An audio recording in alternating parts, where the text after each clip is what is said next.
fake schoolmate. It's supposed to be our topic. It isn't. I don't put.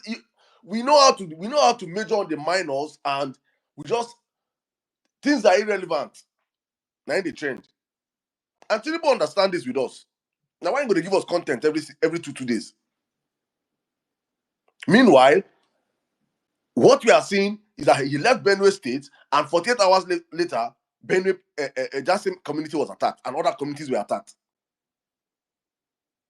Security has spread out. In fact, as of yesterday, 48 Nigerian military men were unalived in Borno State.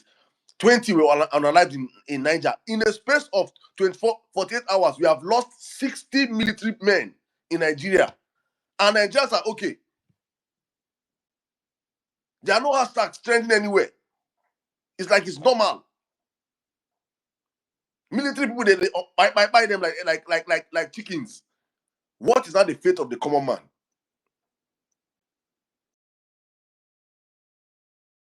These are the issues that I feel that we should be talking about, we should be amplifying as a people, and we should be putting pressure. I'm going to come to the position today, Bill. I'm really going to cook today, because honestly speaking, some things we just sit down and allow some things pass by, and it's like we have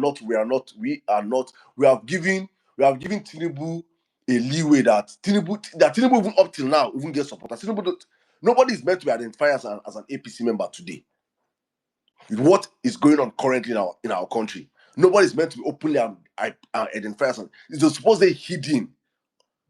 You're not supposed to be outside, but because there's not much pressure, and I know the factors. I feel like if Tinubu can go and buy front page of newspaper dailies, why can't the opposition buy front pages of newspaper dailies also? Why can't they sponsor these things also? Why can't they take the conversation and take it to foreign dailies?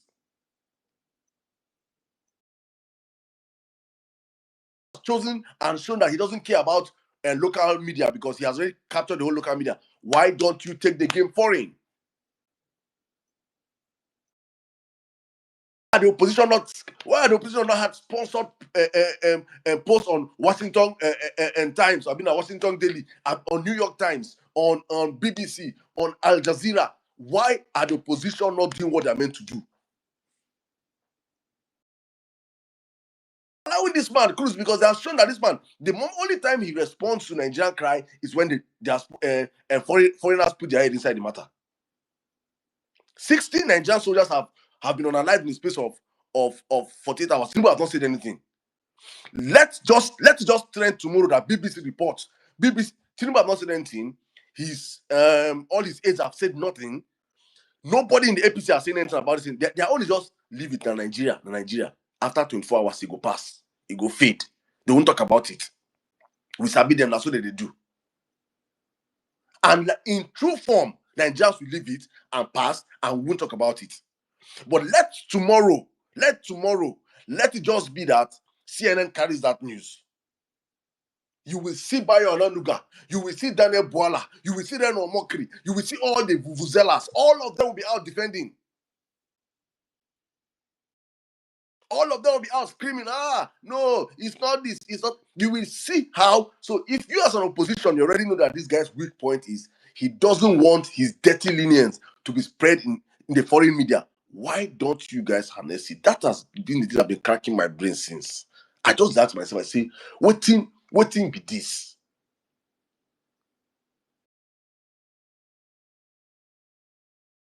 The man that does not play fair, and you guys are playing ping pong. It is insane, honestly speaking. But that's just my own 2 cents on the insecurity happening in the country right now. I just hope that it can get better. I hope that I know it will not get better. I'm just saying I hope it can get better. But with Tinubu, that I know, it will not get better. It will only get worse. And hopefully it will get to the point whereby nothing can be done, that the opposition have to stand up and see it as an opportunity for them to speak.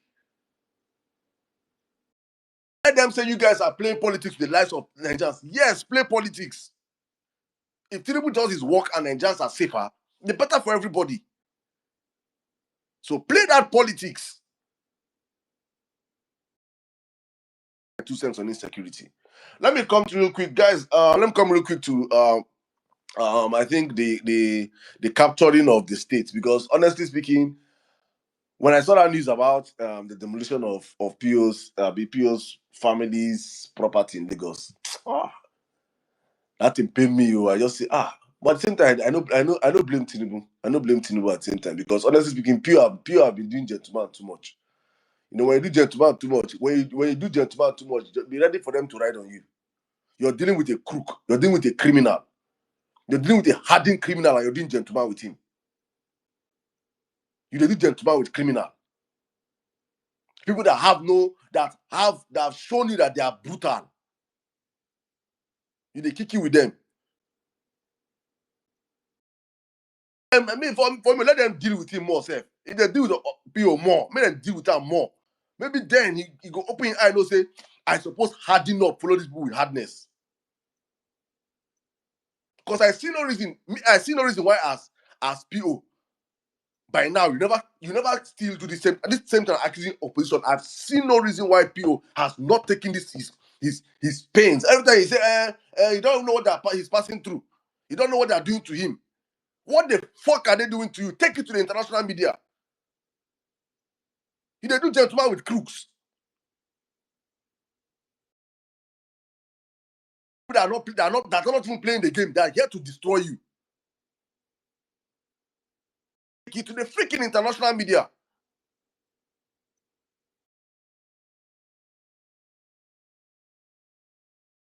They have more to demolish. Let them demolish more. Let them demolish. Let them show him so he should understand that you're not dealing with human beings. You're dealing with animals. This man is apparently capturing the system in your very eye. You're seeing this man play you real hand. You see they do. Let them do. You do. Baby. Let them. For I said, it paid me. I said, but no. They don't. They still keep blocks. They still keep blocks. When the people use build more, they suppose level that place, clear the gates, everything. Make you understand. Say he's dealing with daredevils. Freaking change his strategy. You don't use gentlemen and follow crooks. You don't use gentlemen and follow criminals. Why are you not? Why? For me, I ask myself, I say, why Oga Spio that why you never carry this in go international media? Why is it that CNN? Why? What? It will not take you anything. You have these links. You have these capabilities. It's not like if you reach out and say, CNN, I want you guys to grant me an interview tomorrow. They won't grant you an interview. You have these links. Why are you not using it? The only few times you have gone on international land and said things, you got this administration on their feet. All the time people come and tweet all the time. How many times do they respond to him? But the time he went to John Hopkins University and said what he said about, and they came out, all of them, he's demarketing Nigeria. You can effectively see that the moment you step out your feet of Nigeria and make international audience, you get this administration on their toes. Why are you not harnessing it?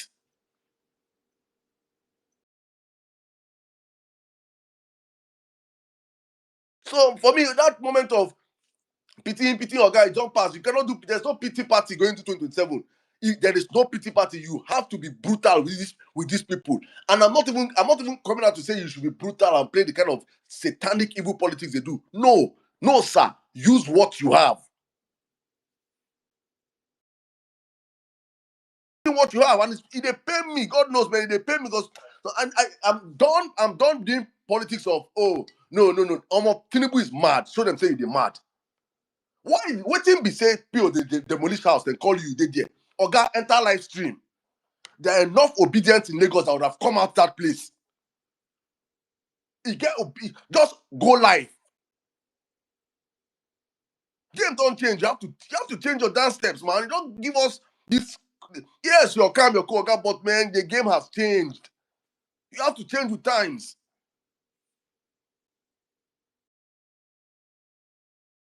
They're not pitying you. They're laughing on your. They will laugh on your grave. APC will laugh on your grave.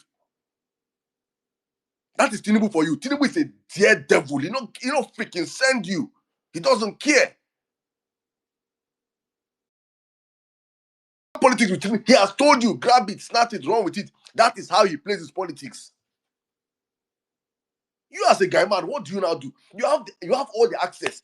You have all the access. If people want to be doing interview every weekend with Al Jazeera, with BBC, with CNN, you have all the capabilities to be doing these things.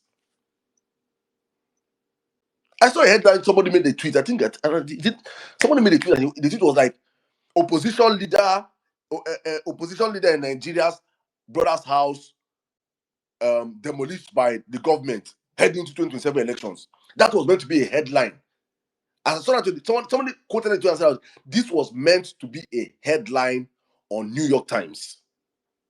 Then watch how Tinubu and his gang of thieves would have been on defense by now.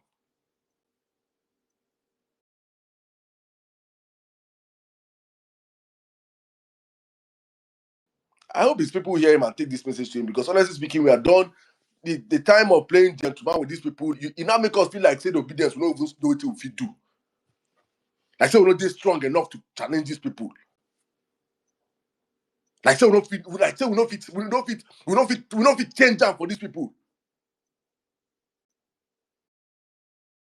2027 is not that time for gentleman. No. There's no gentleman. If you're doing gentleman 2027, I'm not going to come and stress myself. God knows. Okay, you have to change this game. You have to.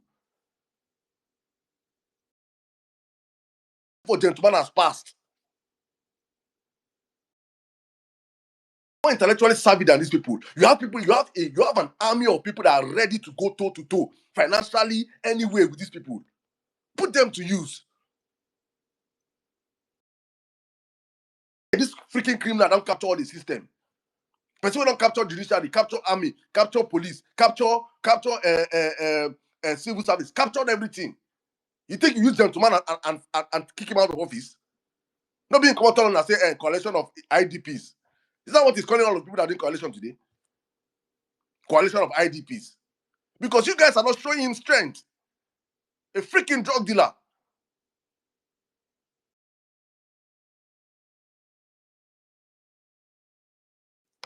And those that know me know say I know the guy, but I know say man today, so I know it don't fool my heart, it don't fool my chest. I'm like, what did they happen say? How many times we come and say, oh yeah, sorry, oh, the country is bad, oh, the country has been hijacked, oh. What kind of freaking pity party am I doing here?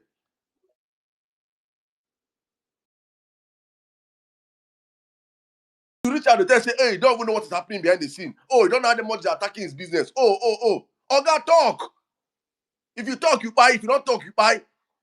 Open your mouth and speak.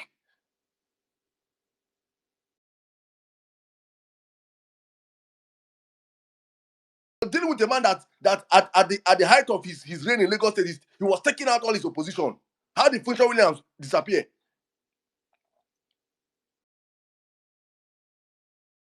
Dealing with such a very vile human being, and you think he come and be doing pity party with him?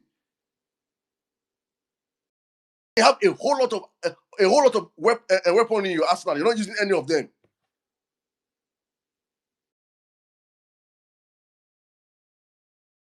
And that's why I just run into the coalition. That for me is exactly, God knows my heart. That's exactly why I am 100% in support of the coalition. Because honestly speaking, the time for say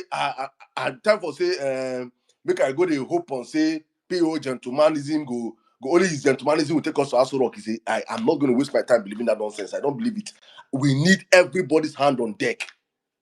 We need everybody, because if you're just doing gentleman or these people you're dealing with, for me it's a total waste of time.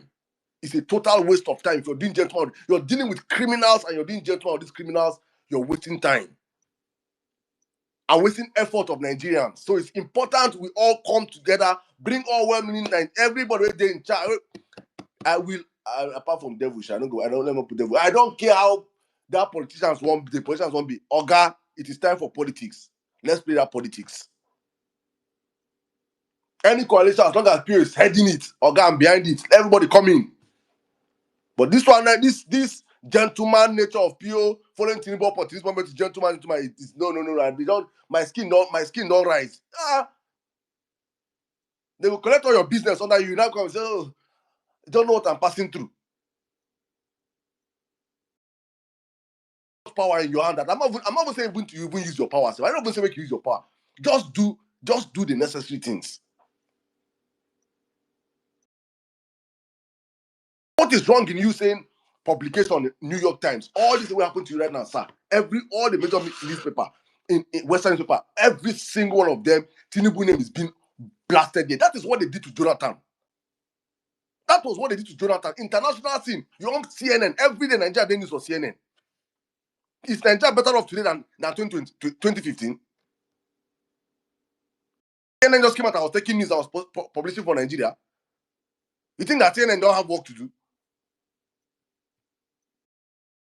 People were putting in resources, pushing those news to CNN, pushing it to BBC, pushing it to Al Jazeera. That Nigeria was mainstream. That was painting the government in, showing the real color of the government. And we have something 100 times worse than Jonathan in power. And you on CNN for 1 month.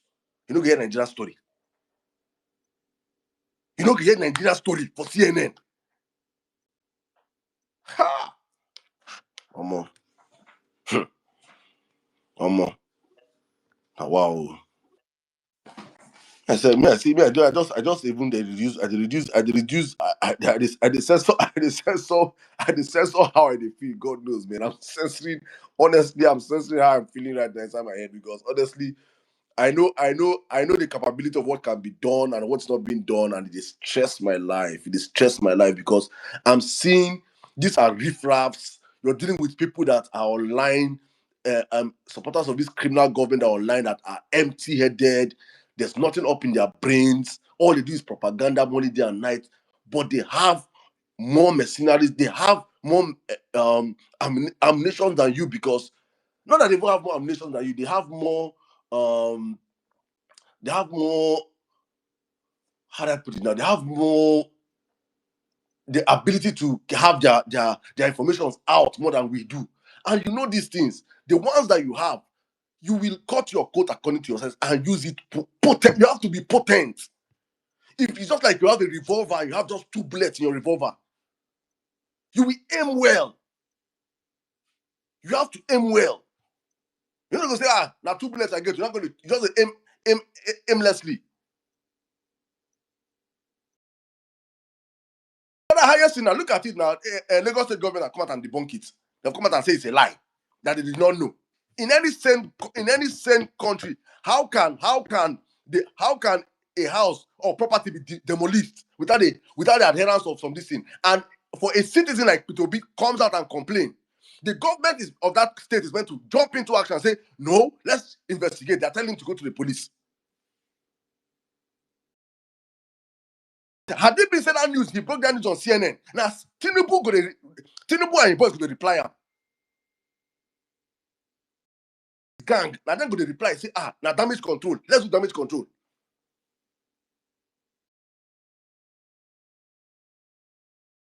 I hope people listening. I hope people listen and tell Oga. Honestly speaking, because he really needs to sit up. He really need.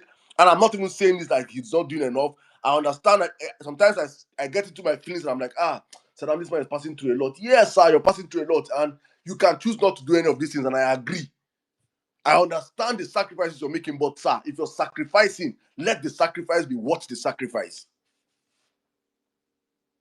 You're doing this thing, you've brought out your mind, say you could do it, then do it well. School of thought that what is worth doing is worth doing well. If you're not doing it well, then you should not even be doing it. If you're in for this, Oga, use what you have. You have people. It is greater than how competent your capability and all the things you have. There are many of these factors I can explain. I can spend 1 full year explaining why Pio should be the next president of Nigeria. But for you to be the next president of Nigeria, there are things you have to do. Yes, you're doing all this. I'm loving the whole coalition, reaching out to people that APC people are crying. He's reaching out to these other people. Good, reach out to them. But the most important part of this thing is that you need a media that is powerful and potent. You need your informations to be playing in the international media. Or stop playing local wing.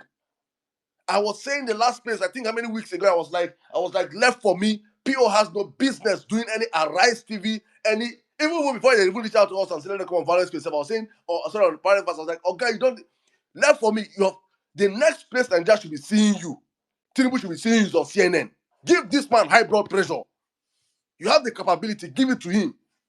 Then they give you high blood pressure. You know they give them high blood pressure.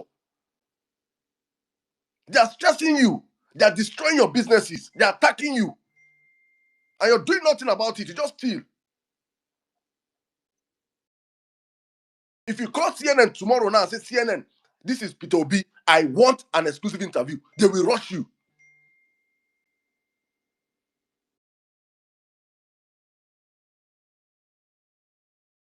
I would say my message gets to him. Honestly speaking, I get sometimes I just get so upset and I'm like, man, no.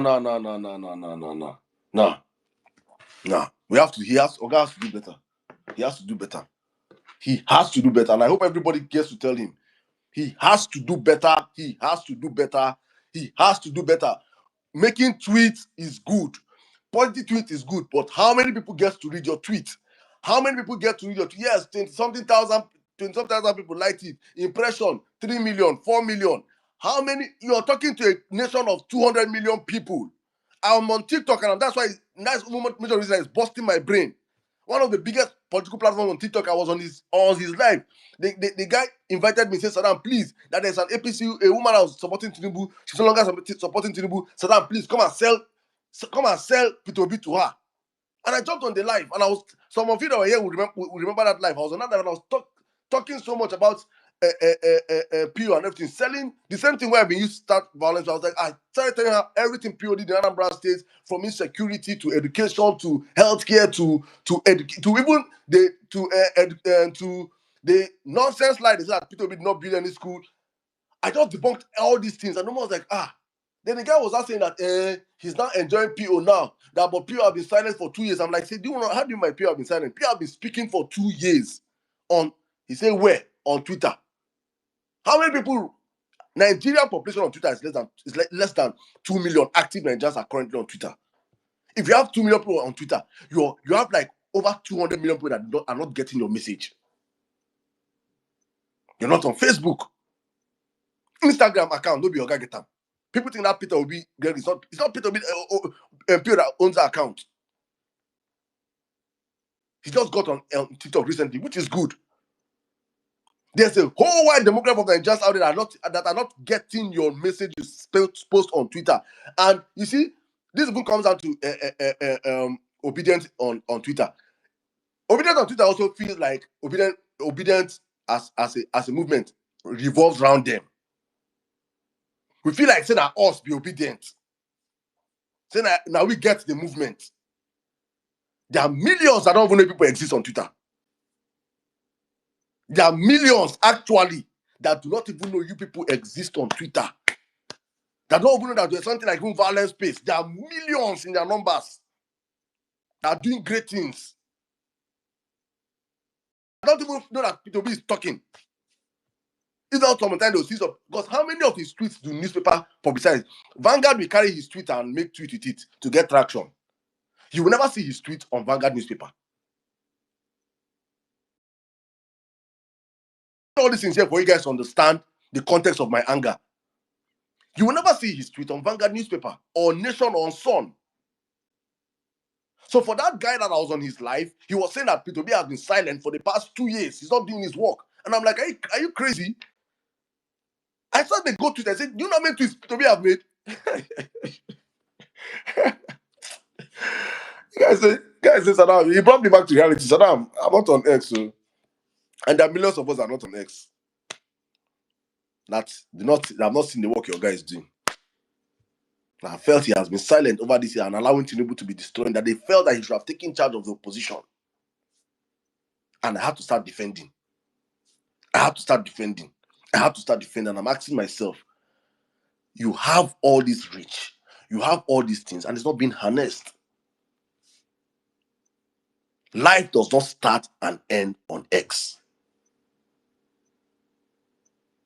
Life does not start and end on X. There are people in their millions that are on. In fact, Facebook number of Nigerians on Facebook is like 5 times the number of Nigerians on X. Is the number. Don't they matter also?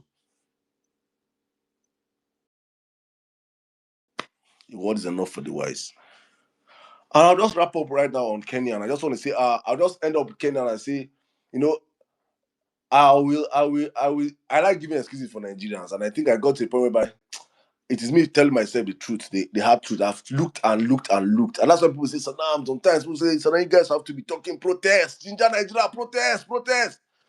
And I say, Omo, if you have known Nigeria, you understand that Nigeria, you cannot engineer protest in Nigeria. The last one we tried now. We tried follow, encourage, end back Nigeria and the rest. They plan. I know how many meetings I did that time. I don't go even sleep, but do meeting. End back Nigeria, end back governance. Sorry. I know I mean, no wahala. Just make me say, you know, do. Because I've gotten to that point in my life where I know that I know what I believe. I'm not all knowing, no, but I've done my research to the point where I know that I believe I know what Nigerians can do and probably what I don't feel Nigeria can do. And it's because I've looked at and studied our divide, studied the thin lines we're working on. And somebody opened my eyes a couple of weeks ago and said that Saddam, one of the greatest, I think that guy, I'm going to find that boy's submission. I'm a very young boy on TikTok. And he said, Saddam, I think one of the issues that Nigeria have is that our independence, we got it for free. There was no sweat and blood for Nigerians to get our independence. It just came on a platter. And when you get anything on a platter, you don't value it. You don't value it. When you see all these Africans like Kenya, you gotta hear their story of how their heroes fought. They are brewed in blood. These ones are in their blood. So we they offer them, just give them to us, take go and do independence. Some corrupt heroes that they call themselves heroes of today. All of them corrupt. If you read the story of all our heroes, Azikiwe, Wawolo, all those men, all corruption, all had corrupt baggages. All of them, crooks. You just carry them, give them, British just use them, pom, yeah, gather people we know sabi themselves, different values, just add everybody, take, go and do democracy, go and do independence. We did not fight for it. So we don't even understand what it means to fight. Then now enters a country whereby everybody's not individualistic. Everybody provides their lights, their roads, their healthcare. We do everything for ourselves. The moment you're hustling to be able to run away from the Nigerian situation from happening to you. And that's how they program Nigerians to the point whereby we do not think about the collective anymore. Look at Kenya. Anytime you talk about protests in Nigeria, you hear people say, so now remember NSAS now? People were unalive the NSAS. That's why NSAS fatigue. NSAS fatigue. NSAS fatigue. That's the reason why people are not coming out. And I ask myself, look at Kenya. Last year, Kenya, how many people were unalive in Kenya? Uncountable. Uncountable people were unalive in Kenya. Look at them coming out again. We are on our NSAS now how many years? 2020. 5 years after, we see they do. Remember NSAS now? Remember NSAS? Like the life we are living is what is we are alive. Like we are currently alive. If you talk to them, we say, hey, NSAS trauma. People that are you never hear Kenya say that last year trauma. Oh God, dust your freaking feet and out on the street. All the youths are out there. Nigerian youths on TikTok shaking bum, opening up their breast.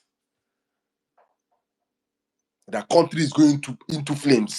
Tinubu is looting it. Look at Wike's son. Wike gave his son 2 hectares of land. I just saw a picture of her open this show. Davido was stealing with Wike's son. Davido was stealing Wike's son in France, wearing Louis Vuitton up and down, getting 2 hectares of land. Davido did not tweet for Nigerians. One tweet did not tweet for Benue. In fact, that day at Benue, look at how wicked and useless Nigerian celebrities are. The same week of Benue massacre, Olamide released album. Davido released video. Not one tweet. Orlando just made tweet. Prayers up for Benue. Prayers up for Benue. The next 3 days, release album. They've not even released one, not even a tweet. Yesterday, he's releasing prayer for Kenya. That is how wicked the people that just get access, just small access, just elevate. I don't feel like I don't know it's in Nigerian spirit or something. The moment people just absorb themselves from the reality of Nigerians, to hell with Nigeria. And that is exactly why, for me, I did not see a Kenya story happening in Nigeria. Forget even the tribalism himself, because I know that one people don't come and say tribal guys. Some people stake. If you let us come out tomorrow, you hear somebody say, "Now our brother they power." If Tinubu, if Nigeria said they stage a protest tomorrow and our southwesterners say they will not join, what happened to the southeast? What happened to the south? What happened to the north? What happened to those people? Wouldn't they come out? But the truth is that with this, that we don't have that unifying spirit as Nigerians that has been soaked in blood that can ever emancipate us. And that is where I end my submission, saying that I made a tweet earlier on today that maybe flew under the radar for many people. I said that the only time I believe in my heart Nigerians will ever be outside in their millions across the country, the only day that it is guaranteed Nigerians will be out in their millions across the country for a civic duty is on election day. I do not see anything. If you like, I don't know what you will do to Nigerians that will make Nigerians come out apart from election. I've resigned myself to faith knowing that it is only election that will make Nigerians come out in our millions. Other times we'll come out in our millions in Salah or Christmas. And those millions is to flex. It's for one day. But the only day that Nigerians will come out in our millions across the country is on election day. And for me, going forward, I have sat down and I've said the only thing we can do going forward is to make sure that we can weaponize that election day. If we can weaponize that election day to make sure that it becomes a ballot revolution, in my own opinion, the better for us. That is the way I've seen it out. Because when people were pushing this hashtag rig and pie, it goes beyond just saying rig and pie. It is us making sure we execute it to the very end. And it begins with the work we are doing right now. What are we doing? Is it just a hashtag for some of us? Or are we doing the hard work of mobilizing, telling people on the street, reaching out to people, being on forums, telling Nigerians, yes, the hashtag is going viral right now. That started from the violence space and is going viral right now, globally and everywhere. Good, it is good. But what are we really doing? You listening, what are we doing to sensitize Nigerians to understand that truly election day, we have to weaponize it, because the truth of the matter is that Nigerians will be out in our millions that day. Can we understand that that day is not a day that we're going to be out in our millions, and after voting in our polling units, we will start drinking beer or wine or kunu or burkutu, as the case may be, and be celebrating, I don't deliver my polling unit? Or can we understand that we can march on the streets and follow our vote from the polling unit to the coalition center in our numbers? Because let me give you guys, if you guys are doubting me, the last election, according to Yakubu Mahmoud, the crook, we had over 12, 8, that's over 20 something million people voted in the presidential elections. So that means on election day, presidential election day, 20 something million Nigerians were out on the street, guaranteed. Then I'm not even talking about the millions that were disenfranchised due to late arrivals of polling materials or under polling unit materials. Many people in their millions did not get polling chance to vote. So we had millions of Nigerians out on election day. Imagine we weaponized that last election. We did not do that. And I've learned from it. And I'm saying to Nigerians that the next election is an opportunity for us to weaponize the next elections. The last election, they said that we could not win. We won, we did not defend our votes. The next one is that we're going to win and we're going to defend our vote and follow our vote from the polling unit. Imagine, I saw a video I posted today. Look at the numbers of Kenyans out on that street. Imagine those numbers when Nigerian voters that finished voting, because that number will be out on the street that day. I'm not going yet giving people lamba. That number will be out on the street that day voting. But the difference is that, can we now finish our vote and say we're not going home, but we're going to protect our vote? Imagine that number matching to any coalition center, even if now weekend times 10 be INEC for any state. You see that number for front of your polling, for front of your state rec. You cannot rig that election. Give you fair and fair election. Let us put it to our mind already. Tinubu will not give us fair and fair election. We must snatch, grab, and run with fair and fair election, Nigerians. The faster we recognize this, the better for all of us. So the formula is simple. From polling unit, in our numbers, We follow our vote from polling units to the state to the coalition centers, from the coalition centers to the state rec. The Kanu style. Those will carry 2 by 2. Those will carry anything. Everybody hold your tools that day. Because the criminals we're dealing with will not give us power. We must take it away from them. And with that, I say welcome to the Vawulence space. I'm just going to wrap up now, open up the floor for everyone to come up and speak. Thank you guys for listening to my rant. I just hope that every part that I've covered is well covered, and you come up here and you speak. You can touch as much as you can. I'm going to do as the much I can right now because I'm currently the only one moderating the space today. But thank you guys for joining us. Thank you for listening to my little rant. Let me bring in Mom Bolanle right now. Mom Bolanle, welcome. Good evening, Mom. Good evening, MS Adam. I hope you're doing okay. Good evening, everybody. Gosh, I'm glad to be back again. I think I missed 2 in a row. It's been a while. I missed Violence Space, but God, we all pray for good health. But thank you to everybody who reached out. Thank you, even if I didn't respond. The ones I saw, thank you so much for bearing me in mind and for prayers and best wishes. Okay, before I start to do my own rant, I've checked the repost. We have only 87 reposts. 87. Meanwhile, there's over 500 going into 600 people on the space. What did we do to you? You're here, you're listening to Violence Space. How come you are not inviting others to come and also listen to Violence Space?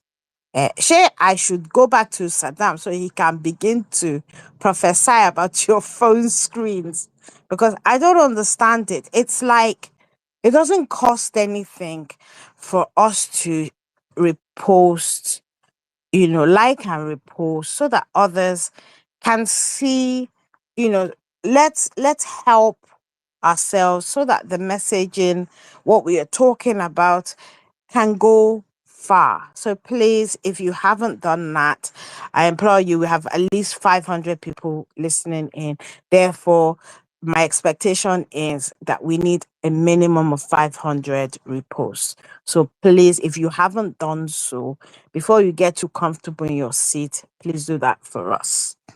Right. That said, Sadab, I want to help you because you were talking about the number of people on X, and I sent to our Oga, right? Because that was my thinking as well, right? And I sent to him, right? Because when you look at it, I told him, I said, X, whilst we can be as militant as we are, and did spaces help us during the last election cycle? Absolutely. It went far. However, there are between 90 and 100 million Nigerians on WhatsApp. Approximately 36 million people, Nigerians on Facebook. TikTok and Instagram have a similar number of 12.6 million. X has less than 3 million Nigerians, right? And if you think about that, surely any strategy, any communication strategy, media type strategy would be to target where the most people are. Right. And I shared it. I shared it. Even said, I was sending you myself, but I've said it that this is no longer a game. Right. What we managed to do when Buhari was in power, you see, Tinubu is a different kettle of fish entirely. Those of us who either come from Lagos or have lived in Lagos from when he was governor, you know what he's capable of. Right. So at this point, the gloves have to come off, right? This idea, yes, we have values, right? We stand for something, right? But if we love our country, right, the time for being a gentleman is past, right? There has to be a desperation, right? A desperation, not just, oh, I want to be president. No, a desperation to rescue Nigeria from the abyss. Right? Because these people, I mean, imagine they have rendered Nigeria is basically killing fields, and nobody is safe. Absolutely nobody. So if insecurity does not kill you, hunger will. Right? What is the percentage of people who are able to have 3 square meals? Not to talk of 2 square or even 1 square meal. I mean, it's like, let us think about it. I was having a conversation with somebody and we were talking about baby boomers. Baby boomers are probably my mom, right? Their generation. They enjoyed Nigeria, right? They enjoyed scholarships, right? They came back to jobs, right? Merit still meant somebody. Yes, you might know somebody, right? But at the end of the day, you had to have those qualifications. They enjoyed universities, right? Do you know how much they paid in canteens? They enjoyed Nigeria. They enjoyed Nigeria.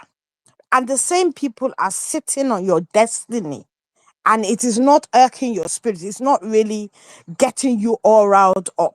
Like sometimes I actually question myself because I'm like, come, is it me? Why am I, despite all I have to go through, all the stuff, all the balls I'm juggling, all the things on my plate, I'm still like in this, right? And then I look at people and I'm like, what's this lethargy? Why are people not riled up?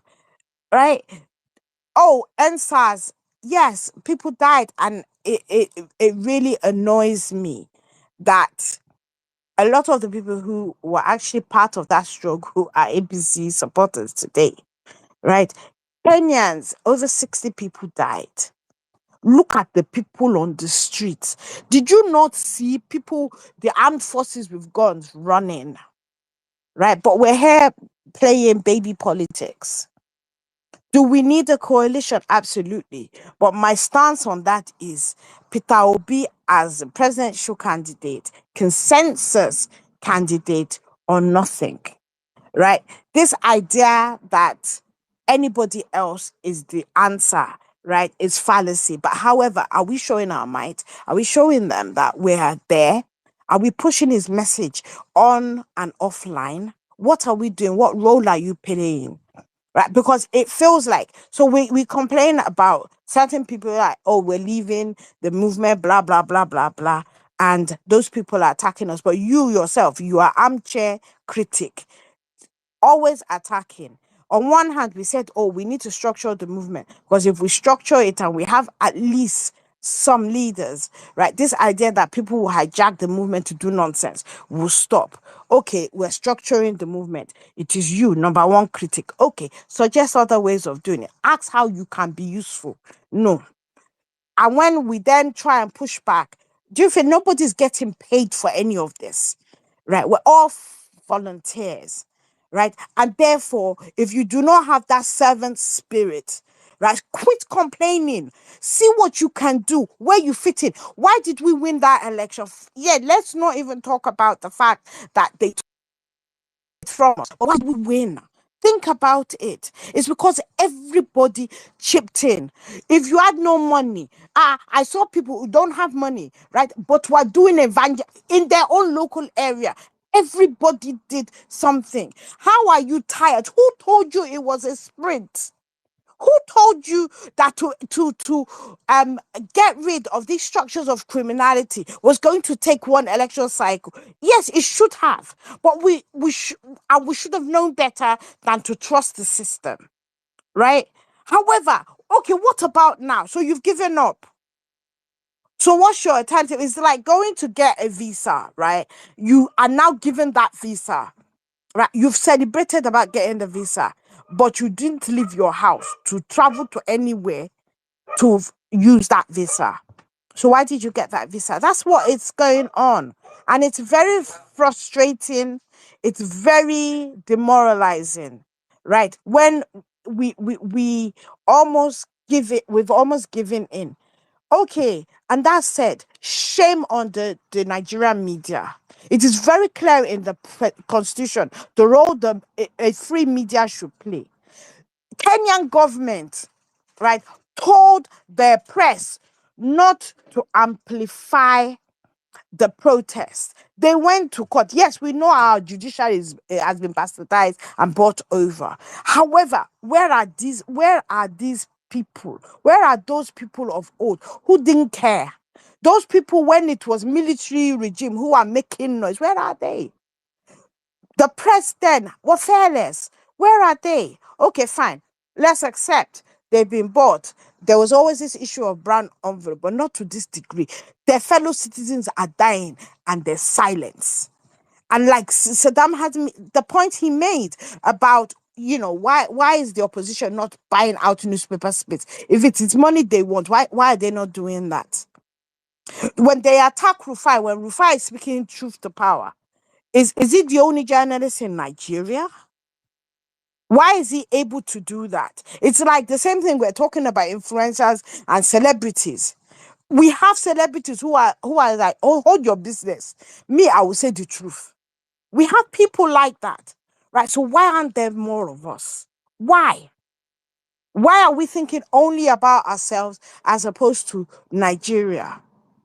A child born today, the life expectancy is much lower than a child born at the start of this fourth republic, right? Worse off. We see what's this guy, Argentinian president, right? Sworn in round about the same time. They have 5 point something percent growth. They don't owe. Life expectancy is better. Everything is tracking in the right direction. But us in Nigeria, we're waiting for a savior. No one is coming to save you. It's every man, right? We all need to chip in. We all need to do this. We cannot be playing baby politics. They have shown us who they are, right? And it's time for us to rise and do what we need to do.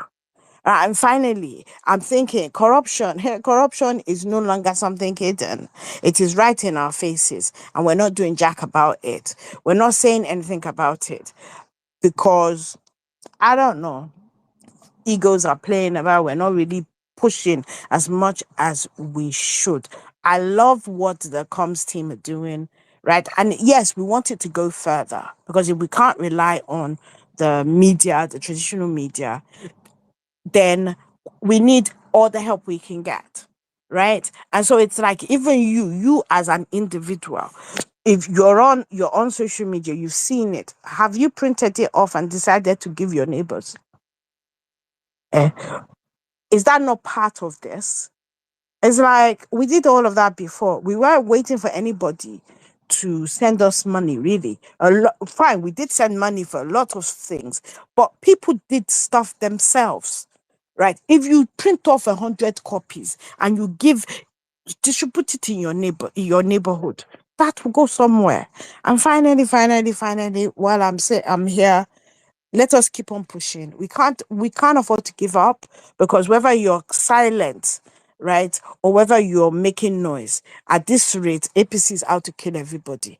And we cannot afford to do that. So like Saddam always says, we have to kill APC before APC kills us. Thank you, I yield. Thank you very much, mommy. Thank you very much. Wonderful submission. Thank you, guys. TikTok, what's happening now? You guys, let's go to 100K now, guys. And why are we slowing down? Thank you, guys. My brother Wemi, thank you for joining us. Thank you for coming in. I don't know if you want to come in now, but I just want to add to what mommy just Mombalale said. Um, I know when the whole obedient movement, when we started this whole movement, it was all like they say the headless mob. Many people made a case for it not being structured. Many people made a case of it being structured. But at the end of it, if you want progress, if you want to build, you cannot build on nothing, right?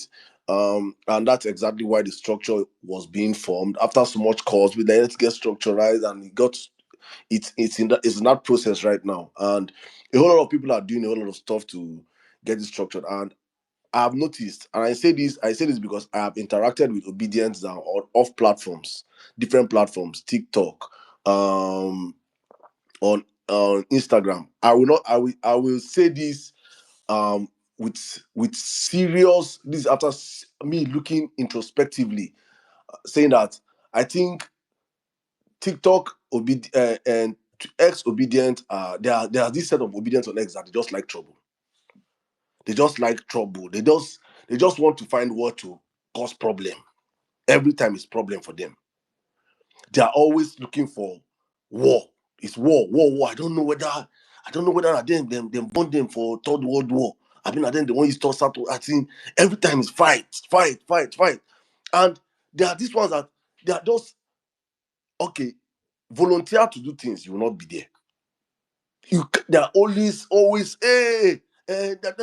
one. What is happening here? They can never provide solution. They will never add. And with that, I can say and I can write a book and I can actively say I know people that actively participated in this book. But I'm not even going to come out and say that everybody contributed, everybody did what they had to do. But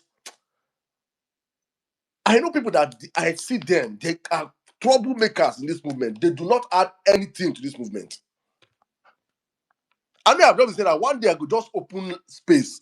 They move mad. I mean, they never my head go full. I just open one space one day, just focus on these guys because they are always out to foment trouble.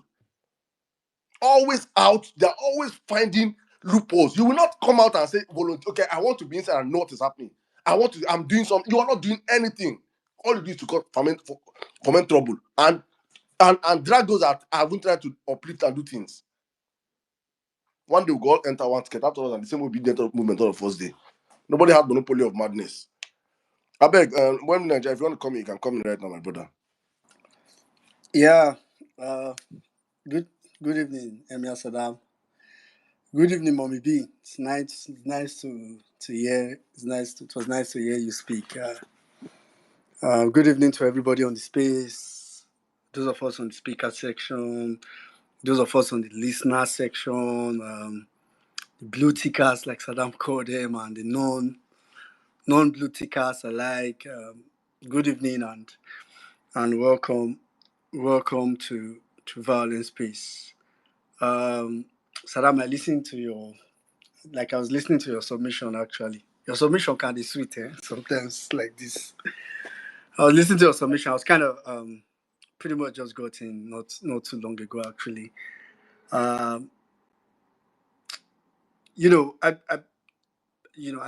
probably don't have a lengthy submission like I always say, but some of the time when you start, the more I don't think about Nigeria's problem a lot actively, at least not like I used to, and it's very intentional. It's not because I don't want to, but I take intentional steps not to avoid I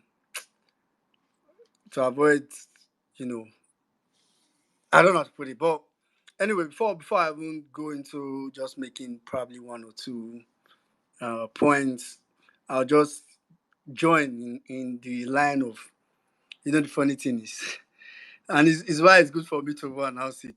Thank God it's a culture for me. The funny thing is, I was about to say I'll just join Mommy B to say if you know you've not reposted this, please do well to go and repost it.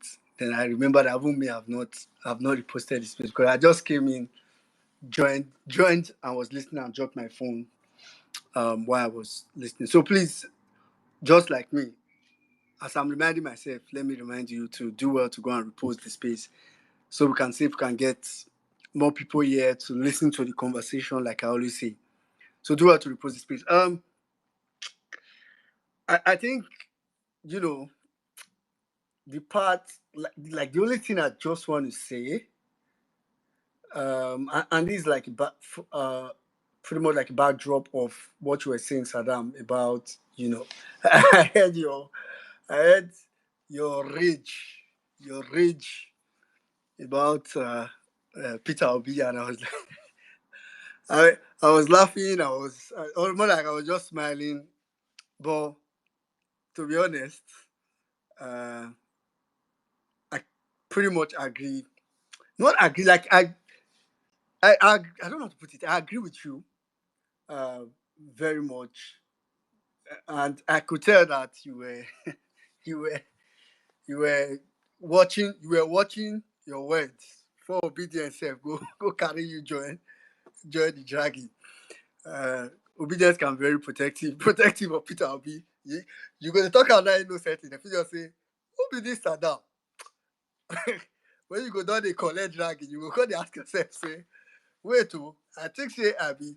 But if we are being honest, the key point in what you said, which anybody that does not agree will just be deceiving themselves, is that we need to come to terms with the fact that we are dealing with criminals. Like, and this is not when you say, oh, politicians are criminals. These are like actual criminals, recorded criminals, criminals with background criminality. Like, we are not just dealing with, I say this every time, we're not just dealing with greedy people. And I think that's the mistake we make every time. Because we classify all of them as politicians, so we just think, okay, I mean, this is not in any way to exonerate, but just to make sense of. I know when we say, oh, we are dealing with politicians, look as if, oh, dealing with Tinubu is the same as dealing with which I don't even know what, because it's very difficult to find a Nigerian politician that is not really a criminal, like Shey Makinde, right? Because Shey Makinde now himself is a political criminal, right? So out of politics. But Tinubu himself and Tinubu, this governor of Ogun State, Tinubu's chief of staff, Bajabiamila, Atiku Bagudu, like these are people that are known. Like these are we are not dealing with people that just found themselves in the corridor of power, so they are taking advantage of it too. These are people that were already like this before they got into politics. So politics did not make them criminal. Hence, I think that's what I'm trying to say. It's not politics that make them criminal. This is what they are. So it will only be we'll just be playing if we think we can. And I think some of the things have come to terms with. It's why, and I think the only way I just came to terms with it is that it's just knowing that, to be honest, I'm not so much relying on Peter Obi as a person to get Nigeria back. To be honest, I'm not relying on, as in, and I mean, I'm relying on having him as a leader to lead Nigeria out of the mess, right? If he presents himself. But in the process of getting Nigeria back, I feel like Peter Obi has a role to play, some roles to play, bring himself out, and could make it easy, like what Saddam was saying, by putting a lot of fire on these people. That's like, because to be honest, these people are too relaxed. It's giving them a lot of space to perfect their criminality. It's giving them a lot of space to consolidate. So, like Saddam was saying, if we have like Peter Obi doing foreign media rounds, since we've come to discover that's what gives them panic. At least it will keep them busy. It will keep them busy from trying to consolidate on the Bro, imagine Peter Obi on CNN talking about how they demolished his brother's house. I'm Tinubu telling not you, go sleep for 1 month. they'll be busy. They'll be busy. That's the, so it that for me is not exact. It does not it partially, of course, indirectly contributes to getting us, because see the way I picture it. For every day, every second that these guys remain in power without any form of disturbance, it's time. It gives them enough time to consolidate. I'm pretty much a busy person, so I understand these dynamics of what I'm saying. Because I'm so busy almost throughout the whole day, I almost don't have time to think about some things until in the evening or night that I will not. So, but if I am free, I can think about both the good, the bad, and the ugly. So, and because these guys are criminals that all they can think about is evil or just a way to sink Nigeria at all ends, like without caring, then honestly, you can't deal with them, with kids globe. But like I was saying, where I would like to land my points or pretty much my submission is that I am really, really relying on Nigerians. So we have about 701 days, about 701 thereabout, probably. Summary. I mean, if we wake up tomorrow, maybe 700 days before we can get to have an opportunity to not have to deal with these guys ever again. So it can either be that or longer. I'm counting down because I want to be seeing the cup half full than half empty. I'm trying to mentally psych myself that okay, we are on the other half of the journey, but that depends on if we can do what we need to do. And what we need to do, to be honest, is like I was saying, Peter Obi has probably the most. He has his own role to play.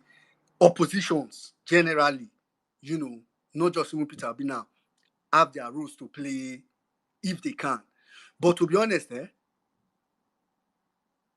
said this before because I'm about to say it now, but I've said this before. If the oppositions, Peter Obi, does everything that he needs to do, everything that we are saying now that he should do, he does every of these things, and Nigerians don't do what they need to do, or even half of it, it is not going to work. We will not be able to get the country. We will not be able to get ourselves out of this mess, suffering, and start to gradually, hopefully, start to get somewhere as a country. But conversely, if we as Nigerians do everything we need to do, or at least plan and get ready to do all we need to do, even though Peter Obi does not, even though Peter Obi is just doing this illegal, in fact, anybody that will decide to say we are going that, let's, for example, say Peter Obi is not going to run or decide not to run. I'm just saying example. Even if now goat, we say we won't follow goat, we will get our country back. So my point is that at the end, the ultimate power, it's really in our hands and how much we are ready for it. And I'm just going to round up my submission by saying, because I towards the end of Saddam's submission, I kind of heard him trying to create a picture of, what sort 2027 can be like. He was using Kenya as a reference example, like some kind of reference, this current Kenyan's mess as some kind of reference. To be honest, let me just tell you guys, I've said it so many times before as well. For people that were, I know there's a lot of Gen Z, not just Gen Z. There's a lot of people coming into the political scene just recently from 2023, 2022, thereabout. But for people that, know the politics that happened before 2020, before 2015, around 2013, between 2013 to 2014, you will know that Jonathan's submission of power, I say this every time, it's not because he didn't like to be president again, right? It is really because some part of it was the pressure that came, like the thought of just knowing the damage that could be done. Now, don't make the mistake of thinking Tinubu is like Jonathan. So we are dealing with hardened set of criminals. So it's why I've said that whatever that heated environment, just everybody knowing. That's why I don't try to censor people again when they say whatever they want to do about election. That heated environment times 10 is the minimum we need. Times 10. If it's just what Jonathan, believe me, Jonathan was afraid, didn't want people to share blood, didn't want people to protest and kill themselves and all that. That's why Tinubu does not really care. Tinubu is okay with the whole of Southwest, his own Southwest, going down in flames if it will mean him remaining in presidency. But it has to get to the point where not Tinubu, but the electoral officers. For me, in 2027, core members should be rejected. Any core member that knows it doesn't have the integrity enough to do the right thing, any professor that knows it doesn't have the integrity enough to do the right thing, should be rejecting INEC ad hoc positions or roles. So basically, if I'm a professor, because I've seen how Nigerians are prepared and angry, if I know I know if I stand the pressure, or if they give me money, I will have to change the result. My best response would be I will not take the job. So that at the end, we would have sieved out everybody that knows that we might not be able to reach Tinubu, but you that you professor, we know you, we know your house. You stay here. This is where you stay. You will finish this election, you will come and remain with us. So it is the kind of, so in 2027, I'm less interested in Tinubu, whatever is going to. Tinubu's only option, APC's only option is to rig. To rig is APC's, but to react is for us. I don't think the right word is react, actually, because I don't want us to be reacting to the rigging. Because by then it might be too late. It should not even get to that point. So for is APC's position to think about it, but it's in our position to make sure that that thought remains as what it is, just a thought. So I really wish I can create the real picture, the vivid picture in my head, really, but I want to believe everybody understands that it has to get to that point where people just know, like, INEC could be saying, oh, we've sent people are rejecting the we have a lot of core members are refusing because they can't force people to do it here. Core members are refusing to take it up. They will know. So those that want to take it up will know that and if I get to it, I go gamble. So if I get to it, make I go down. And to be honest, in 2027, if we even survive to that time, and that's a very significant if. The level of follow-up, the level of, I don't even know, because I've told people that whatever happened, like Saddam was saying, it's not just about polling units. And I'm saying this now because I want to be saying it ahead. I don't want to be doing 1 month, 3 months for election. We'll now be doing election sensitization. I want to be saying these things now. Make it the everybody mind. Make everybody so that if it will take a long time for you to get into your bloodstream, for you to become used to it, you will know we started it early. See, for me, because to be honest, I know the maximum we can do is follow to collation center, put this, follow until state collation center. But as crazy as APC is, I almost feel like that may not even be enough. If you leave me, I will say follow the person who want carry the result, enter the place. They go Abuja as you want to go call them. That's the extent I think we need to go to. But the minimum, like Saddam was saying, would be everybody should just prepare their mind. Prepare their mind that this election, whether I go vote or I not go vote, come out. But where I'm going to find myself at the end of the day is to make sure that at that point, my state, my local government, my everything, I've seen it. So that every person with the Abuja won't go crazy. Before the person reach Abuja, we don't announce the result of my state. The official result with video, the official one. So the level of crazy, I'm just saying all this to say that the level of crazy, the level of desperation, the level of everything that we need to be in is on another level. Now, am I so sure that we can get to that level? That's why I am here. That's why I am talking about it. That's why I want us to keep talking about it. And hopefully, we will get to that point. Because the rascality is oozing. The rascality in this system it's crazy. Saddam, you said 2 hectares. It's not 2 hectares. The actual news is 2,000 hectares. I mean, to be honest, in my head, I'm just trying to tell myself that when I was reading the news, honestly, I just told myself that this might not be possible. I don't think this is possible. But I just don't remember that I'm dealing with APC. With APC, any level of criminality is possible. Do you know what? For people that don't know land measurement, let me tell you what 2,000 hectares would be like. And it's until I read the news that I discovered that, okay, because from the headline, to be honest, being someone that I've been in the field, I just told myself that it's not possible. This is sensor news. Then when I read the body of the news, of how, okay, it was given in bits and pieces, because to be honest, in Abuja, you cannot find 2,000 hectares in any single place. So when I first read the headline, I was like, so nonsense, it's not true. Like, I don't like Wiki, but this is not possible, it's not true. Where can you find 2,000 hectares to give in one single place? It was until I read the news and I discovered that, there was proof and everything that it was not 2,000 hectares, it was like 350 in Buhari, this in this place, this in this place. Let me just tell you, 1 hectare of land is equivalent to the size of a standard football stadium. That's 1 hectare of land.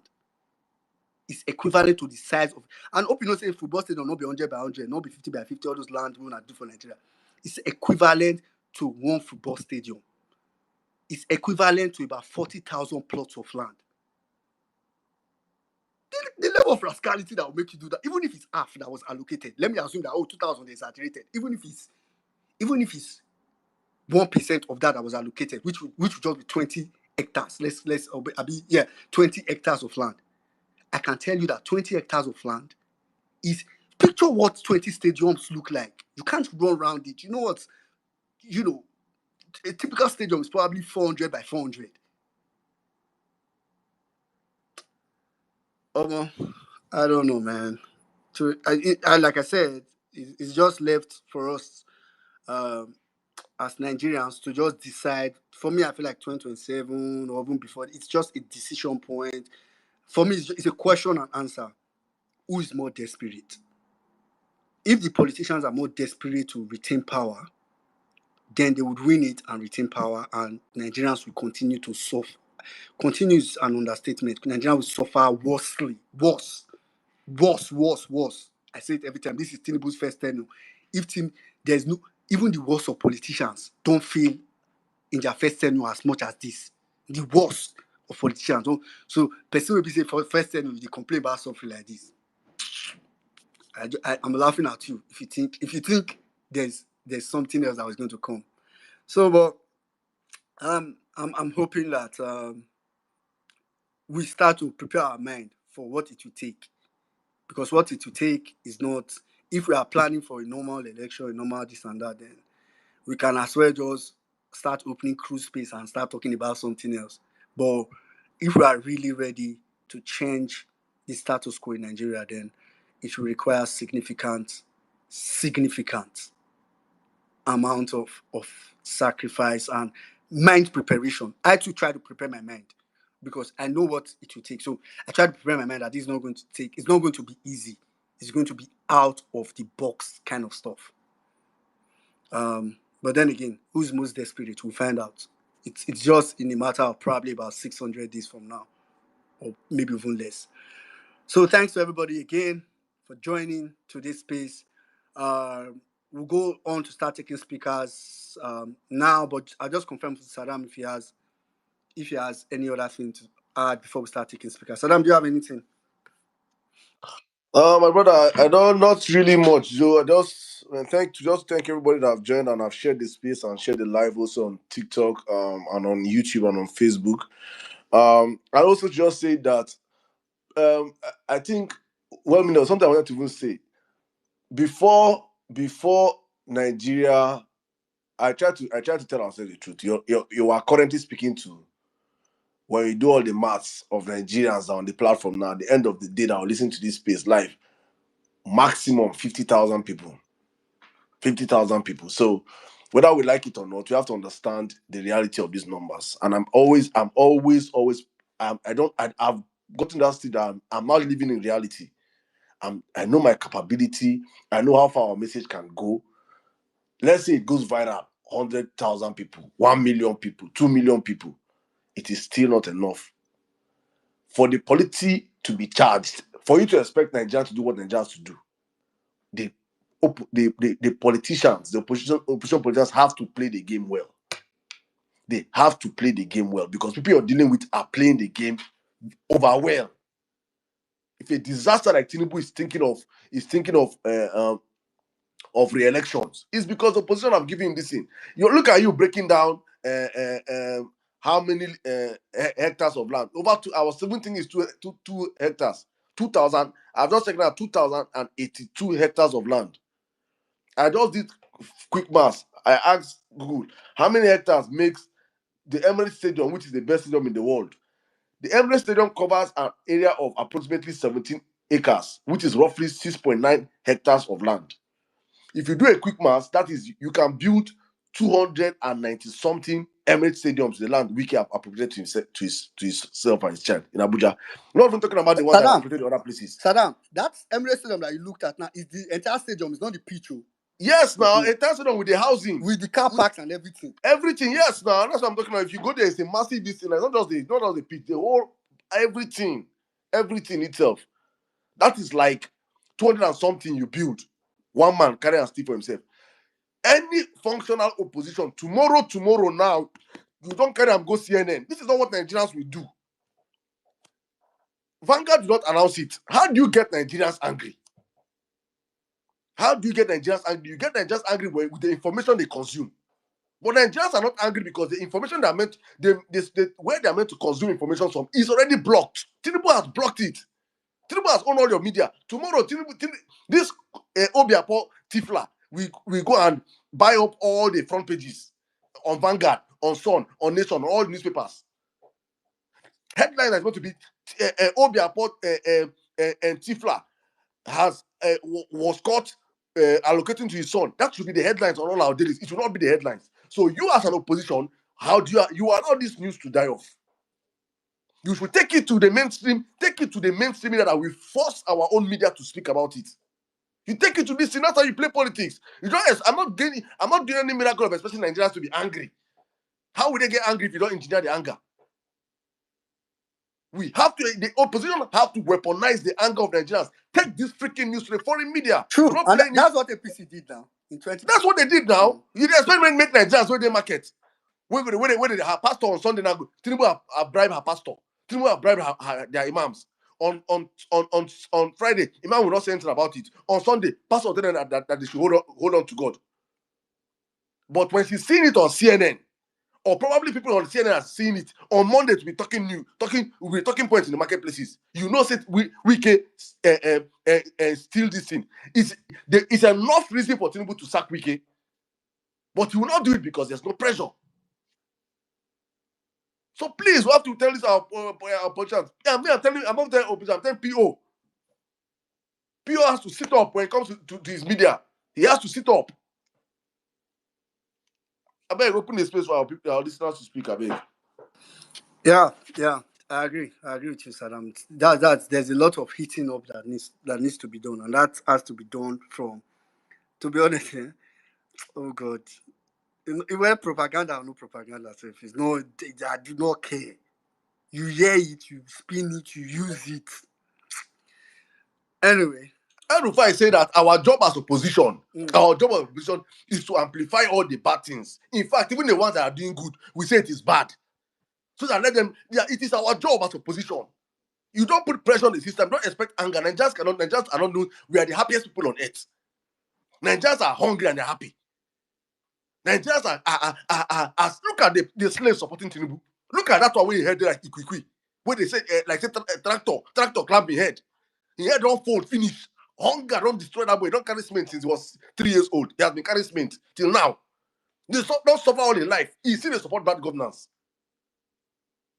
Do you know that there are millions of his side outside? You have to engineer the anger. If you don't engineer the anger as an opposition, you guys are not playing. You are just allowing Tinubu to be. You're just giving Tinubu free leeway. You know the anger will generate of violence space alone. Imagine say this thing on CNN. I let people speak. I beg. We can say all the talk. Yeah. Anyways, thanks, Saddam. So thanks to everybody again for joining. Please, if you know you're on the speaker section and you want exactly, do well to raise your hand. I'm actually going to start first from Mr. Kolade. He does not become first speaker every time. I'm going to start with Mr. Kolade, but after which I'll go to the Nigerian citizen, then Peter will be last born. Philo, Truth, Amor, please, if you come to the speaker session, just ensure you raise your hand. That's very important. So, because sometimes, I have to draw up some people, then they start requesting again and over. Mr. Kolade, please go ahead. My brother, thank you so much. God bless you. Emir, I greet you, my brother. Sister B, thank you, ma. God bless you. I greet everyone. I see everyone. I greet everyone. Okay. I want to talk on this coalition of 18. And I want to speak directly to, in quotes, my fellow comrade, my fellow BJ, and those who are in quotes championing this coalition, please listen and listen carefully. We are not fools. We are not mumu. We have eyes. We have ears. We know how politics is being played. Do not think or assume that you can send some people to come and whitewash us into thinking that you corner us into doing one primaries or one whatever. It won't happen. If you want to do coalition, please, please go and do your research. If that would help you, go and do your sampling and find who the people prefer amongst the candidates. Who is more popular amongst the candidates? That will be a free, fair ground for you to do your selection if you want to do one. But do not think that you will just talk people into, you know what, everybody should just go and contest. PO should not be interested in a competition with his fellow, aspirants. He should not, and he should please listen, because I think that is what they are pushing right now. And the rate at which I see people pushing it, it begins to now get me worried that, look, it seems like they are turning this into something else. APC did that. I'm going to round up. APC did that in 2015, and we knew what they did. Tinubu said it himself. He said, Buhari failed first time, second time back. I went to go and meet him, and I told him, you will run again. I will make you president. Meaning that they went to go and drag him because they knew he had the numbers. They knew the only thing left for him is just how to protect his vote in the South. They went to go and drag him, brought him, and they threw in quote the ACN this thing around him. Tinubu had 6 governors then. That was what he did. But this one, they want to turn it to something else. All because of what? Because of one man who, without in quote the structure of a party called PDP, would not or could not have gotten what he got in. So please let them listen. We are wise, and that kite will not fly. If you want to support what the people want, support him and give the people what they want. And if you don't want to do that, fine. Go and do your thing. I yield. Thank you. Thank you very much, Mr. Kolade. Thank you. Honestly, that's just it. It's unfortunate sometimes, but we're at a very desperate point in Nigeria, to be honest. All right, thank you very much, Mr. Kolade. I'm going to the Nigerian citizen, then Peter will be last born, and then I'll go to Truth Emo. Meaning, God bless you. Hey, every Nigerian that still refuses to agree. In this 2023, I'll be 2024, I'll be 2022. We say we not agree for anybody. We thought that was going to be the end of it, but today we realize that it has to be our daily mantra, because the day we decide to allow these people, the demons that are holding us captive, to have their way, all of us will die. I've always been of the opinion every single time that the people that are in charge of Nigeria today, I don't use the word in charge, they will not let go, because they know that if they let go, it's technically a suicide mission. They don't have another means of survival than where they are right now. And them giving you back your country is technically them signing their death warrant. They will not do that. So you have to take it by force, right? Only force is the answer to this our problem. This man calls it strategic violence. We need to begin to learn strategic violence, right? Because really, there's no other option at this point. The Kenyans have shown us how it is possible for a black man to actually do something. I know the funny thing, Ruto is 150,000 times more intelligent than Tinubu. Mark it. The Kenyans don't like Ruto, but Nigeria will manage Ruto at this point. Hey, my God. That is how horrible we are faced. We have seen in this country, right? So please, everywhere we find ourselves, and of course, there is this lady, Precious, that has been interviewing a couple of people in Benue with regards to the insecurity problem. I'm trying to remember her handle. If you can, she has around 2,000 followers, so her reach is not a lot. and she's not on blue check mark, so you will not see her videos a lot. But she had interviewing people about how the DSS wanted to go, the ambush where the DSS and CJTF guys were ambushed, right? She interviewed the person that one of the lawyers that were on ground in that place, and the guy was saying that these guys actually messaged DHQ when they were going for that particular operation. But as has become the usual modus operandi of the military will hands off when it comes to terrorists, and we only come when the people want to protest for about being killed. So the military will deliberately leave the terrorists to do whatever they want to do, right? They even collude with these terrorists. That's how bad we have right now in insecurity. Let me even quickly add this. For people that always ask the very stupid question, what would Peter Obi have done? Please go and listen to General NH's interview.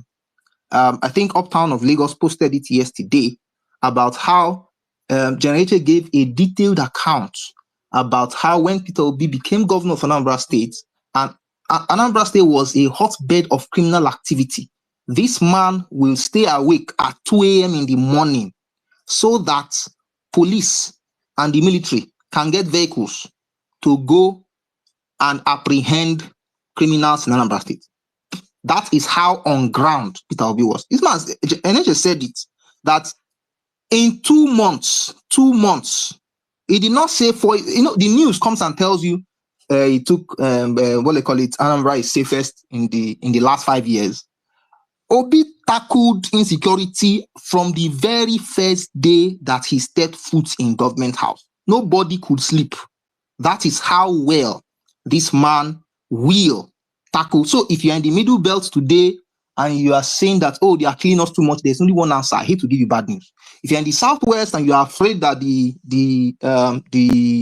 terrorists are in our doorstep, if you're in the southeast and you are afraid that, oh, this guy, the unknown gunmen are doing this, just see, I don't know, whichever way you want to describe it, that's exactly what it is, right? If we want to fix our problems today, as it stands today, there's just one answer to our problems, and we need to begin to rally around this answer as a united front. And of course, like I always say, if we don't kill APC, we will all die. I'm sorry, TikTok. If we don't kill APC, we will all buy. Our children will be slaves, and they also will buy as well. I give my mic at this point. Thank you very much, the Nigerian citizen. Thank you very much. Just to quickly chip this in, Saddam was talking about how to get Nigerians to that anger point just now. I just also want to say that, like I said, towards the close of the last space, and I just want to say this now because I know if I want to repeat it at the end, maybe a lot of people would have left at that time, that the minimum everybody should be doing, right, at every opportunity you have, especially if you're in Nigeria, Nigeria or outside Nigeria, to be honest, because even if you're outside Nigeria, you speak to people in Nigeria every now and then. The minimum you should be doing is creating the awareness in the mindset of Nigeria. Mindset is not built overnight. We are not going to expect that, what will I say now? Let's say November 2026. Election is February or March. And I say, now let's start gingering people. Let's start telling people for where by that time. It is not. By that time, say people might not be able to swallow or come to terms with some of the things that they need to do. But if people start knowing from now the concept of rigor like these things that we talk about, like you might be saying it passively, you might just be saying it within conversation, or you're talking to somebody in the market and you're just saying, you are talking about something, let's say, Nigerian, it's just, and I'm saying this because this for me, I feel like these are practical steps we can take, because you might be on this space and you think, now later we can't talk, what I feel they do or that kind of thing. You're having a conversation with someone in the market, randomly you are talking about the suffering and the person saying anything, just keep it in the mind that this suffer no go end. The next election, we need to put our, like, any way you want to say it, word it. I can't teach you. It's not a script. There's no script for it. But my point is that if you start influencing, become an influencer for it, basically. If you start influencing people, you might say it to that person once, doesn't understand at the time, it doesn't sink into his head at the time. It's okay, you sowed it as a seed. You've done the evangelism, like people say it. Over time, when hunger don't wear the person will be remembering those things that you've said. And you start to come to terms with it. And that's why over time it will build. So that by the time that clarion call, the time for that clarion call comes, it will not come as a sudden that it's go be like saying, waiting the person don't expect. You don't prepare in mind. As me I did now. I've come to terms with it. That we cannot have it the nice way. So let's just have that at the back of our mind. Quickly, I'm going to move over now to Peter Obi, last born. After which I'll come to Truth Emo, then I'll take Obedience because Peter Obi last born. All right. Good morning, good afternoon, good evening, depending on where you're speaking from. It's been a while on Vawulence Space on the speaker session. I've always been listening. So I thank the host and co-host for bringing me up. So I won't speak much. Because I'm just tired of the country. Like sometimes I'll just decide to just off my data, but my mind won't be at rest. Nigeria issue is just tiring every day. Imagine 2 years in power. Imagine the number of people that are dead. And you don't care. And people will still be quiet. I bet you half of what is happening in Nigeria did not happen in Kenya. But they rose up to speak. 2 years in power. Look at how the country is. As if we don't have single leader. As if the country is for how many years we haven't heard of suicide. Sorry, bomb blast. But just look at just because of the kind of leader we have, such things occurring again in Nigeria. Talking about the coalition, I was discussing on a space today. I was saying they don't really know who Tinubu is. Tinubu don't care about anything you do. Bring everything, vote 100 million votes. He will still rig it if you want to rig. Coalition, go and unite with any political force you want. If Nigeria don't have one voice, and how are we going to know that this thing that they will protect their vote is now by speaking up, by rising up? How are we going to know that after we vote next time Nigeria will protect their vote? The kind of Nigeria that we are seeing today, that don't have the mind to come out and protest for their right. What is the probability that during election, after the election, after the coalition, everything, they'll protect their vote? I don't know what to say right now. Nigeria, we need to wake up. We need to wake up. It's high time we wake up. Even not for ourselves, for our incoming generation. We can't continue to suffer like this. Please, a new Nigeria is possible. Thank you very much. Let me stop here. Thank you very much, Peter Obi, last born. But just to correct, I kind of get what you mean in terms of, which is similar to what I said. No matter what opposition or whatever does, without Nigerians standing up, it's futile. But we can't also ignore, like Saddam was saying, what some of the things that will trigger that Nigerians are rising is going to come from. First of all, the belief. For example, 2023, what made a lot of people believe was all INEC said about the election. So it's going to come from what the level of hope that can be built before that time, and which will be tied to, some of those things like coalition, like Saddam was saying. If Nigerians see Peter Obi ginger, for example, that on its own is a factor.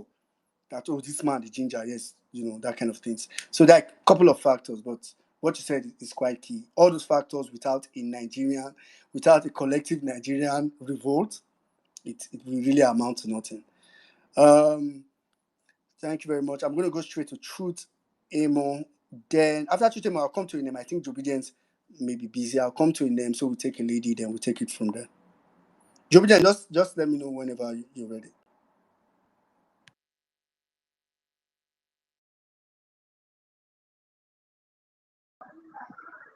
Thank you, Women.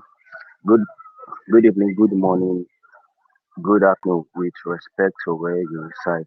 Uh, Thank you, Enya Saddam. I really want to appreciate you understand. Let me pick it up from there. But before that, I would want to act as the devil's advocate for people. I want to believe PO's gentle maligness is just an act to pull these APC roots in power because we all know that we are dealing with demons. These APC politicians, they mean business, and we know they won't uh, play fair. Nigerians, we need to adopt this angry mindset towards towards APC politicians. They won't play fair. I keep saying this, even though we have uh, like even though there is a rerun regarding the presidential election, even though PO wins 100 times, it will still not be announced. What am I trying to say? In life, with regards to any target, you have to mean business. PO needs to be angry in the sense that he needs to play this game in a way that it will tarnish them. Enough of this good man nature, this polite nature. You don't act diplomatic with madmen. Even God fought Satan in heaven to chase him out. There's a way people needs to move. They will know that this man is deadly because they are taking him for a ride. Like they make mockery of him every market day. A mockery is always throwing dirt on him as if he's a nobody. But look at what they did to Gage. They were brutal with Gage. They were dishing out misinformation in and out. So they need to. In fact, well, I don't know what Theo has in his book, but honestly, gentlemanliness is not epic. I want to quickly share this story because I I I heard of it. There's this current local government chairman in the uh, yes, Kosofe local government chairman. When he vied when he vied for the office, he won several times. Three times that election was conducted, he won, but they did not give it. They had to, give him a condition that if they will give him that office, he would have to decamp to APC. What am I trying to say? Come 2027, we need to be brutal. We need to be violent. There's no two ways about it. See, we need to drop our English. We need to drop our common sense again. We need to face these people like I don't know, like criminals. Like no more courts. Like we don't need to go. Look at what Kenyans are doing. You don't like they there should be this burning anger, this burning obvious anger towards these people. They need to feed the heat. A lot of this, but then the question is who is going to lead who is going to give up their life? Because I don't know, is it that Nigerians are scared or is it that we are just divided along tribal and religious line? Because we all know the solution to our problem, which is revolution. There's no two ways about it. Because even these elections, this guy they've already written the results. Is it Wike that is going to play fair? These men, they know that if they leave power, that's their end. And who wants to, give up his good life?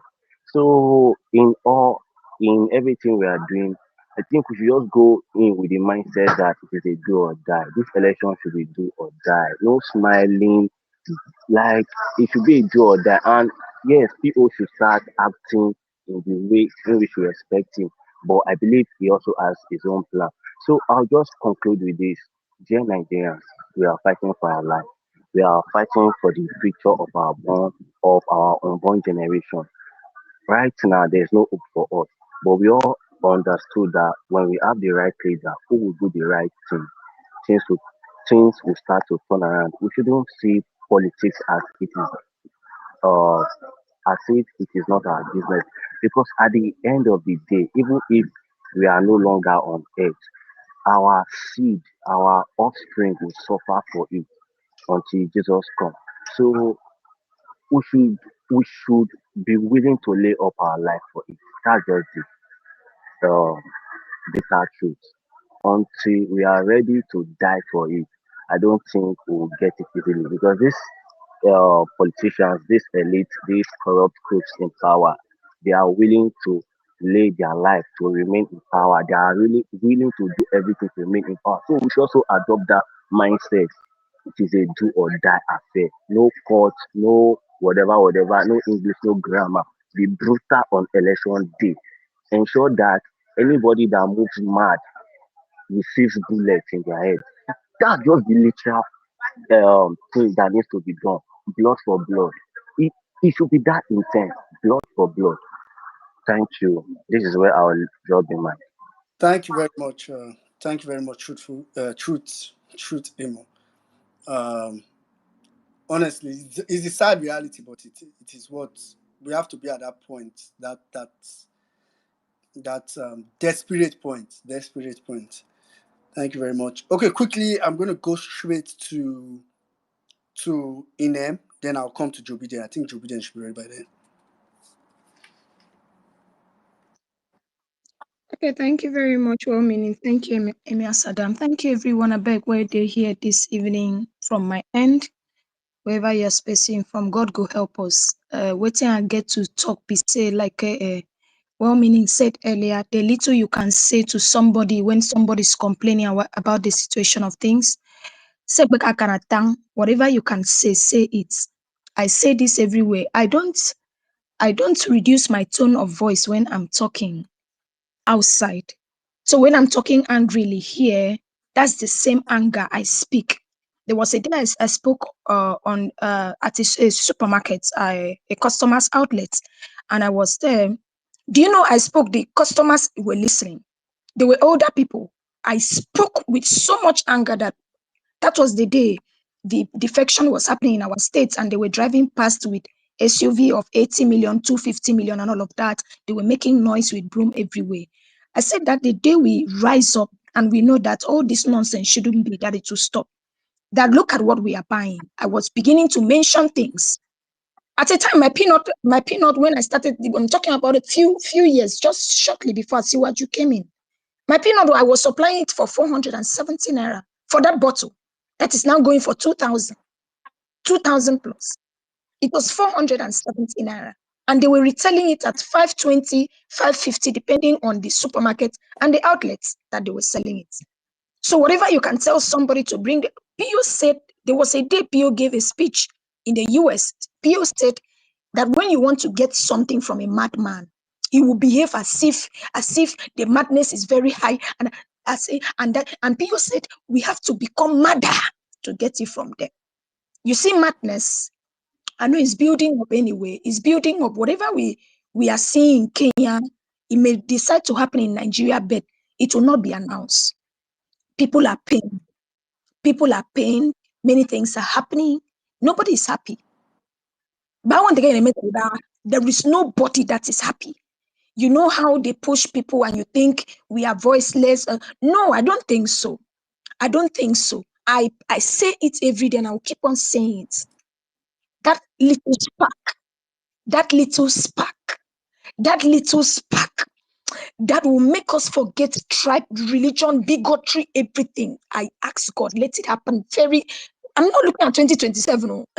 See, like this 2027, I'm not really having a picture of how 2027 is going to look like. No, I'm not having that picture.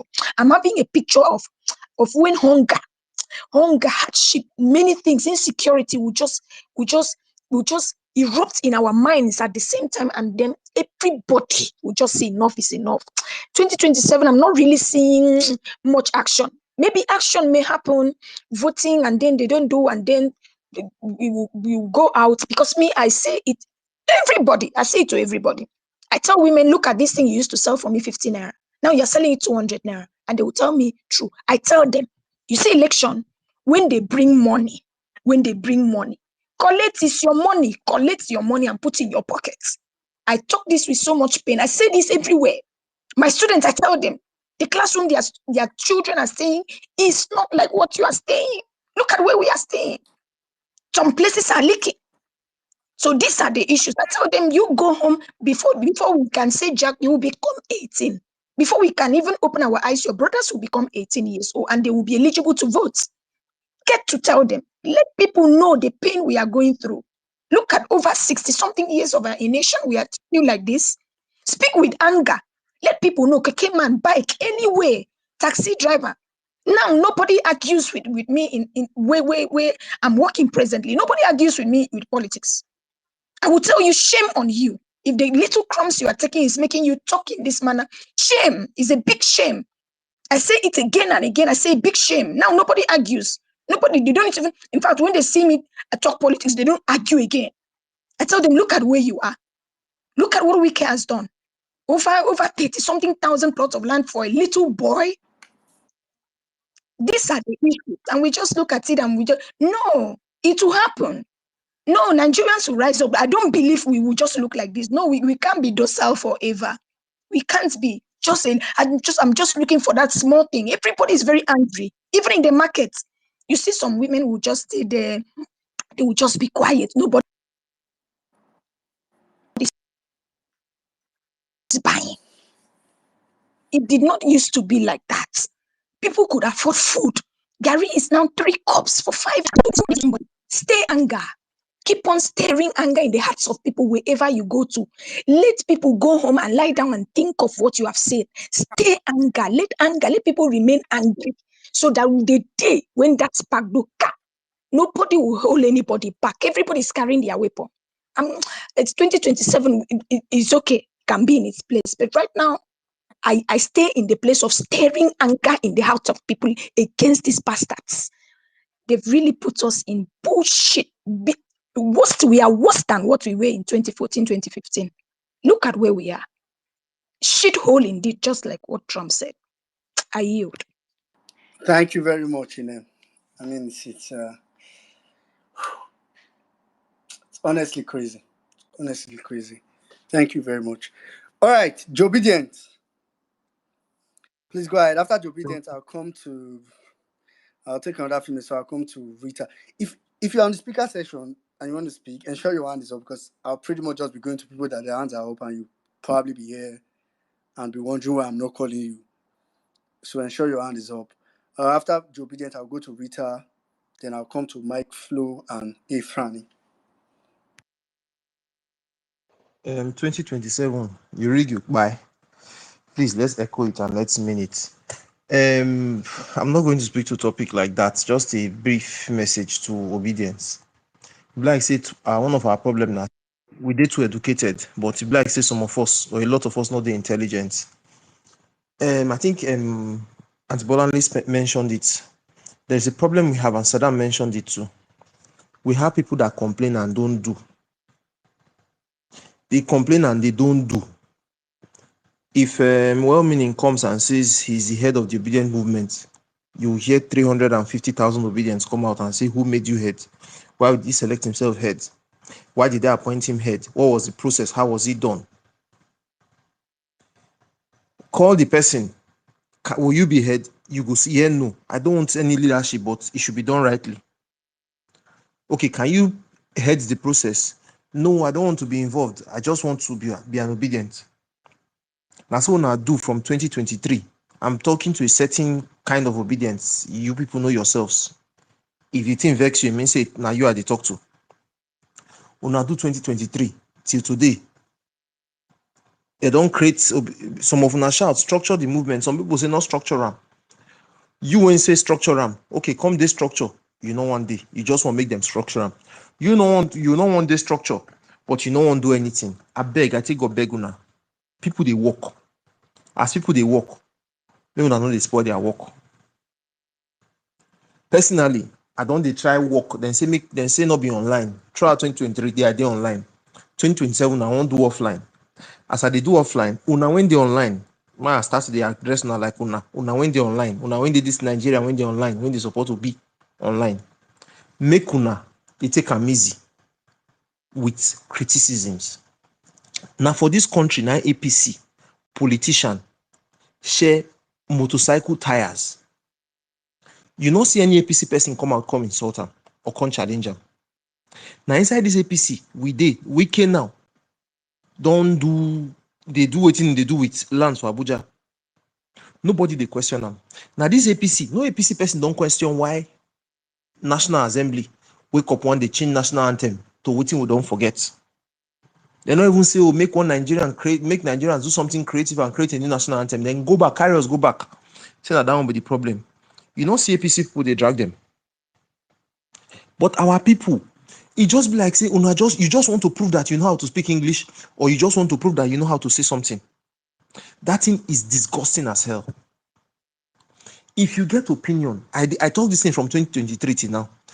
If you get opinion and you say today, what you want to do now, you won't be online. You won't be online warrior. I beg, carry Twitter, open account, be like Saddam. Run your own violence space. If you believe say now offline, now be your own, say online, now just noise making. I beg, go all the beer parlor, all the newspaper stand, all the motorcycle joint, all the place where they say Agbo. They campaign verbally. If you feel say now to go write article online and for newspaper, if you not get how to reach newspaper, just talk them online. Say you need column for newspaper, you go get them. Anything. If you feel say now to the insult POB or solution, insult them on your own. Not tell other people when they attack you to stop insulting them, not to insult them. If you say your role now to just they smell anything when people talk, yes sir, yes sir, yes sir, do them, but just do something. But this continuous criticism. Somebody do something, you don't assume, oh, this person is a criminal, we cannot work with him. Somebody do this one, oh, this person is dumb, we cannot work with him. You go do. You go push everybody come out from when one work from working. Oh yeah, you do the work. No. I'll round up with this example. When I learn from somebody, from manager of a hotel. Then get cleaner when not the clean room well. They can't tell the manager, say, why not sack him? Me and the manager can't discuss. Can't tell me this now why not sack him. Say him the manager. Say the best you go fit do now to stand and monitor the cleaner while she they clean. Because if you sack that cleaner until they get a new cleaner because they are currently short staff, now him go either clean or he go repurpose somebody when they're efficient in another way to clean. A lot of us have our value, whether it's nuisance value, any value, please let's use it. APC use thugs to run elections. They use thugs, they run elections, then collect elections. You don't see APC people come they ask say why MC Olomo do it in do. Either they kept quiet or they supported him. 2027, I beg, make we use our teeth to count our tongue. Make we use our sense. Make we know they shut down ideas. Make we know they kill people's spirits. Instead, in the places where they make mistake, correct them with love. 2027, you rig, you buy.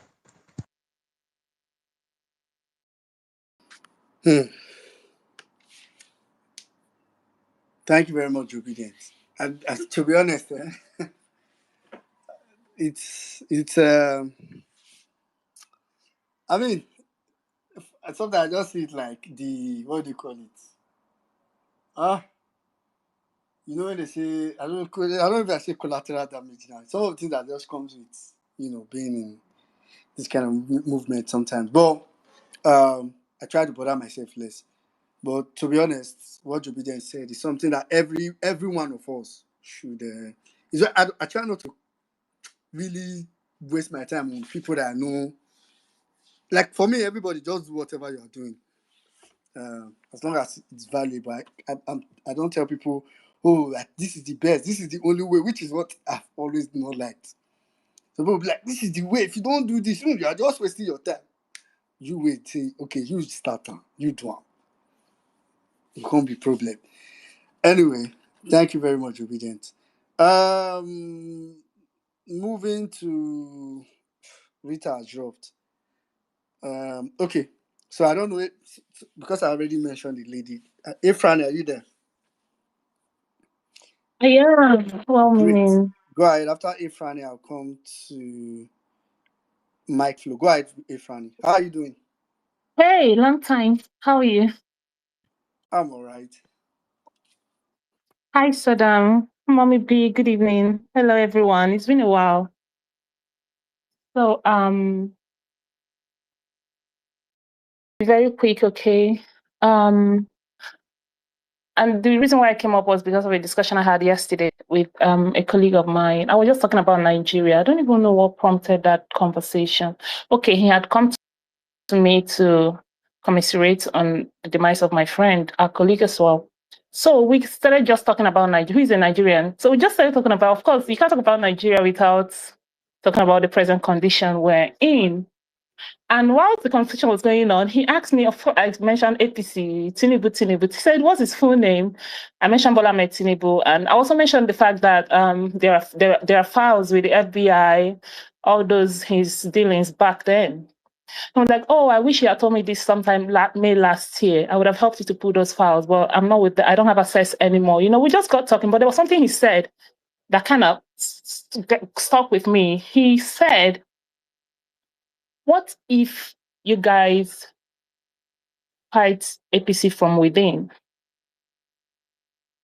I kind of paused. I was like, you don't know what Nigeria is. Nigeria is not USA, blah, blah, blah. I was just going on and on. No. But then it kept on hitting. It's just now, as the space was going on, that I looked at it from a different perspective. As of yesterday, I was like, no, they'll make you swell. They'll make you do so many demonic things. They'll make you spill blood. It's so devilish, blah, blah, blah, blah, blah. I was just going on and on.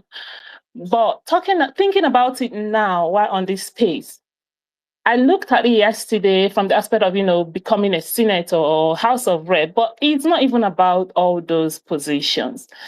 It could be as little as somebody that conveys the materials, right?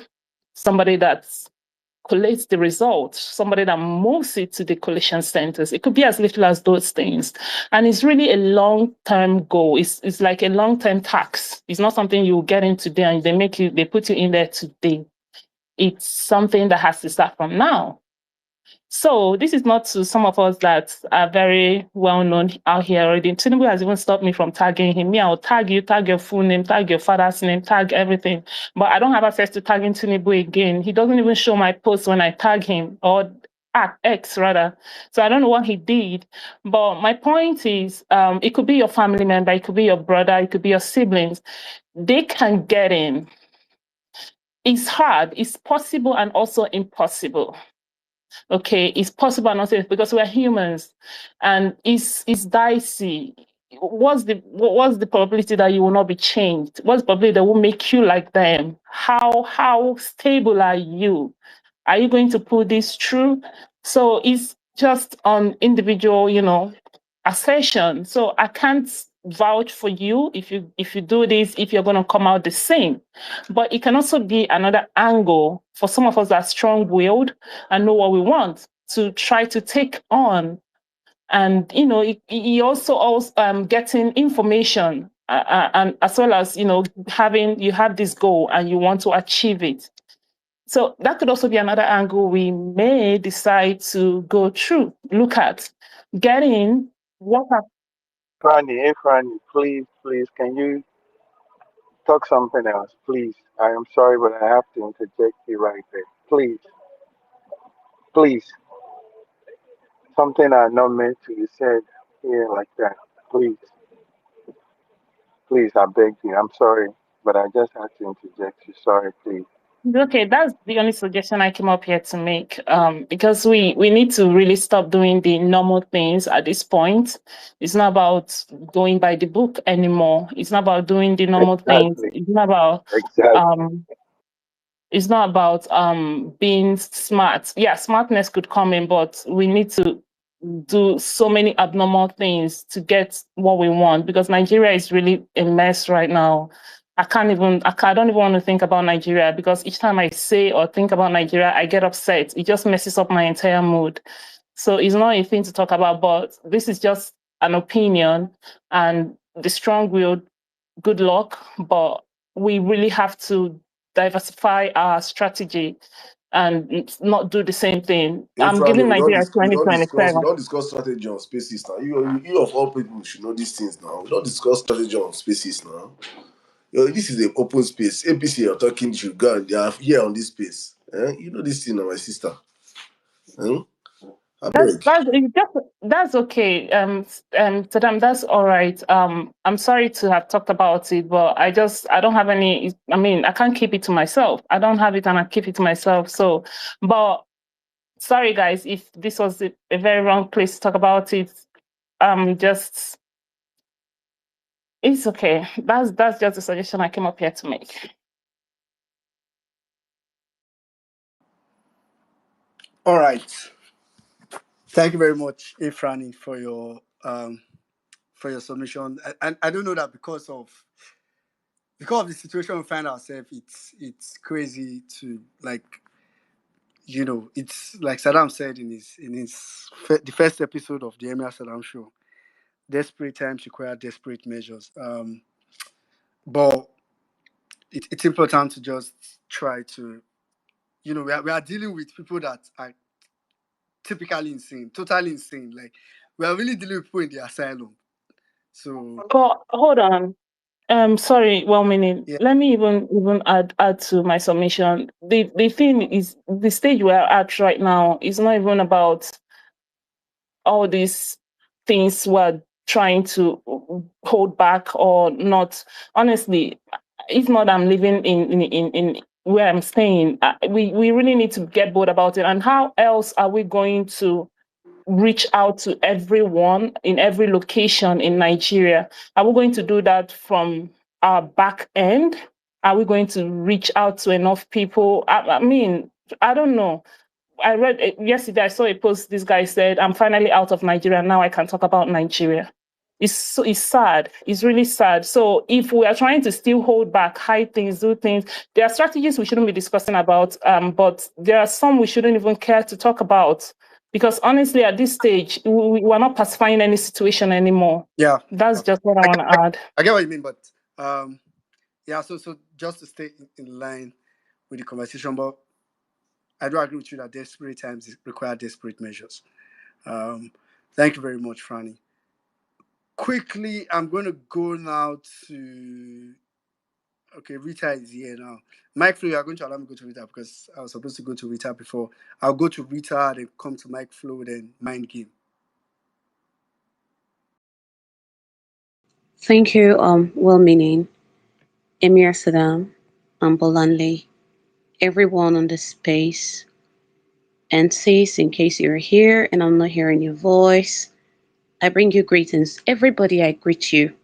You listening on YouTube, Facebook, TikTok, wherever you're listening from, I say greetings to you. And as usual, thank you so much for the opportunity. I want to talk about the Tinubu's state capture. Got beautiful topics here, as always. But I want to talk about the Tinubu's and state capture. Earlier today, I listened to Arise on what's trending, and I checked the time for that news. Of that news, it read as at this morning, a day ago, that was trending. And on that news, Ochi was talking about, she talked about US warning their citizens not to go to Abuja. I think Abuja, yeah, not I think, yes. Certainly, she said US warned their citizens not to go to Abuja and maybe one other place, but that of Abuja really sank in because it's a state capital. And of course, even if you're sleeping and you hear the name Abuja, you remember. And while she was talking, she said she loved the way, was it a foreign minister or one of the ministers immediately went on to tell US that Abuja is safe, that Nigeria is safe. And then it was later on, Dr. Abati, after talking and talking and talking, he talked about and point out the insecurity in Nigeria at the moment. Our media are media personnels. You guys, the state we are in as a country right now, We need you guys to help Nigeria. We need our media to help Nigeria. Because you can't be saying something else when the reality on ground is saying a different thing. The other day on this space, Saddam pointed out a suicide bomber that happened, I think it was in Abuja or something, that the media did not cover. US and all these foreign countries, they have, when before they come out to say things, they know what they are talking about before, especially when it comes to security. When they give intels on security, they know exactly what they're talking about. Now, Nigeria is a country where 200 citizens were burned alive just which day? And US is warning their citizens, and you are going on air to say Nigeria is safe, Abuja is safe. Come to Nigeria. I love the way the minister or so revolted or whatever told US, and you can't hide these things anymore. The people who are killed are people like you. That you are in Nigeria today and you are speaking, you are hale and hearty, does not mean you are 100% safe. How we who are alive today are alive, it's only God that can even it's only by the mercies of God, not because we are having the right security, the right protection from the government. So when people are saying Nigeria it's not safe, don't just stay there and say Nigeria it's safe when you know Nigeria it's not safe. It got so bad that a pope in faraway Rome got to know what is happening in Nigeria. And days after, the president of Nigeria claimed that he was briefed. So, in other words, he's telling the world that if not that he was told, he wouldn't have known the magnitude of the insecurity that is happening in his country. And then our judiciary, at the time of the military, when things were really, really so bad, there were lawyers, there were barristers, there were judges, justices who stood on their ground to call this men to order. And that is why we still have in Nigeria to call Nigeria today. If all those judges during the military regime, if they if they had allowed themselves to be bought like you present judiciary are doing today, we may not be having a country called Nigeria today. I wasn't here when the Oputa panel was formed, but I grew up to hear about the Oputa panel, and I went on YouTube and I was able to see some of the things those guys did. And it was so shocking to see that the likes of Bishop Coker was among those at the Oputa panel. Of all the people I saw at that panel, it is only Bishop Coker's face that I still can remember to be a part of that panel. Now, some of these people are still alive, and Nigeria is like this. We have judiciary, and it looks like we don't have judiciary in Nigeria. Just look at Reno. Reno made Reno. Yes, Reno made a post yesterday that I saw. I saw it yesterday when she said that the Kenya government wanted to say wanted to cancel internet or something, but the judges, the court said no. The court immediately suspended it. But in Nigeria, instead of the courts to be the people who are supposed to stand to call the government of Nigeria to order, but they are even the ones aiding. And that is why we are here as a country today, because our justice system is currently the way it is.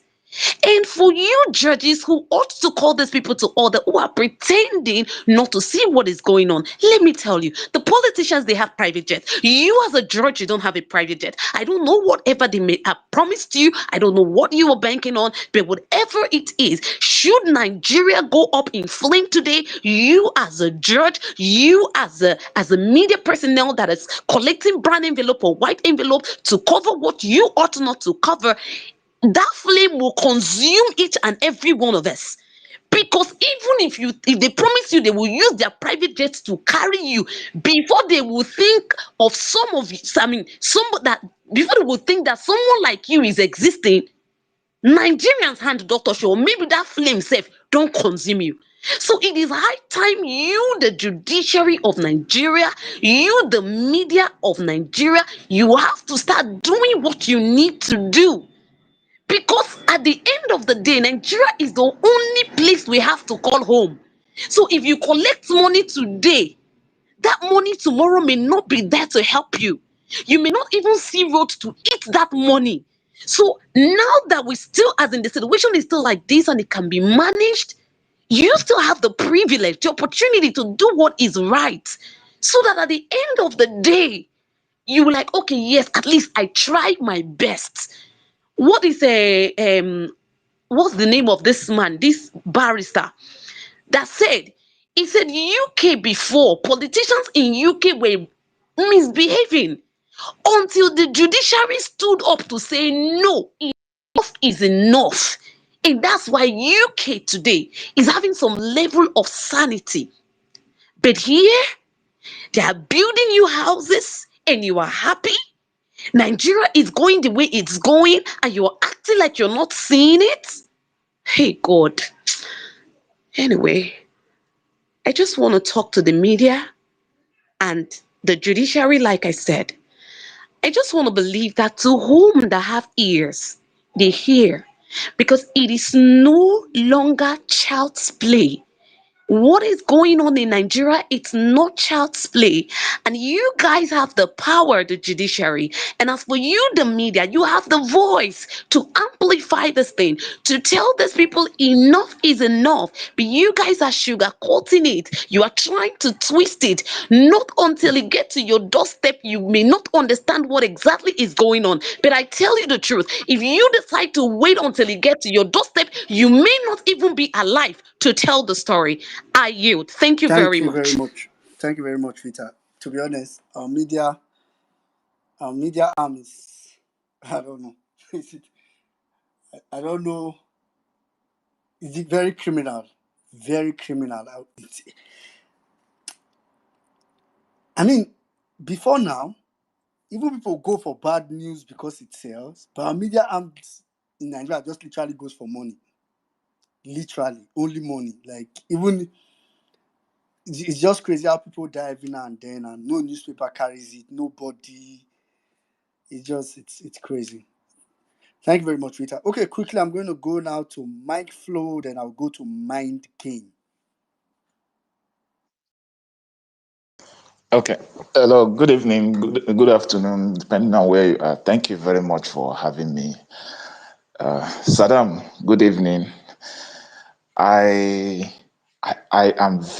one of the most saddest person as a citizen of Nigeria. In fact, I rebuke taking that place or name of a citizen of a country that has been in existence for over 60 something years, 1960.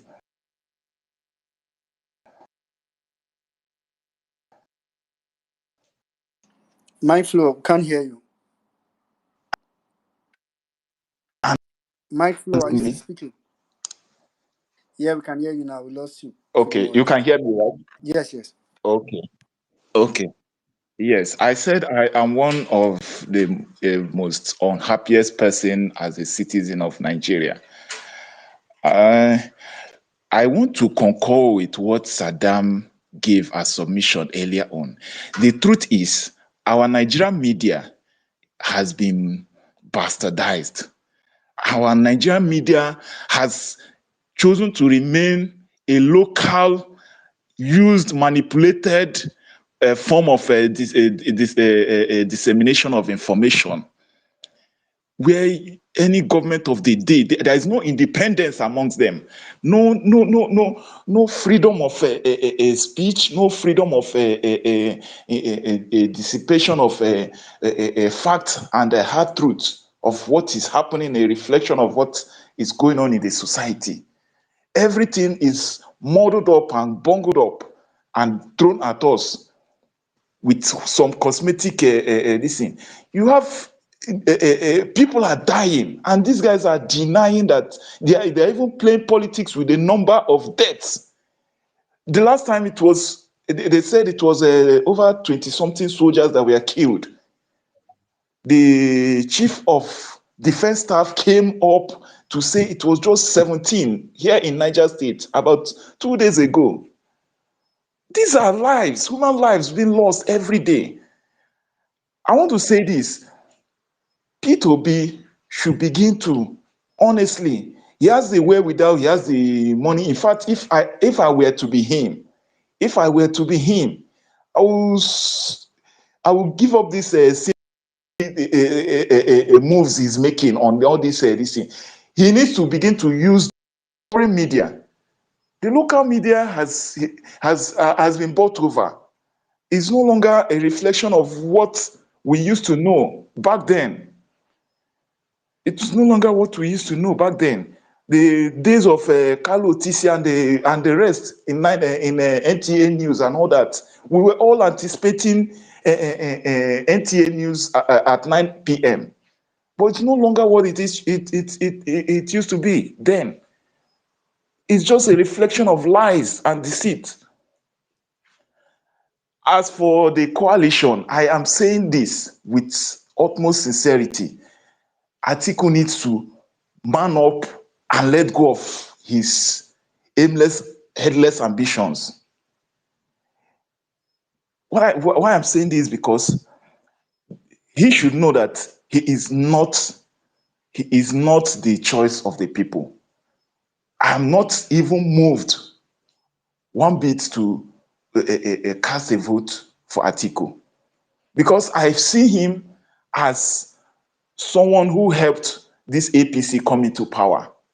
And I don't want to have anything to do with anyone who has associated and helped out in bringing this evil party with lies and deceit they reeled out to Nigerians. So he should shelve his ambition. P2B P2B cuts across all our desire now. I have taken time to study about him, and everything he has been doing and he has been saying has been consistent over time since I got to know him and follow him up. I'm an ardent researcher, and I know when I follow up someone, I know what I'm looking at and I know what I'm looking for. So Atiku should not sweat it. He should shelve his ambition. He is not the people's choice. He's not the people's choice. And P2B needs to man up. I think he's sleeping, he has slept for too long. He needs to wake up, he needs to man up. This is, we are dealing with people, manipulative people, deceptive, crafty. I grew up from, back then in Owerri, from a leaking roof. I hopped a bonds until when I came to Abuja to struggle and get a roof over my head and started making headway. I've had it rough from the start of my life. Nigeria. Hello. Yeah, try to round up in 30 seconds, Okay. Mike. Okay. So what I'm saying is this: who will bear the cat? Where is the hope for Nigeria? And I feel we youths, we need to come together. This is the same religion and this thing they have been using to. How does this thing still work on us in 2025? They use religion, tribe, and all these user sentiments to still divide us. Most of us have been privileged to travel out of the country to school, get the best of educations, and we still come in here and toe that line, supporting obvious failures. This is what I have to say. In fact, to buttress everything I've said, All I'm saying for reasonable people to fly this coalition flag. Thank you very much. Thank you very much, Mike Flo. Thank you very much. All right, that was a nice submission, by the way. Quickly, I'm going to go over. So we have a lot of questions. My aim today is to try to get everybody to speak as much as possible. So I'm going to quickly go over to Mind Game. After Mind Game, I'll come to. I just want to be sure I'm not okay. After Mind Game, I'll come to Nehemiah. Then we'll take it from there.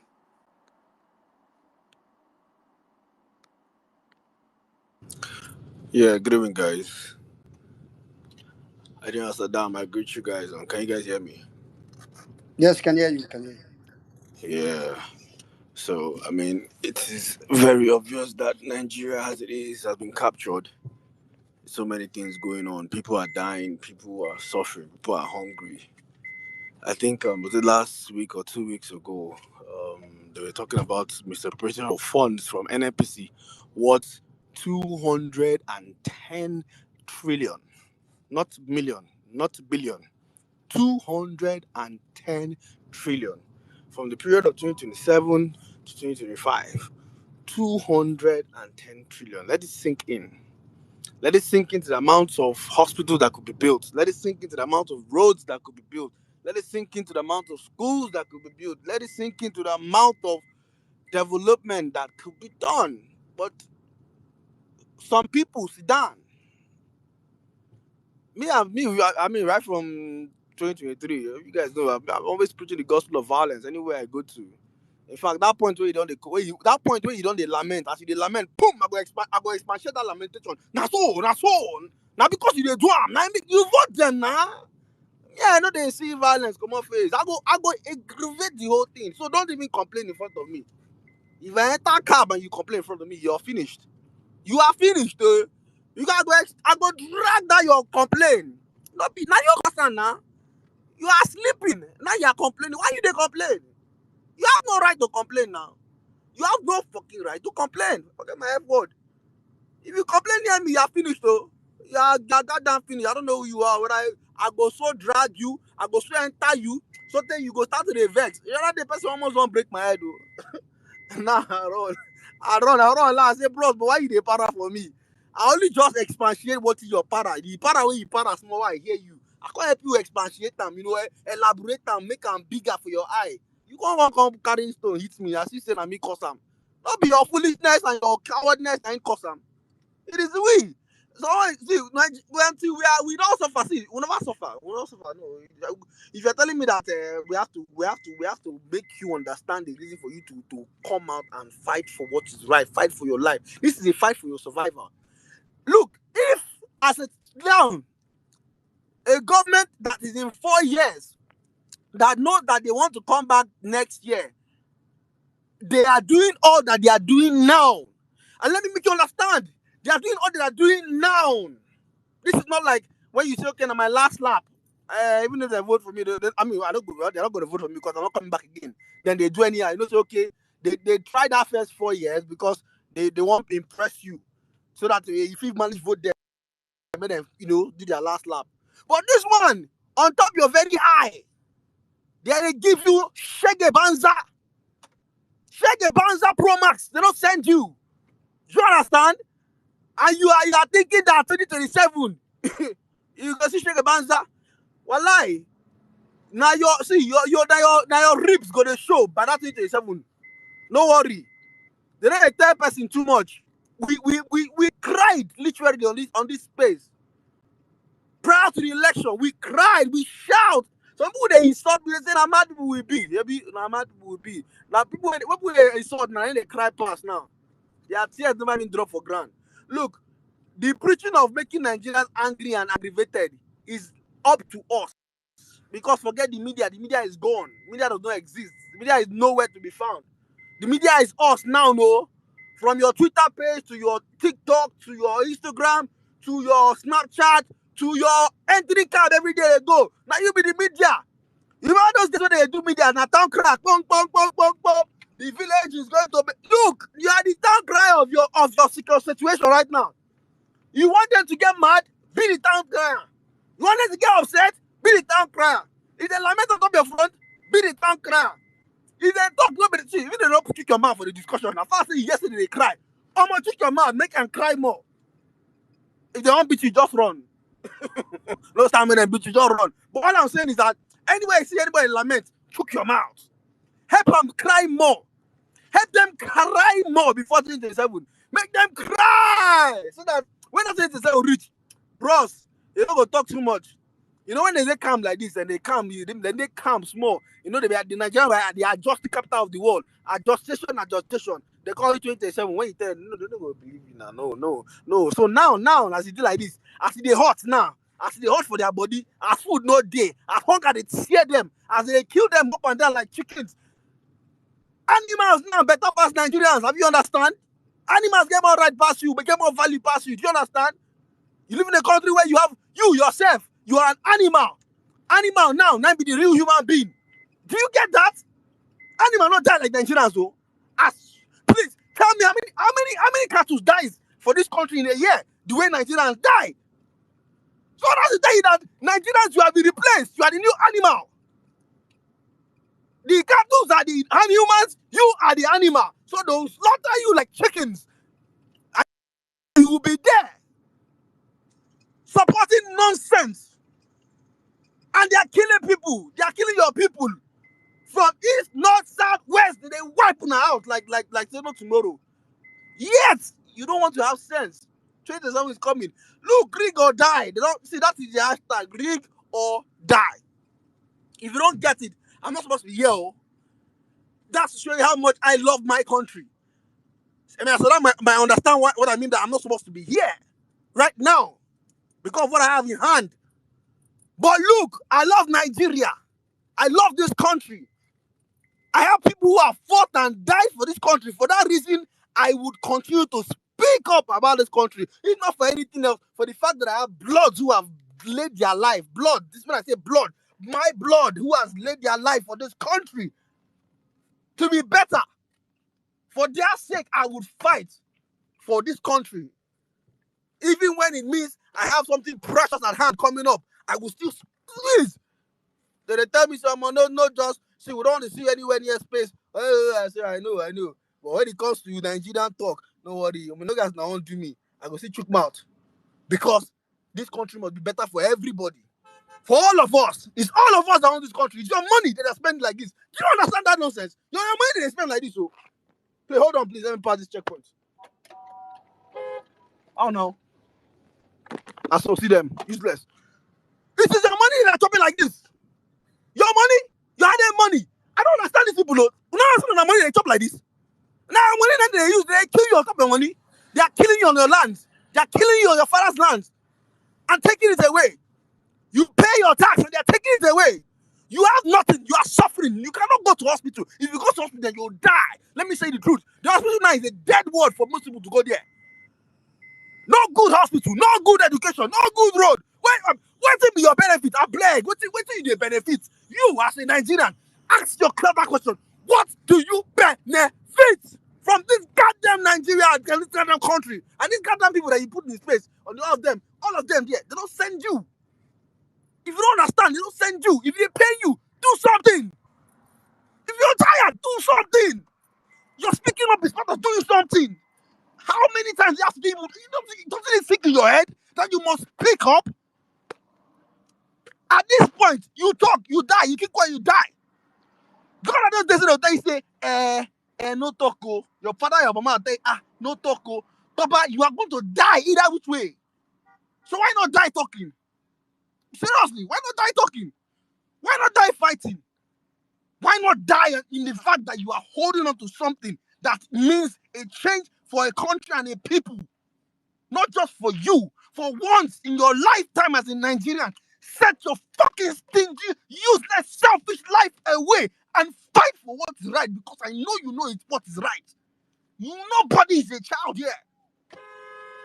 If you damn me, you go buy market though. Don't hit me. I don't understand. You know, see. Sorry. So you have to wake up. I am telling you as a Nigerian, nobody will hand it over to you.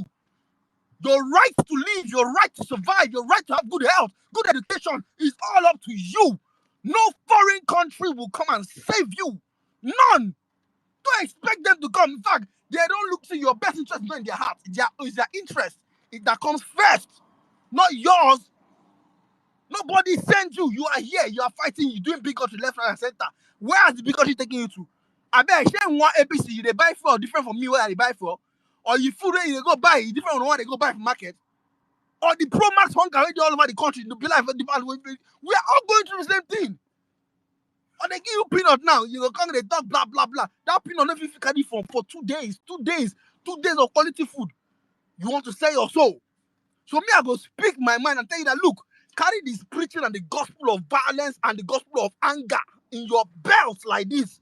Anywhere you go, you see where person don't they parliament, don't they lament. Oh boy, took mouth, give him mouth. Walai. He go vex. See, when you give him mouth, he go sleep. He go dream that dream of that mouth when you give him. He go wake up next morning with anger. That waking up the next morning with anger is what we need. Let them always wake up with anger every morning. Let them always wake up with frustration every morning. Let them always wake up with thinking about their life. So that when they come to that 27, they, oh God, how mercy. They're going to say, oh, more, you know, to take them twice for them to do what they need to do. We don't have a media. We are the medias.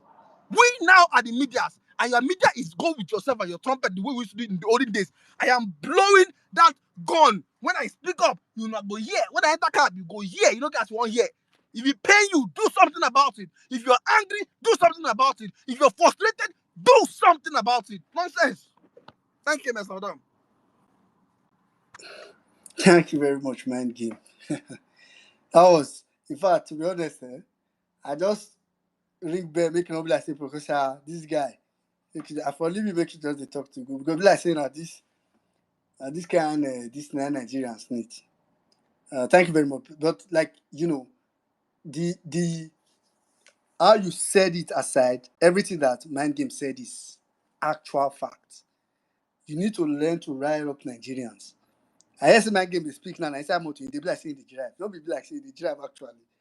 And there are Nigerians that are suffering. Every opportunity you get, go and make sure that you take the opportunity to enlighten Nigerian. Radicalize, that's the word. I've no sugarcoating it. So thank you very much, Mind Game. All right, quickly move over to Nehemiah, after which I'll come to Obiekwe, then I'll go to Valerie. Yeah, good evening, violencers. Emir Saddam at the Halo. Well-meaning, good evening. Auntie Bolanle, I greet everyone with every fiber in me. It's good to be here once again. And we can't the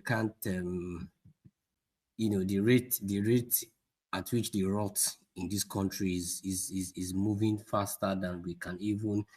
It seems like we cannot catch it again.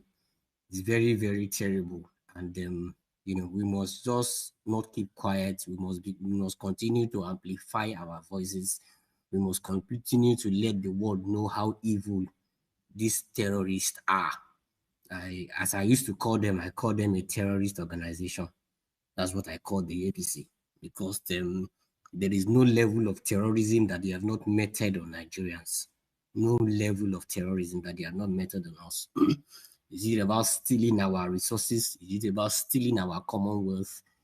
Is it about doing that brazenly, and telling us, all of you, sorry for using the F word, go fuck yourselves. There's something we need to keep reminding ourselves, and we need to keep working in our capacities. Everyone that is here on ground, try as much as possible to make somebody, at least one person a day, see a reason why they should, pull their clothes and ready to fight for the future of their lives and the rest of them. When you look at what is happening in the news today, my brothers, my sisters, the battle ahead is very, very fierce. The battle ahead is so fierce that we need to get prepared. Whichever way whichever way. Our supreme leader has his own style of approaching issues, and that style does not boil down well with so many of us, but he is who he is. I pray that as we continue to speak about the way he approaches these issues, because you can't be dealing with demons, can't be dealing with demons with soft heads. You cannot be dealing with demons with, with a soft heart. You need to show them that wherever they go, when they come in through the left hand, when they come in through the right hand, when they come in from the back or your front, you are ever ready to deal with every one of them.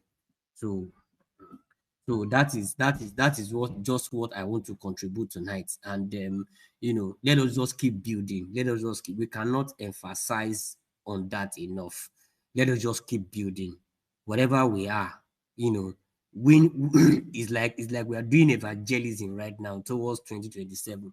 We are not supposed to start that work maybe 6 months to election, or the work should be going on right now in all our quarters. Try speak to somebody. Anybody that tries to complain, what I do these days, I ask them who you vote for, who you vote. Now who you vote? The moment you tell me, we thought you would do, see, you were fooled. You were fooled. I hope you're opening your eyes and your brain to see what they are doing right now. So you better get ready to chase them away. If you are not ready to chase them away, then you are not ready to live a good life. Then you have surrendered your life to them to destroy finally. So guys, whatever we need to do in our quarters, let us just keep telling people. Let us just keep preaching the gospel. See, there is no way, nowhere this government is doing anything good for anybody. Anything good. Nowhere. Look at the loss of lives every day. Every day. We keep spilling lives. Most major military formations has been taken over by terrorists. Killing our servicemen every day. And we're in a nation. Nigeria is gradually pulling down, crumbling in our eyes. We just need to continue to tell these people, and we will not rest from holding them accountable from anything they are doing. Guys, we hope to go further. Thank you, guys. God bless you. Thank you very much. Thank you very much. That was very good submission. Thank you. All right, quickly, I'm going to move over to Obiekwe, after which I'll come to Valerie, then I'll come to Justice. Sorry, wait a minute, before you move on, Yeah. I just wanted to make as this weekend stuff was coming, I just remembered I had an interview and it should be out next week on my podcast and with an APC member that Nigeria is currently dealing with. And when she was speaking, I was telling me some of the things with one of the ministers of this government, the properties, the amount of corruption going on under Tinubu, the amount of stealing going on under Tinubu by these ministers, this ministerial class, it is unprecedented. If you hear properties these people are building, $1 billion, billion dollars, waiting. These guys are still there. So you see this weekend be guaranteed that nothing's going to happen to Wike. The only thing the way Wike will have fire is probably, that's why I'm screaming this in, for the opposition to cash in on this. This weekend story should be on CNN. Tinubu's minister caught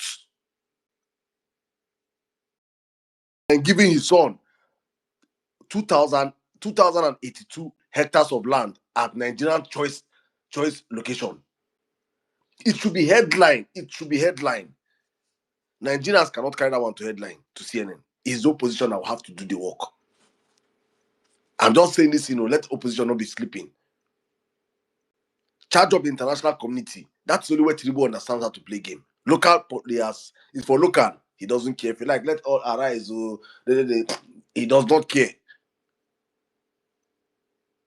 I've been unaliving in Nigeria since Tinubu became president. This is the highest rate we've had in our lives.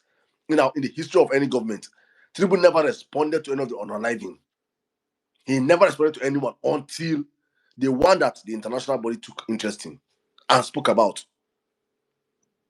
That was when he remembered that, oh, Nigeria's actually being unalived. And he had to visit there against his principles.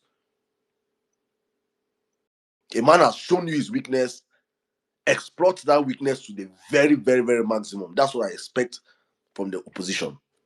Back to you, Emina Beg. Yeah, true. That's actually true. The truth is how powerful Nigerians can also be is, relatively tied to how strong the opposition, because it's what APC did in 2020, from like 2012. As a matter of fact, immediately after that Occupied Nigeria protest, that was the point. Immediately after that first subsidy, that was the point APC just took the narrative from, and it's crazy because I have seen, God, it's just so sad.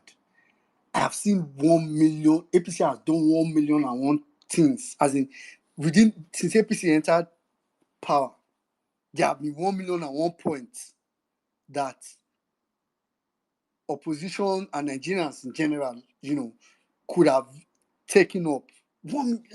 It's every day, sometimes 5 times a day, more than Nigerians even eat.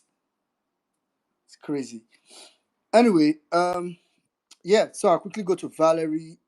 Oh, was that who was supposed to go next? Nehemiah or Valerie? I think Nehemiah. Nehemiah has spoken now. Okay, well, that was Nehemiah that spoke just now.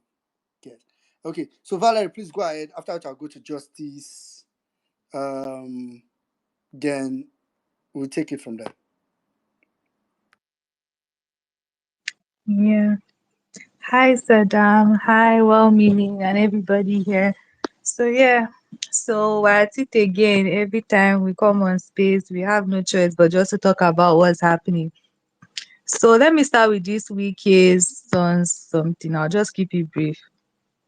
This week's Sons saga that is happening, that people now started bringing out his picture with Davido. The guy is chilling, so I don't even know why we're here just bothered, because he's not bothered. Do you understand? And Wike now coming to now say that it is not true. I don't understand why we will believe that statement, because obviously it's not meant to come and say it's true now in the first place.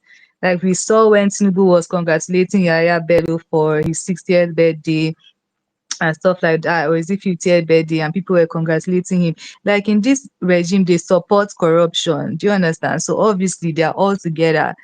There's nothing that we can do about that. I don't think we should be too stressed about that. And Wike now coming to say he's like the ICC center has been booked to 2027. I don't know how that is helping anybody. I don't know how that is changing the economy, because obviously they said they did it, they renovated it for how much, so much money, because of they wanted the ambience and the beauty of it. So it's obviously many meetings that will be happening there will obviously be like foreign meetings, and like people have been saying, no foreign country is going to come and help us. So I don't even see the point of even telling us that place is booked to 2027. These people in Tinubu's government, they're not ready to work. They're just there to steal money. And like everybody has been saying, we need to keep on speaking out, because I'm telling you, people are giving up. But like obviously we can't just give up. Sometimes it's tiring, to be honest. It's really, really tiring. And what even busts my head every day is people that still come to support this regime. That's my problem. That's just my problem. I don't even know if we should keep on entertaining them. Do you understand? Or they are just lost causes, to be honest, because I don't get it. I will never get it. The insecurity that is happening in Nigeria, this is the maximum, like this is the worst ever.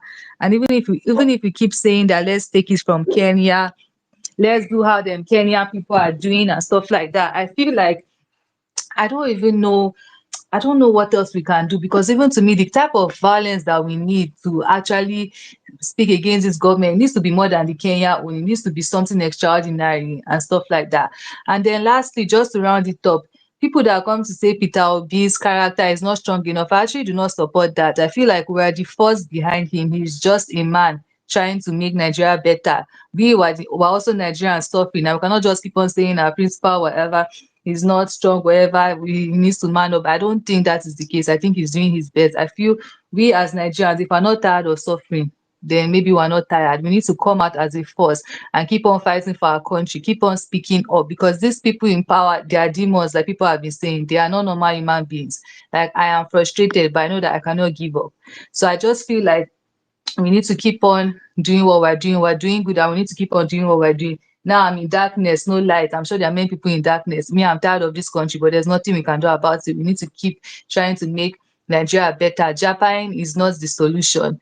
Even if you Japa, like people always say, you still have people here. So let me not hug the mic. I just thank everybody for always being here fighting for Nigeria. Thank you. Thank you very much, Valerie. Obedient. So should leave Peter will be alone. Well, anyways, thank you very much. Thank you very much. Quickly, let me go now to it was Obiekwe that kind of dropped here. I knew I was supposed to go to somebody. So let me just go to Obiekwe before I move over to Justice. Philo Damilola, I can see you on the speaker session, but I can't see your hand. So I'll probably drop you now. Obi, go ahead. Okay, O- thank you. Thank Okay, you, go MS ahead. Adam. Thank you, Your women. background is I a hope bit I'm noisy. audible. Hello, can you hear me? Okay, just go on. Let's. Your background is All very right, so noisy. thank you very much. Okay, can you hear me now? Yeah, go ahead. You Yeah, can go on, manage go it. on. Go ahead. Go ahead. Oh, okay, so thank you so much, Emir Saddam. Thank you for all you do. Thank you, Weminin. Thank you, Mombolanle, and everybody on the show tonight. Now, two things now I want to talk, just quickly. One, all of us where did this platform, we love, where they near chairman. I'm gonna go tell and say, make it come out for here, go abroad. Make it go abroad. Go talk about what they happen for Nigeria. Where Tinubu no get control. This guy don't capture this environment. Make it go abroad. Make it not talk about himself for here again, because now better market now it be. Make it leave that market for us. Make we dispense am. Make it go abroad where Tinubu cannot have one single control. Then by the time he is able to push out those narrative out there, the damage go dey too much for am. No be small thing wey wetin be name David Hundeyin carry information go out there, and then the court issues of Chicago ITS do that Chicago mago. He had to go to court and said that this thing is causing him injury. So we want to go and cause him more injury. Let's go and give him more injury out there. The one wey no fit control. Therefore here, let's leave that matter for us. Who can handle it here? By the time we go in one after the other and be telling the useless thing that is happening here, everywhere go burst, everywhere go just burst. So the secondly, on the people that are here, we that are Nigerians, we're not supposed to keep our mouth shut. What can do? We're not supposed to keep our mouth shut. We should be able to be telling now evangelism. For me, what I tell people say, sleep go tire dead body. If you never pay una go dey see am one after the other. E don't even touch everybody. That you will send your child to school and the child will be kidnapped from school. You will pay some ransom. After paying ransom, you will not be able to see that child again come back. You will see that body. Sometimes you don't even see the of your child. So it has gone to the point where everybody has got to get up to say something. So it's not the media. We are supposed to be our media now. We are supposed to be in fact, every blessed day, if I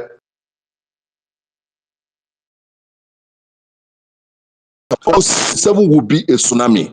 So it has to be what we'll be doing every blessed day, every minute you have opportunity to tell Nigerians, to tell your fellow friend how bad this thing is and how angry he's supposed to be.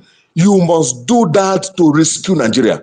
For the sake of our children, some of us are above 50s, but for the sake of our children and for the sake of a better Nigeria that Obi is fighting for, we have got to roll up our sleeves and get in there and make these things happen. I yield. God bless everybody. Thank you very much, Obiekwe. Thank you. That was a very straightforward and clear submission.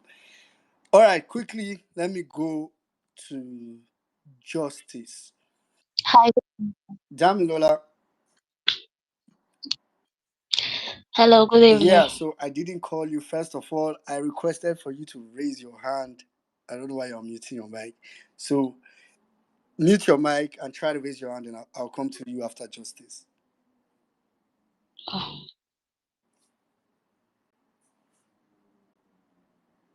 Okay, I think Justice has even dropped. Justice, now damn Lola, now carry you, now make you feel like this.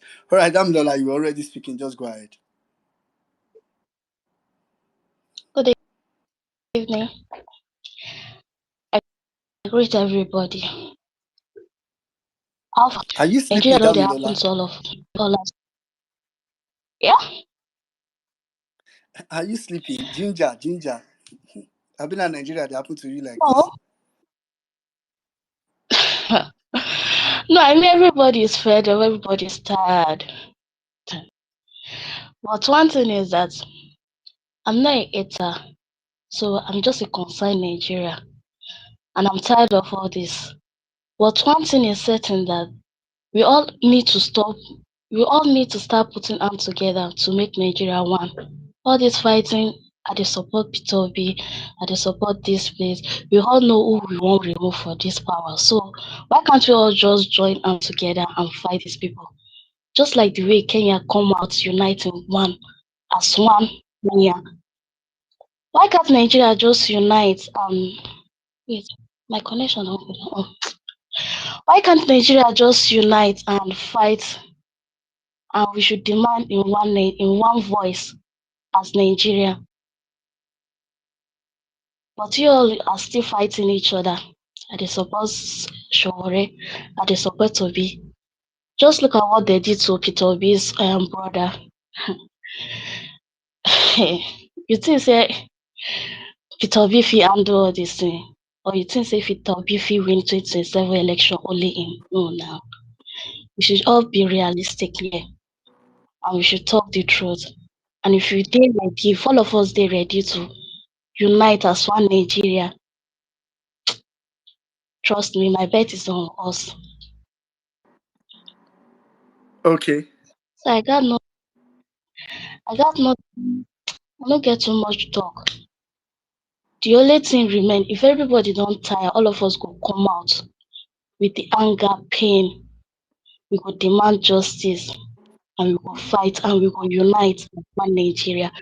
But right now, everybody see the lament, everybody see the still dey talk. We never put the action. So if all of us don't talk finish, we'll start with the action. We'll start with the show working. Talk is cheap.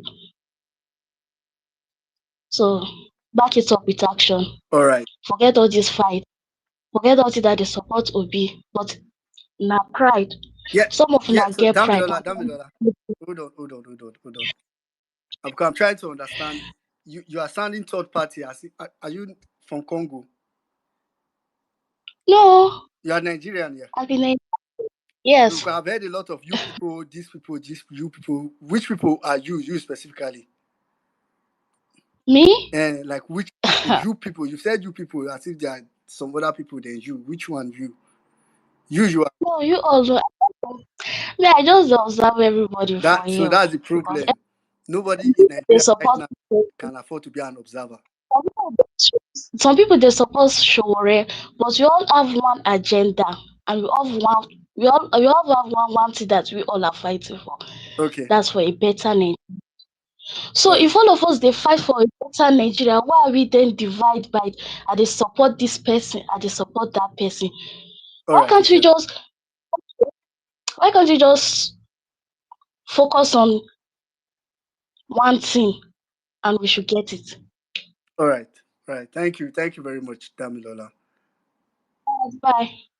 Thank you very If much. not like Yeah. Thank you very much. Yeah. So salient point. You were making there, but just to be clear, because I know you kept mentioning sorry. Just to be clear, so all of us know this for certain. Sorry is an APC is a Tinubu boy. So it's and this is no shade. I wish it wasn't, but it's something that I think we've established over time. Maybe he himself doesn't want to be. He has found himself there. He can't take it, but it is what it is. But like Damilola said, there's need for everybody to come together and fight, and fight for Nigeria. All right, Justice, you're back. After Justice, I'm going to come to Philo.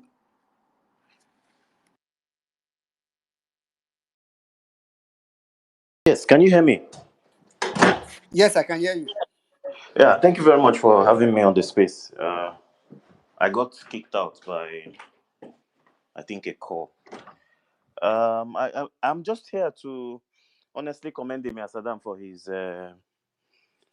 his opening monologue. I think that's what basically encapsulates what I wanted to say.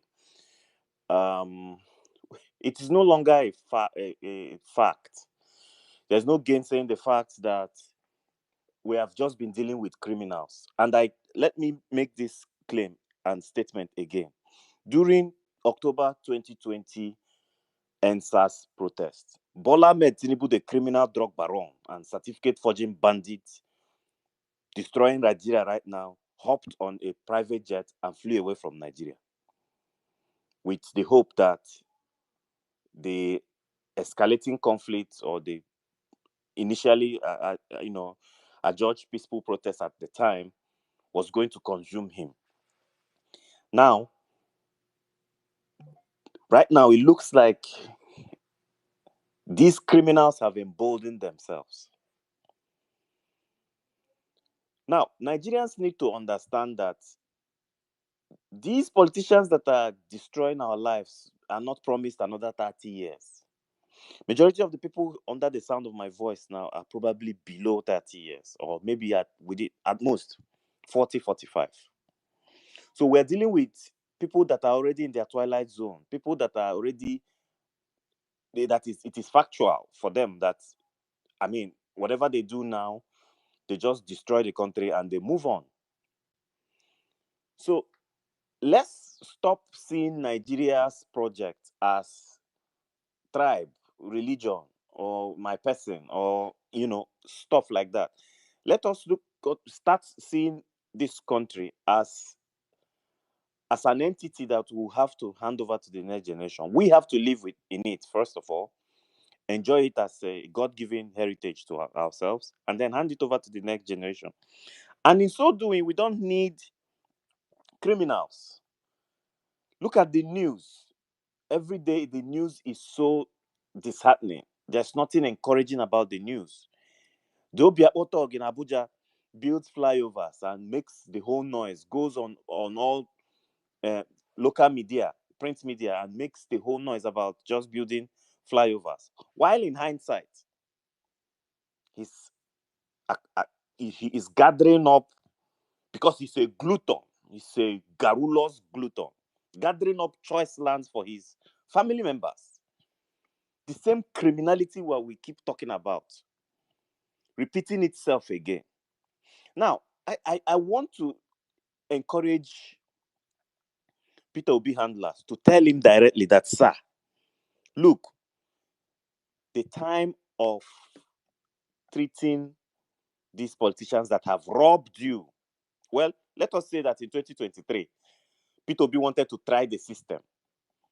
And he achieved that, trying the system and exposing the system. Now we know that the political leadership is corrupt. We know that the traditional leadership is corrupt. We know that the judiciary is bought out.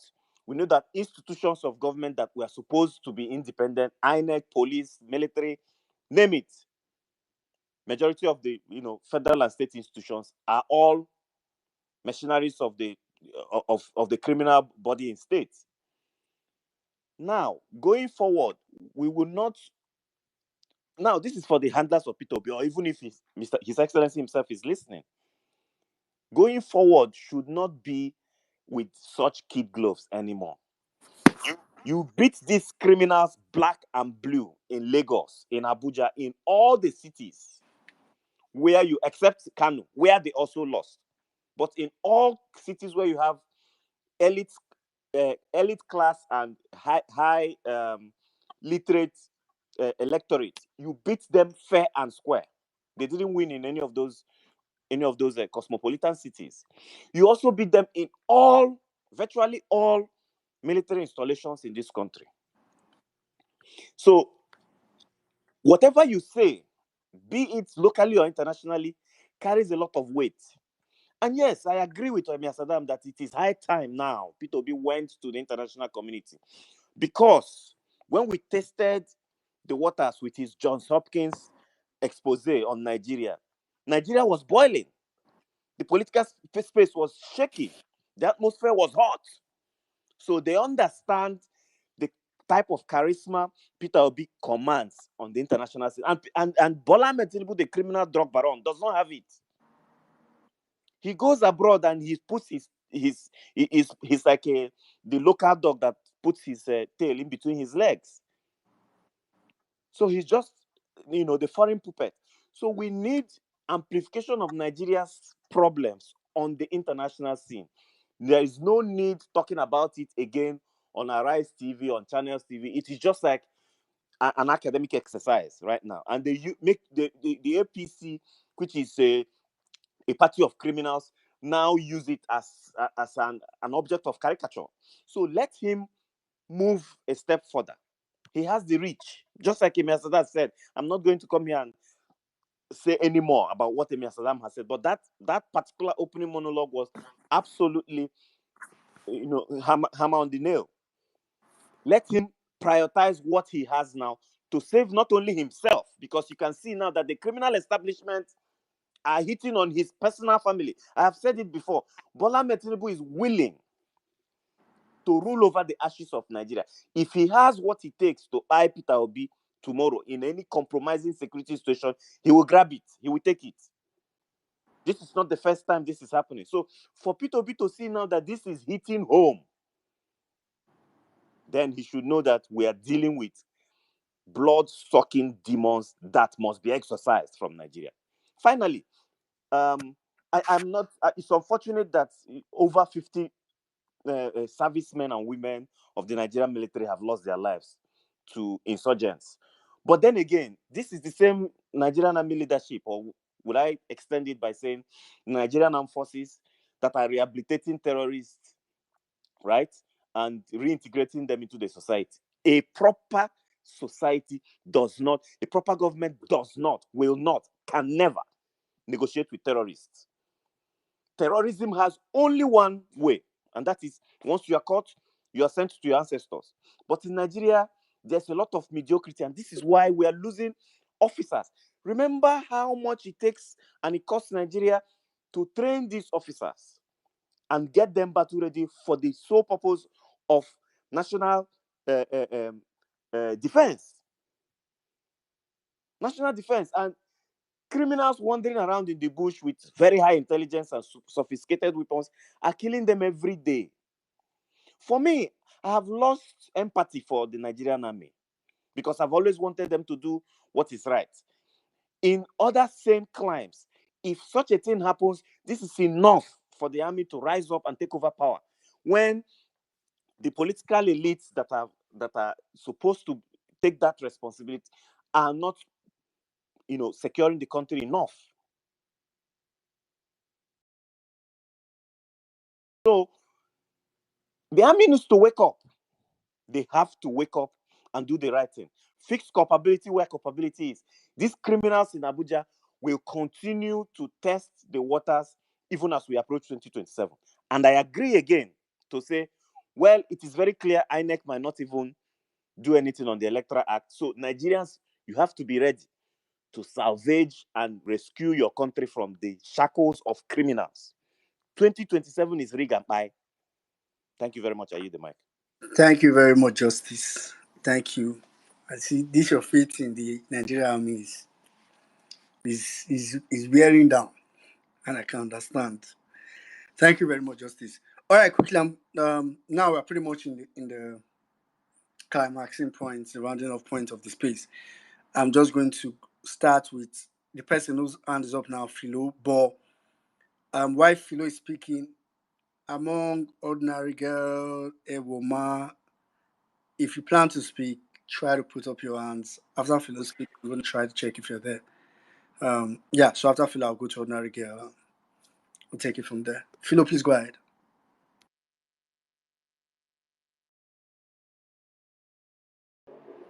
Philomena. Can you hear me Yeah, we now? can hear you. Go ahead. Good evening, everybody. I'm an ardent listener, but today I'm speaking because I am angry. Not that I have not been angry all this while. Since 2023, I've been angry, but since the event of few days ago, that demolition, and everywhere is quiet. That's why I am very, very angry. So I decided to speak. Look, obedience and women in Nigerians.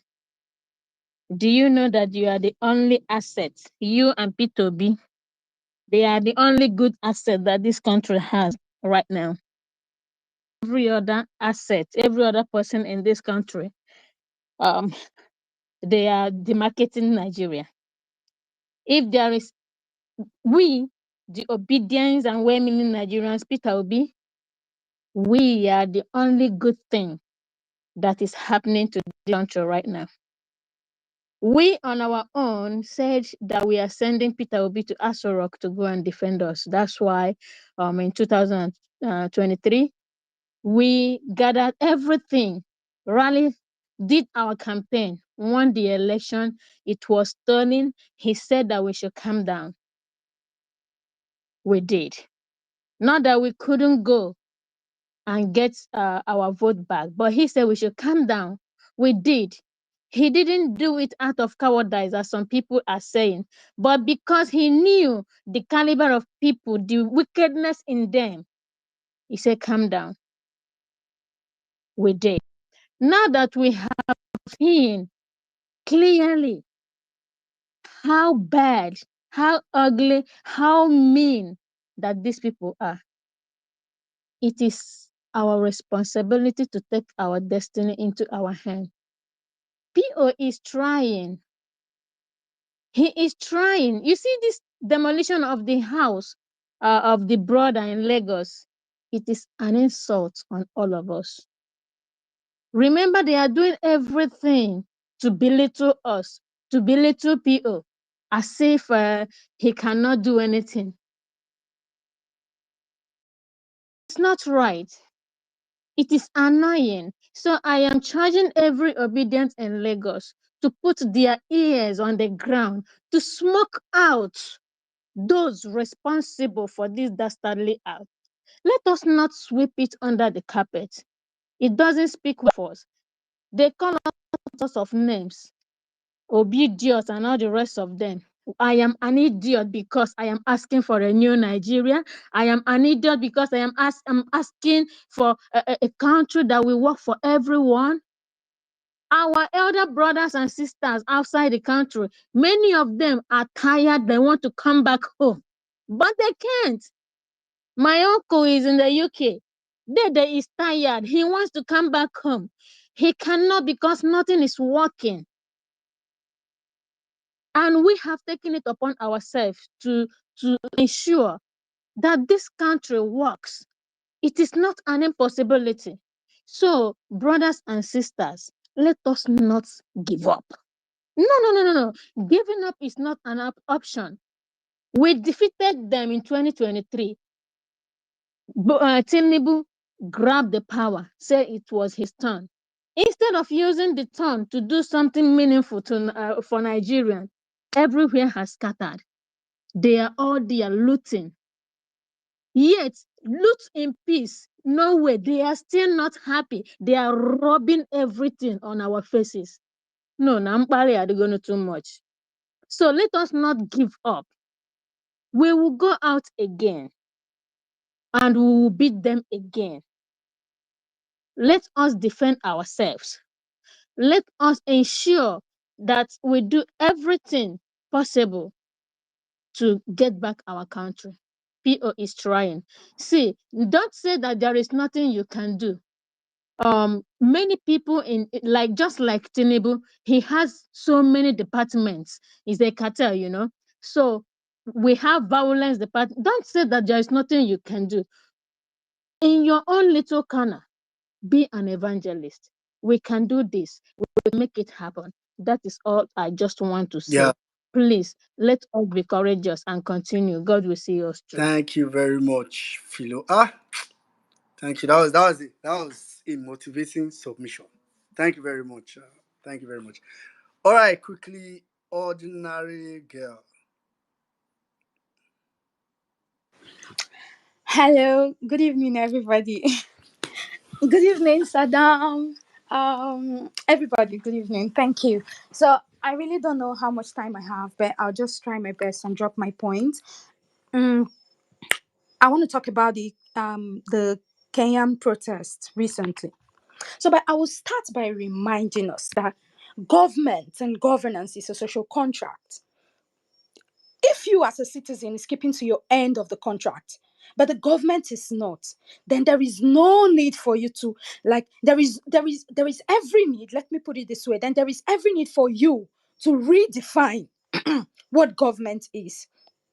If you're in the same country where the government is working, it's okay to continue to see government as a social contract and to continue to do your part. But if you live in countries like Togo, Cameroon, and Nigeria, where the government has zero respect for the constitution, where the government is intentional about not protecting lives, properties, or even providing basic amenities, then similarly, it is important for you to redefine your government as who they are. I mean, person when no they call you pikin, you no go they call her mama. Now over sabi be that. Redefine them for who they are. A bunch of colonial clerks, neo-colonialist servicemen, pharaohs that have ganged up against you, forced themselves into power to rule you against your will, change you to your pains, tighten their grip by the day, and are hell-bent on keeping you in that position till your lifetime expires. That's who they are. Start seeing them differently. Let's start from that. When you call your enemy a friend, you are creating confusion for yourself. But when you call your enemy, you treat them accordingly. That's the point I'm trying to make. Now I'll proceed. So now, if your political leader does not abide by his social contract, it is very okay for you as a citizen to redefine, to reimagine, and to rethink their role in this contract. Rethink their role, rethink your role. Make everybody the answer in Papa name. Let us start from that. Nigerians, we need to think about how Bangladesh handled their own pharaohs, how they handle their government. We know the recent Bangladesh protest. We know. Okay, how about Nepal? As far as I'm concerned, Nepal has given me the most radical of protests in recent times because they literally went into their government house and collected television, just imagine people, Nigerians, going into Aso Rock, collecting TV, collecting chairs, packing out everything, turn everywhere upside down. That's protest on another level. Nepal did it. But just in case you would say that's Asia, let's come down to Kenya, Africa. The last time Kenyans protested, it wasn't too long ago. They lost men, they lost people, they lost comrades. But you would think that the last time they protested and lost men, you would think they would think twice before starting another protest. No way, they are back on the streets, and for even less reason.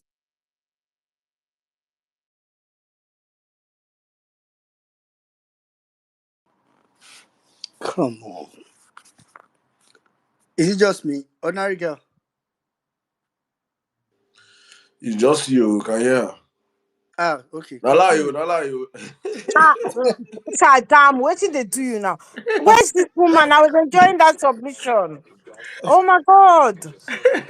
Ordinary Okay, girl. ordinary girl, we are not hearing you. Oh. We're enjoying your submission. I better come back. But me, I can hear her. Ah, so that we don't the yes spirit. I don't say which can. What frequency do you think she's talking at? That you're only your ears here. Eh?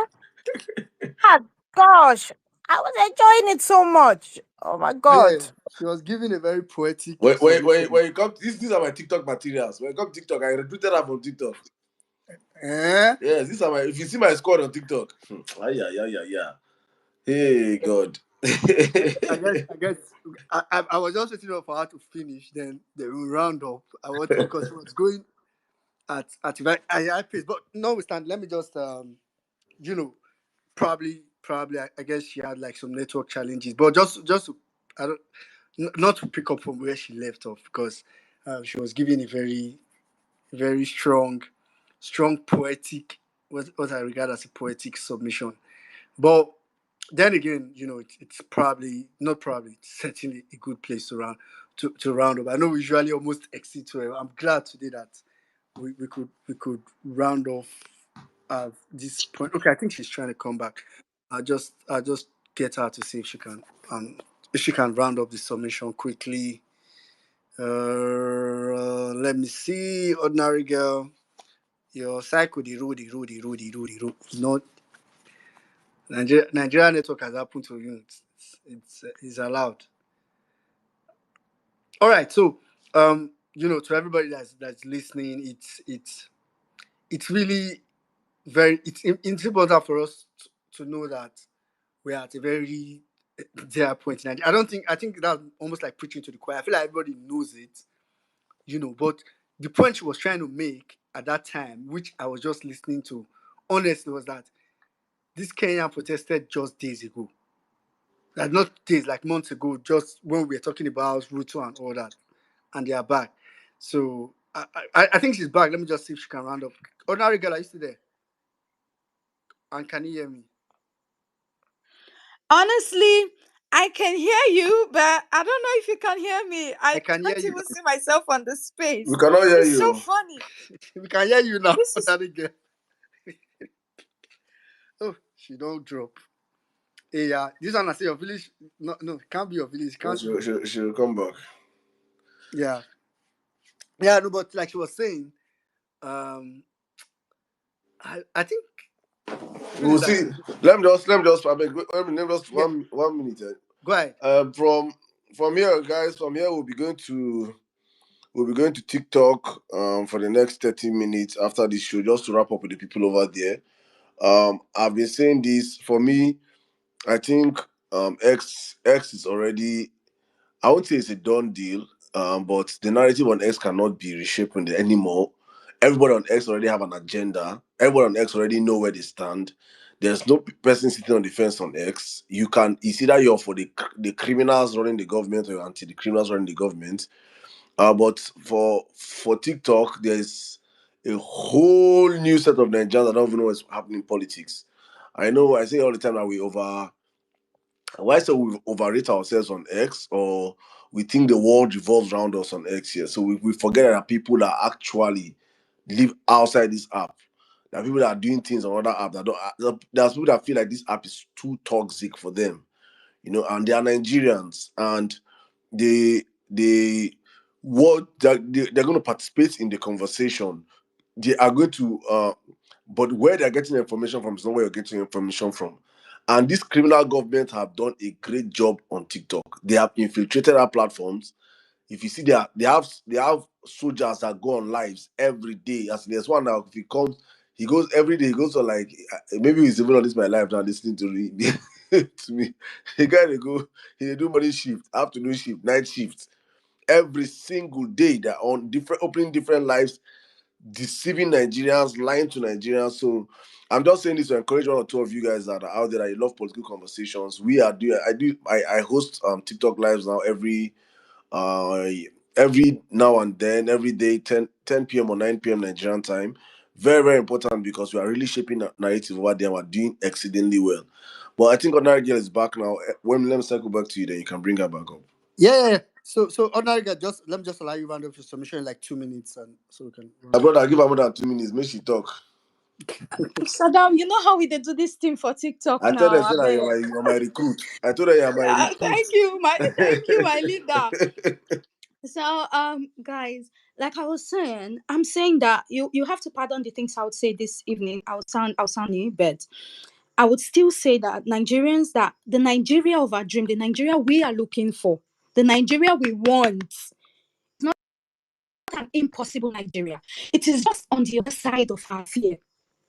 In 2027, if we do not come out so radical, like the Kenyans are doing, and defend our votes, nobody should call Peter Obi a weak man. Obi has his part. Like Saddam said earlier, PO needs to play dogged opposition politics. PO needs to take action, make strong statements. Use international media, even if the local media is beginning to think that the world revolves around them. Just play proper opposition politics. Those are his roles, right? But you see, defending that vote, my darlings, that's our role. That's our role. If in 2027 we do not come out so radical and defend our votes, nobody should call Peter Obi a weak man. Nigeria is the most populous black nation on earth. We can easily double the number that Kenyans are pulling in their protests to do this magic. If we do not flood the streets to defend our votes, nobody should call one single Peter Obi a weak man. Stop expecting Obi to even come out and stand in front of the crowd and lead the protest according to you like Buhari did, according to you like Tinubu did. If you wait to pay, Obi will not even drink this gari with you. This is your gari and kuli kuli with you in the next 4 years. You will fight for yourself. Stop looking for Obi to give the order. Flood the streets, my dear. And when we say flood the streets, I hope you know that we don't mean you should flood one irrelevant street in Coca that does not concern the government. I hope you understand that it is not Unity Park to gather yourself inside Unity Park. I hope you know we mean like strategic places that we pinch these people, like the airports they hope to escape from, the airports they hope to lift their children from, like the National Assembly, inside, in a way that they can't even come into their office or come out of the office. Not you standing at the head of the National Assembly in a very serious manner. The point is that when the senator is coming, the security will ask you, shift, let them pass, let the cars one pass. They are now blocking the roads, the protesters are now breaking the rules. Who made those rules? It is called civil disobedience and rebellion for a very good reason. Dear Nigerians, I would say that the day we come out to protest, I said this thing on Saddam Stickers, I was sounding like a violent person, but I'll just say it, the day we come out to protest and we get killed and we continue protesting, that's the day we get closer to our salvation. Killing us is the highest thing the government can do. Anybody killing you is the highest they can do. But once they understand that killing some won't stop us, that they are killing you and you are still fighting back, that day, two things will happen. Number one, it's either you get what you want on that day, or number two, you unlock a new level of fear in the government. The only reason people who died during protests are said to have died in vain is because people stopped when they got killed. I respect the people who died during the NSAS protest. I understand that it is easier said than done. And I know some people will be saying, I'm talking because it's not me who died, or I did not lose a loved one. I understand that sentiment. I understand. And it's beyond sentiment. I understand. But the truth is, it is what it is. And the truth is, we can never get anything without losing a few. It's up to us. Listen, it is up to us to either lose men and win, or we lose men and lose. We go choose. On the morning after the Lekki Tollgate massacre, DJ Switch, I saw DJ Switch's video. She was saying, come out. This is the time to protest. Please, guys, come out. This is the time when you should actually come out to protest. But many Nigerians were saying on the TL, you're calling people students to protest. You want people students to come and die. Can't you see what happened yesterday? I understand all of these things. In fact, as at that time, I won't lie, I did not understand. But with time, I understand. So there is no blame to who doesn't understand. But we just need to keep telling ourselves, right? That the truth of the matter is that I wish we had come out. I wish we had gotten the message. I wish we had understood the Rema and come out. Many of us didn't understand, including me. That's where we would have clenched our fist around that victory, or at least get something tangible we got. You know why? They used to say,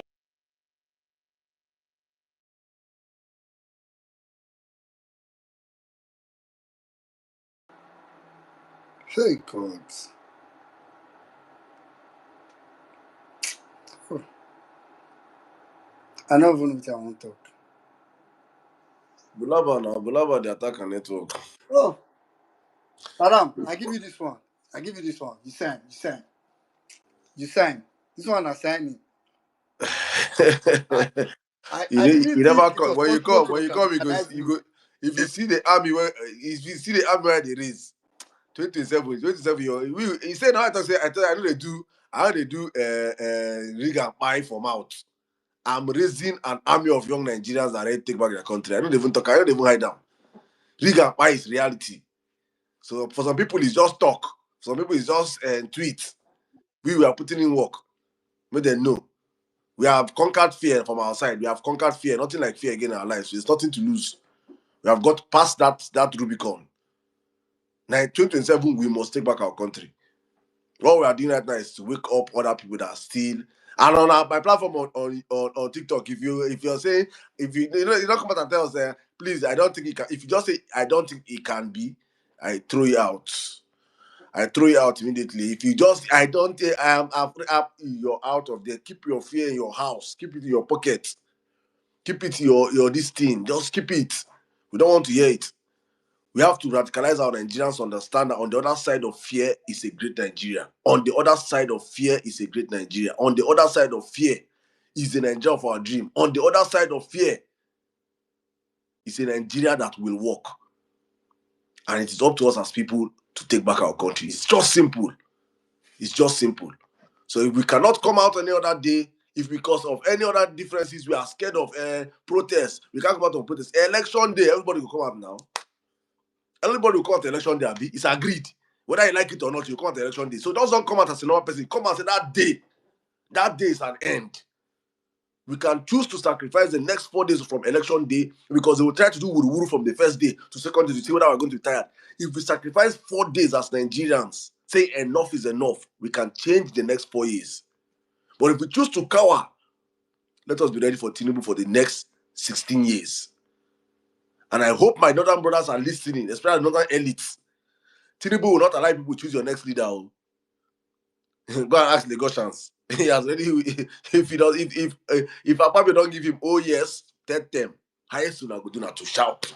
They'll do voice vote. See when I get number pass or Senate and lie, go do voice vote. The only way you can take Tinubu out from the ballot by Nigerians rallying together. So it's important our northern elites stand up and support PO. When they support PO, we deal with PO with our back. We go defend our vote to the very end. We go buy for the front line. M. Solomon and boys come out. Come outside. No, they're outside, all of us. No, they're outside. No, they who mad pass. You understand?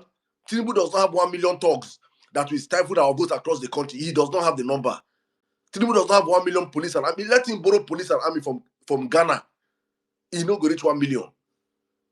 When we have over 20 million Nigerians that should be out on the street that day. So if I'm not even talking about protests anymore, because I know if you say you're calling for protests, no. On the day that we're going to do our civic duty as election, every Nigerian should be ready that day. You know, just go and vote and go back home. Or vote and say for polling unit, we go and chill. No. For polling unit, we follow our vote to our coalition center. Look at Kanu now. You know, see Kanu State? Where they say you want to vote, they go burn you alive. You say you vote for Kanu. Everybody carry their tools for body. That is how you do it. There's no way you guys come out and you're well ready in a polling unit of 300 people. You say that they send thugs, 20 thugs, over 300 people. No, now that mentality has to change. So we have to kill that fear. Our own is going forward to now. We have enough time. I think we don't start campaign now. We say we do campaign mode now. From now to 2023, we're educating Nigerians. On the other side of fear is a great Nigeria. Kenyans don't get too head. We go down too. NCs don't come, you know. NC don't come. Ordinary girls. Let's say they don't want me to finish this submission. I don't know I don't know what's happening, but please, honestly, I mean, I don't speak every time on this space. If I can just Go on. Yeah, go on. thank you. Thank you. So I want to say that this type of protest that I'm talking about, that it's not the one where we will stand online like obedient slaves that will be fitting into the confines of our chains. I mean the kind of protest where you lose men and your oppressors lose men too. Until these people understand that they also risk losing their lives, they will not learn. Do you know how much these people love their lives? They probably love their lives more than you do. They fear death. They don't want to die at all. Recently, there was this viral video of that Ovasabi minister that he got like a plane crash scare. Yeah, and see how desperately he was calling on the name of the Lord that doesn't know him. Blood of Jesus, blood of Jesus, save me now. He didn't want to die. These pharaohs, they can't imagine dying, living wealth and power and setting Nigerians free. They don't even want to hear that Nigerians are free at all. In fact, that's the reason they don't want to die. These people don't want to die. They're Nigerians. See, the serious protest is the one where you touch them where their life is at risk. In Port Harcourt, there is something guys used to call base. In simple term, it means you knock, I knock, you knock, I knock, anaka. You suppose understand. They must understand that every citizen they take down, someone from their side needs to go down too. Did you see the photos of Kenyans chasing that soldier with the gun? They were chasing the soldier. He was holding a pistol and then a proper gun. He was the one running. Until we begin to equalize in this casualty thing, these armed men won't have sense. What concern me with armed men only take out that is not their fault. We need to stop making excuses for these people. Don't allow anyone gaslight you with, hey, why did you touch uniform men? You have now made a mistake in this protest. You have brought calamity upon us. They never forgive. They will come for the entire village. Me, I've not seen them come for the entire, all those people that are knocking them from the north. All those, we they see the story every day. I've not seen them go and wipe any entire village. Their gola used to stand when they hear civilians, and we are making excuses for them. My friend, get out. Get out. Whoever is against you, be against them. Now, human being them be which kind what they talk. When you call for protest, protest is protest. Leave peaceful alone. They don't respect it. Once you mention peaceful, they laugh, they cackle, they go to hotel, they lodge, they drink, they cheer, they carry one glass, hit the other glass, they toast. Peaceful protest only works in civil climate. You know, they understand. The Bible says that the children of Issachar, they are special because they had the understanding of times. They only work for peaceful climate. Can't you see what the people, the custodians of democracy? Sorry. Do I have a problem with my mic again? No, you don't. Try to run. Let me round up. Forgive me. Let me round up and go home. So I want to say that, the custodians of this democracy, the people who preach peaceful protest, I cannot count their peaceful protest though, because the one they will do in LA, violence, the one they did in Capitol when they said Trump, whatever happened, blah blah blah. Everybody knows the story. I can't count the peace inside the protest though. You understand? And guys, let me say this before I conclude. You see the media. You see this media that we are making excuse for, that the government has stifled them. The government has oppressed them. The government. Yes, we can say maybe the government is bribing. Maybe the government is creating fear. But listen, let me tell you something.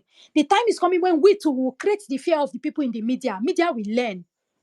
We will create the fear of the people in media. So when they sit down to take the instruction of the government, themselves they will fear the repercussion. On the day that Nigerians will come out, every oppressor is an oppressor, including the media. Every complicit person will be treated accordingly. Even the media will collect. If you don't cry out that the government is gagging you, the government is doing you this, don't cry when the people begin to cry that you are adding to their problem. When the people begin to do you too, don't cry foul. You can't cry foul. The media should get prepared. See what happened with the Kenyan media. They rejected it. They broadcasted it. But you want Nigerians to give excuse for you. We can't give excuse. We need to strip these people of all those excuses. They are used. They are weaponizing it. Don't. And we conclude by saying that 2027 will not be business as usual. The government will come against us in full force. They are listening. I will tell you that they will treat election like war. So just know this. 2027 election is war. Ladies and gentlemen, treat it accordingly. Thank you. That's my submission. I yield.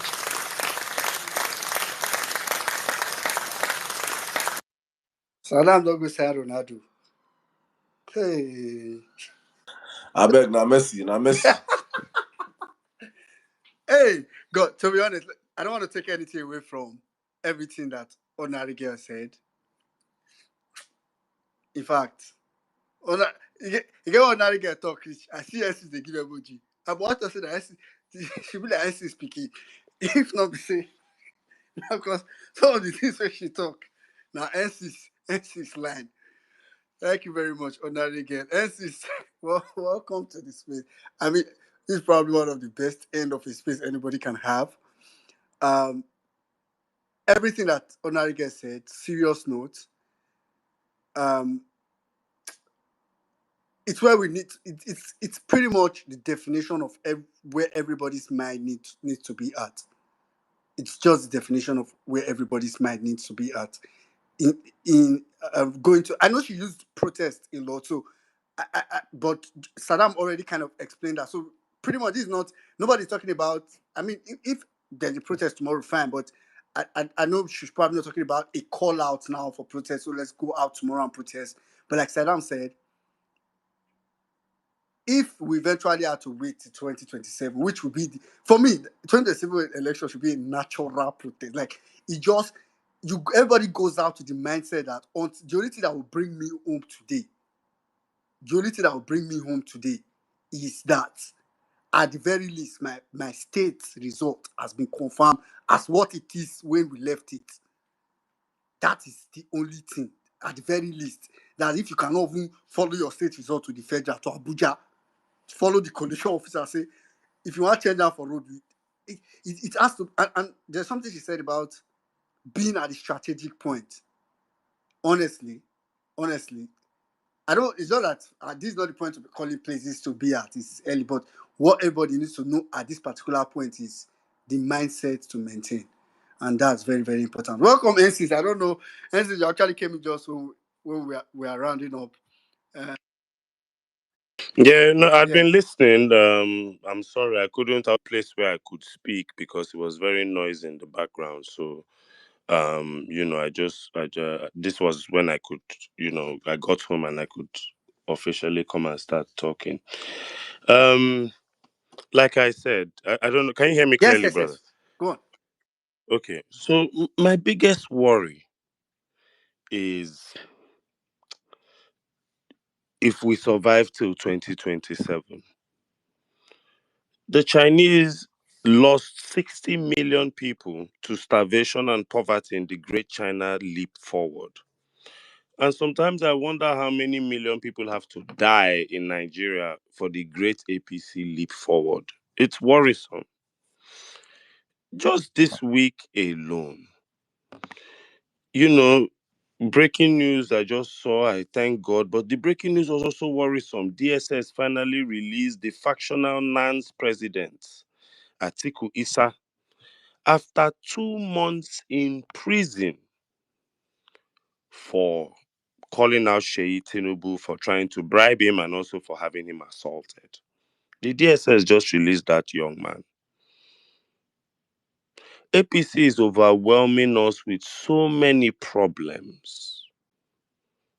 Left to me, this entire week, I don't care what is even happening in Kenya.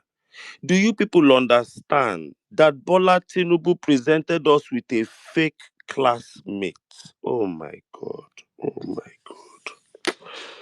Oh my God. The whole charade of the goose of that man. Look. We need to impeach this man. We need to impeach him. Everybody did the mathematics of his Who age want to jump? compared to look. It's Saddam. It's a Well, charade. nobody going to pitch him now. Okay, well, okay, Saddam. Our Now, electoral Fabio law going to states. pitch Tinubu for you. Okay, I'm just saying that wishful thinking, Yeah, my brother, no, because we don't want for wishful. because if you We say, are realistic. like We're I said, reality now, my brother. But go on. like I said, the truth is that this man has committed above and beyond, above and beyond. There was a video that trended this week of a Nigerian policeman that said he served 35 years in the police force and retired, and they gave him 2 million naira in this economy.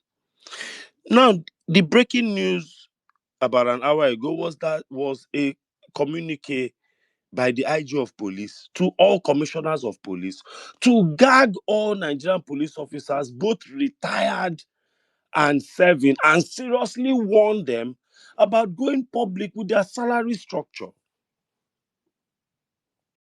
Forget that this is an IG of police that is meant to have been retired over 2 years ago. This one will open the whole armory of the Nigerian police force on Nigerians because he is not even meant to be on that seat. Ike is carving up Abuja. If this is what he's doing to Abuja that we are noticing now because he's Minister of Abuja, God knows how much of River State he carved for himself and his children. Because it's not from this Abuja he started stealing. Just hearing the one of Abuja. Supposing, okay, if in Abuja now he has done $3 billion for that his sleepy-eyed son. God knows what, maybe he has $30 billion in rivers. If he don't even Kolobi refinery to himself. And we're just here. We're just here in Metama. Honestly speaking, left to me, I've reached a point where, because the way we fought that this cabal shouldn't enter, person go think say na tribalism because it was painted as a lot of things that period. But sure, you are seeing it now. People are seeing it. Lagos state government is trying to tell you that a regular citizen in Lagos state has access to a bulldozer and has the power to control that bulldozer and bulldoze a property, and the state will not know about it. There are certain heavy duty machinery that even if you bring them into a state, they are automatically signed to the state government for certain duties. So any bulldozer in Lagos state is sure me die that Lagos state government has a tracking on it. Person just go bulldoze What happened? your brother property. No, he's speaking. NC is speaking. 1 minute. NC is Can not you hear speaking, me? yeah? He's speaking every 1 minute. Can you No, hear I'm me? serious. I can hear NC. Can you hear me? 1 minute. No, 1 minute. 1 minute. Drop and come back. Okay, probably. So Saddam, you see, for me, nothing shows me that APC is panicking more than all this nonsense. Tinubu went to commission flyover and named the flyover after himself. Bola Ahmed Tinubu, do you remember how many things were named after Sani Abacha? How many can you find today? How many can you find today? If the president is going to commission a flyover, and government house, what will the Minister for Works and Housing be commissioning in 2025? I don't know. We've reached a level of mediocrity in Nigeria under this administration. Sure, when we were in this space, Saddam will be shouting, Buhari will be a genius compared to this man. You people thought we were hating. The ones that voted for one of my friends on the timeline today used his chest and told me, no, I'm not wrong. No. They're already disclaiming Tinubu already.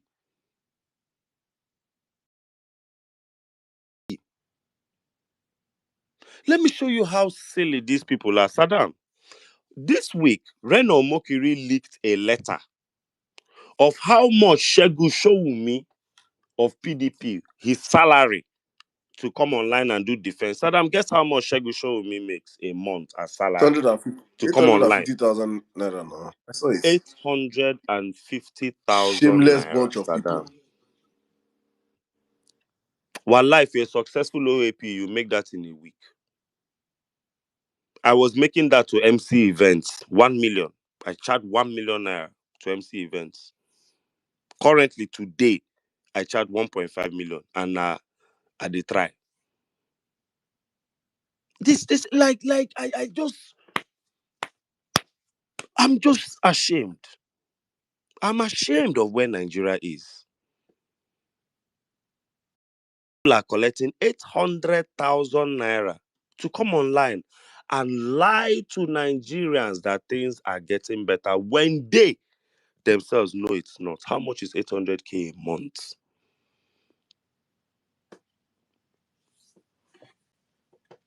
And I'm going to end my submission with this. Dear Peter Obi, you have 2 more years to get into Aso Rock. The smiles has to start ending. There is something spiritually serious about this demolition. I don't know if you are seeing it the way I saw it. But for a long time, the hatred against Peter Obi has been verbal, has been verbal, has been verbal. And we always wondered how this thing will go beyond this. Peter Obi, you have a court case with a man, Bayo Onanuga, for 5 billion naira for defaming you in the media. You met this man in public and you took a picture with him. Where, at what point, I'm not even asking you about bearing grudges, but at what point do you even start understanding where you are and what you are gunning for? When you should have been the picture of Peter Obi chains Bayo Onanuga in public. Peter Obi ignores Bayo Onanuga. Peter Obi chides. Do you know how powerful that headline would have been? Peter Obi saw Bayo Onanuga in public and set him to one side. Peter Obi refuses to take picture with bigot Bayo Onanuga in public. Do you know how much more powerful it would have been than Peter Obi shining teeth with Bayo Onanuga? What nonsense. You better know that it's demon time. Dealing with cultists, wolves, bloodsuckers, and incompetents. You are dealing with embezzlers. The breaking news is that 200 trillion naira has been missing in the NNPC from 2015 to 2023. Buhari was Minister for Petroleum and Mele Kyari was there. 200 trillion. Peter Obi, you don't deal with men like this and smile. You don't meet men like this. You don't walk up to Fashola after Fashola was proven to have written the judgment against your case and you hug him alongside Donald Duke. If you don't know what you are chasing, let me remind you officially. I've sent everybody in your team messages that I need to speak to you. It seems you don't know what you are chasing. Maybe they know that my tone to you might upset you that day. But you must hear the truth. Enough of the tomfoolery. What if they leave your business and start destroying everything around all your family members? Peter Obi, I promise you break before 2027. You won't come to the polls. Are you not a man? If they attack you, they don't see. They will attack your family. Pure mafia style, and then do you today. I've never seen Peter Obi so broken in my life. But I had to remind myself that he's playing politics of no bitterness with people that have what Igbo people call obi olubu, bitter leaf soup hearts. We are here obedient. We are doing the heavy lifting. We are here. We as obedience understand that APC is such a demonic party that for you to be loyal to APC, there's something fundamentally wrong with your morality system and you should be avoided. We are cutting off family members because of the growth of Nigeria. Dear Mr. Peter Obi, enough is enough. Before we cut you off too. Because I promise you, we as obedience, we are only for the betterment of Nigeria.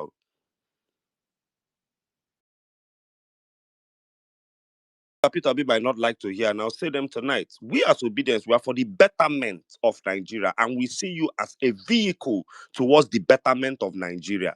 You are not necessarily the only vehicle that can bring the betterment of Nigeria. Facts. We are 200 million people.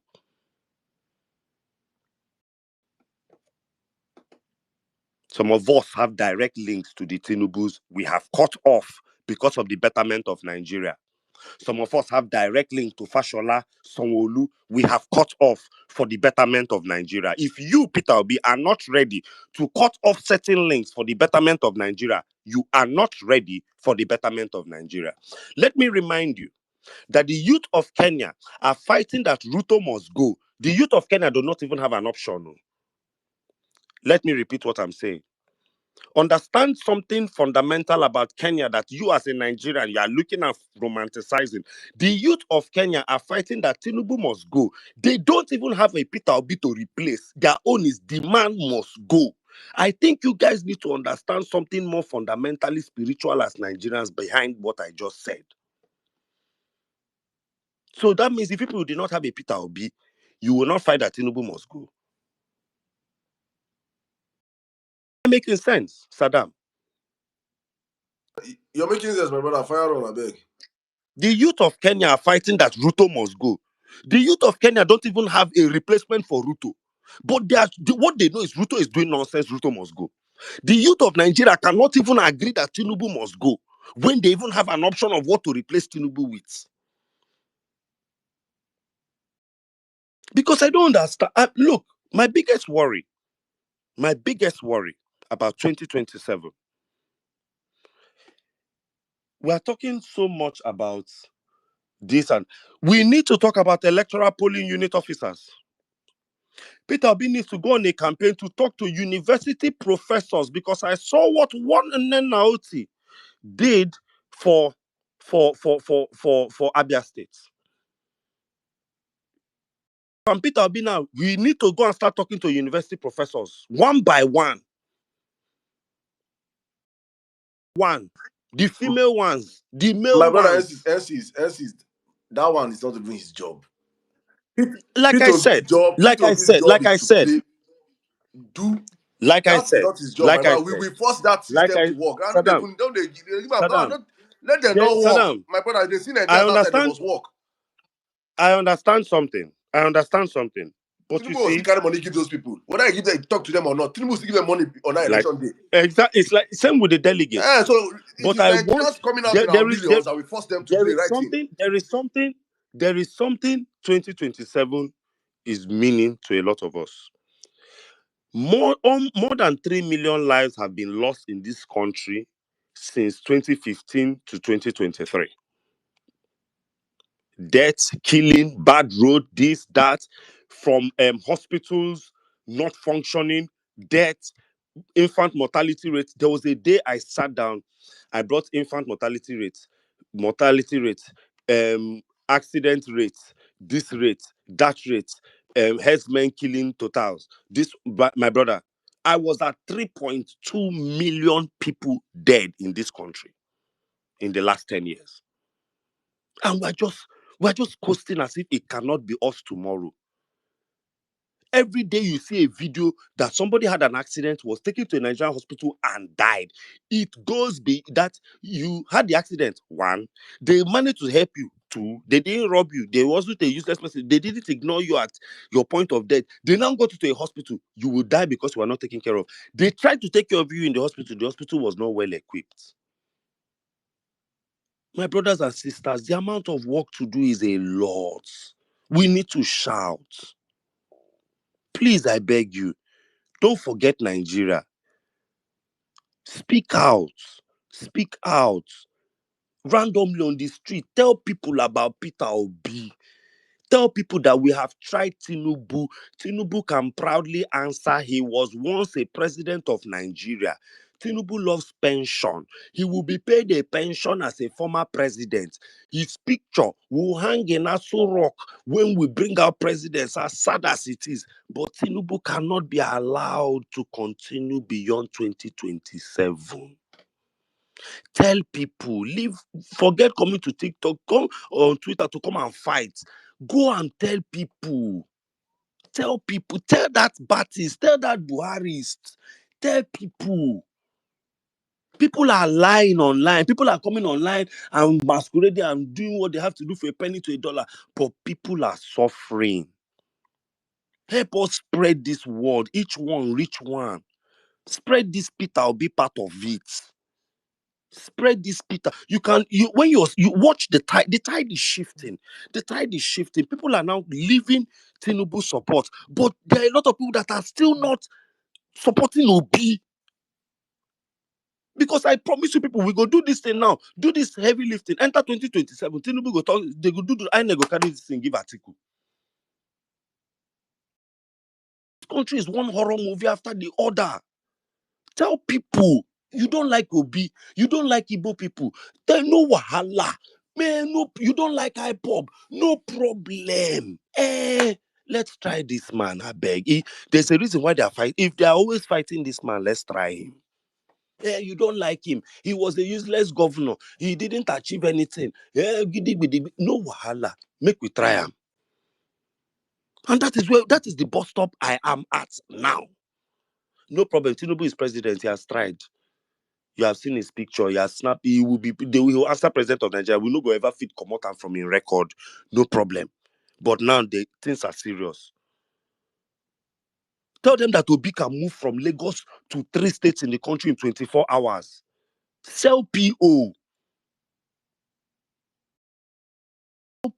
Sell him. You have 2 years to sell him.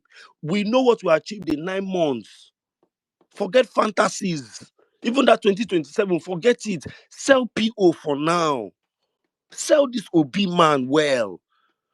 Arewa is tired of Tinubu and APC, but una fit dey here now. Arewa go turn this love now to coalition or SDP or one dead place again, or even to Kwakwanso, and you are back to square one. Sell this Obi, sell him, sell him, sell him, sell him. Look on the timeline and be discerning between the people that are really asking about Obi and the bat idiots. I saw one guy still person reply him, because that's why sometimes I like calm obedience too. Person replied the guy said, okay, wow, I didn't know about this. And I started noticing that please evangelize about Peter Obi. The man is for a time like this. And I believe he will empower better people to come out and run for office. He will even teach us how to be more gangster as Nigerian citizenry into putting people we want into office. Much victimization going on. The Nigerian army got up and started destroying an entire local government because they want to build barracks. They're not even doing it legally. They're just breaking people's houses.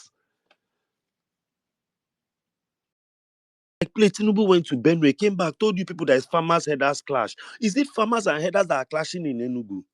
Is it farmers and headers that are clashing in Delta? And I want to end with this. There is something very worrying. Somebody talked about the legacy media. If you are still bothered about the media today, you are wasting your time. God did not give you social media for you to still be worried about the media. It's like when the printing press started, people will now want to be worried about word of mouth. So please, there's something very worrisome happening in this country. A boss in this, the way that thing happened in Edo State, apparently it happened, I think, in Jos or somewhere in the north. I've forgotten, I don't have my book with me. A bus filled with people was traveling through a town. The people brought everybody down in the bus and killed them. The media didn't really reply this thing. I'm just trying to make you understand that the polity has been so heated up that we've never had it this bad in our life. APC people, you are encouraging it. I saw them arguing. The Lagos state government cannot bring down a building. It's not Lagos state. It's not. I remind you, if an opposition candidate wins president and chases away the democratically elected governor of Lagos State and puts his friend, who is a military administrator, and creates a state of emergency in Lagos, will you be able to talk? Will you be able to talk? These things you are encouraging Tinubu to be doing today. If a president enters tomorrow from another party and turns that entire body lawn to poultry because it is sitting on federal land, You that are supporting evil today, will you be able to counter that president? You will cry. The evil you are encouraging APC to do today, you people will cry. The next president will enter into office, and all the 14 governors of APC that won democratically elected seats, he will remove all of you and put military administrator. Will you be able to talk? You will cry. Continue. Encourage evil. I had a dream where I don't know who was the president, but there was a problem that happened in Lagos State. Riot. They declared state of emergency, removed governor of Lagos, put military administrator. And I was just there folding my hand. I said, we cannot talk because Tinubu did it and nobody talked. The evil we are allowing APC get away with today, God help us all. On this junction, I yield. The evil we are allowing APC get away with today, APC don't cry when another party enters and does times 10 to you people. First to do no they pay. I yield. God bless you all and God bless Nigeria. Thank you very much, Chances. As Chances they talk, want to first come my mind, I say, thank God say ordinary girl get network problem. If not, na so for in this space, not yet this submission. Thank you very much, Chances. And that's, I mean, you said a lot of things that is very profound. In fact, some of the things you said a lot of things that even Saddam had said, especially with regards to the need for PO to I mean, reduce the 9 cities. I feel like it's almost that difficult or impossible for him, but he needs to intentionally. The Renault Mercury appearance on Honest Bunch deserves Yeah, a court case. yeah. Renault Mercury has been allowed to go on long enough. It's no more funny. And what we need to realize, we're in an AI generation. Whatever is put on the internet can never be deleted. And over time, whenever these questions are asked, whether by an idiot or by an intelligent person, the AI is neither obedient nor Nigerian. He will present the facts. Is it true that Peter Obi did not build any school when he was the president? According to Ren Omokiri, with details by Ren Omokiri, it will be bringing out as facts. And Ren Omokiri has been doing this consistently since 2023, 2022. Where are we now? We're in 2025. Is Peter Obi telling me that we're going to have 5 years of Ren Omokiri's facts, all lies against him on the internet, from ChatGPT to Grok, and somehow I should ignore this person? So why did you sue Bayo Nanuga, who did less? Because honestly speaking, Bayo Nanuga slandered Peter Obi less. So Tereno has reached a point to say, if them born Obi will make Obi sue me to court. That is where we are with our ops. You want me to go to war with you when you have so much unfiltered and unchecked mess? I don't like to say this. I say it in my quiet moment, but I'm slowly understanding the people that are losing patience with this attitude. I yield. All right. Thank you very much. Thank you very much, NCs. And thanks to everybody that came on the space today. One thing is for sure. The path to getting Nigeria, the Nigeria of our dream, is not a path that we can walk. It's not a path that we can walk just looking normal, acting normal, just just doing the normal things. It's a path that everybody has to leave their comfort zone. Even Peter Obi has to leave. I understand that being nice and being friendly is his comfort zone. He certainly needs to leave his comfort zone as well. So that pretty much goes for everybody. But ultimately, I'll just emphasize again to all of us as Nigerians that our work is cut out for us. We need Tinubu cannot stay in Aso Rock more than the next 700 days. Me, I'm counting down. From today till May 29, 2027, 700 days. We cannot even afford him to stay there for the next 7 days. Our debt is almost at 300 trillion. and he's Like, planning to borrow $20 billion. I think we can't deal with this. And like we've always said, Saddam said it earlier on this space again that even like directly to the north. See, there's no good way out if Tinubu go past 2027. There's no good way out one way or the other. If he doesn't try to do third term, of which if he wants to, there's nothing that's stopping him. Just forget that. Whoever would succeed, that's a big if. Whoever will succeed him after 2031. So for anybody that will be thinking, let's just leave him to complete 8 years. Let's wait till 2031. You must be. I want Arewa to remember that there are plans to create more states. Do you remember that he had a full regional bill that he sent? If you See, give this man, someone that did not even build anything, by 1 year into his administration, he had already flooded his pictures in Abuja and is running for president 2027. So you now think, okay, he will get 2027 and start working. Working to do what? see, That time he would redesign Nigeria in his own image. Tinubu passed a 4-point tax bill today. And guess what? There is nowhere online where the Minister of Finance has come out to explain what we are getting into. A 4-layer tax bill was driven through Congress. There was no town hall meeting discussing this. We just have a 4-point tax bill. But there is no security bill. There is no security bill. There's nothing. There's no improvement on security. I even still have a 1,000 documented AK-47s to be shared in certain local governments of the federation. At least 1,000 AK-47s in 10 local governments in the north. 10,000 documented AK-47s will reduce this problem by half. One local government that armed themselves killed about how many terrorist headsmen just yesterday. There is no security bill. There is no bill for healthcare.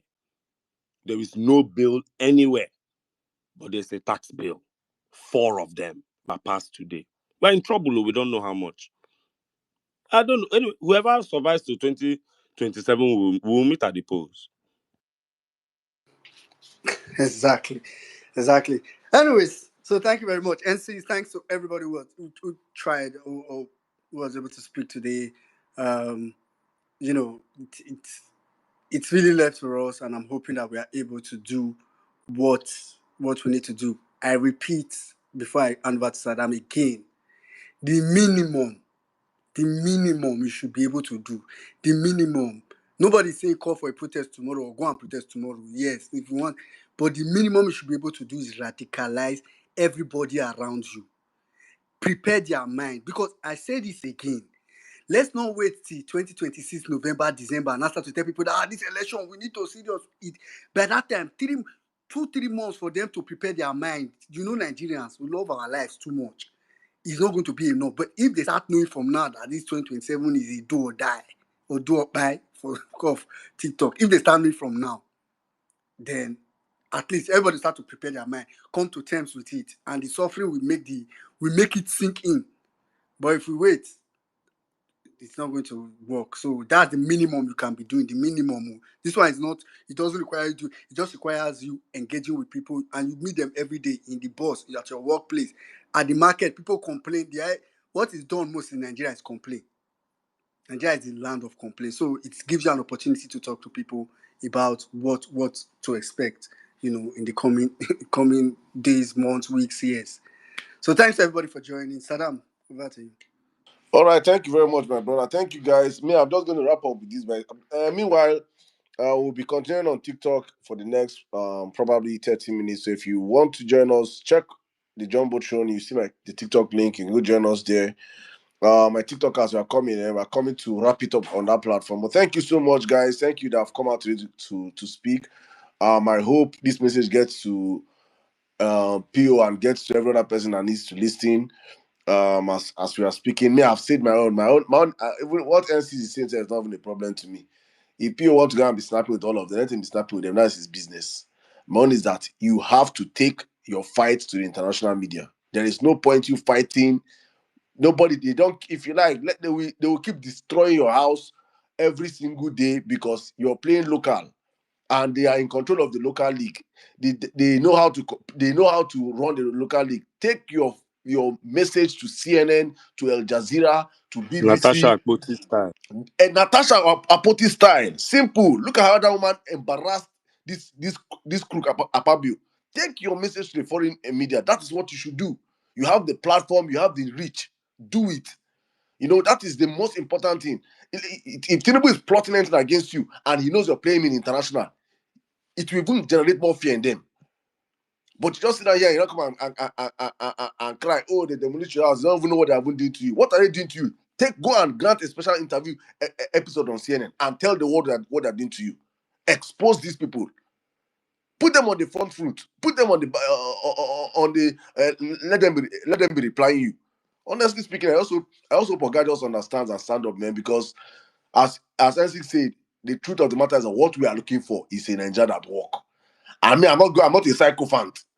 I'm not the one that take Peter become president tomorrow and I come and hosting space. He's eating Nigerian money, doing it, and I come and host space and be protecting you. Protecting what? Okay, I mean, I will hold you accountable to the very end. No psychophancy around this place. No psychophancy around this place. You're doing what is worth doing is worth doing well. If you want to do it very well to the very end. Because so many people, our lives are at stake. Our lives are at stake. We're putting in everything for this thing. We have cut off friends, family. We know they do any. We put our life for this thing. We know the amount of threats they get for this thing. So please, this is not. We're not playing. Like I can even understand them. They are angry. Me, I don't have a problem. If you guys want to smile with them, smile. That's not my business. My business. Take this message to the international scene. Take this message there. You have the reach. There's no reason why you are not sponsor. You don't have a team sponsoring articles on Washington Times, on New York Times, on BBC, on Al Jazeera.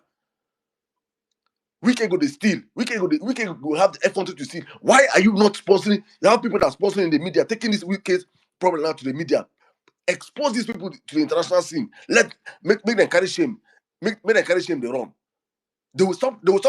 Any plan they have against you in Nigeria, they will stop it because they know that you're not taking them abroad. The only time Tinubu have responded is when they take him outside.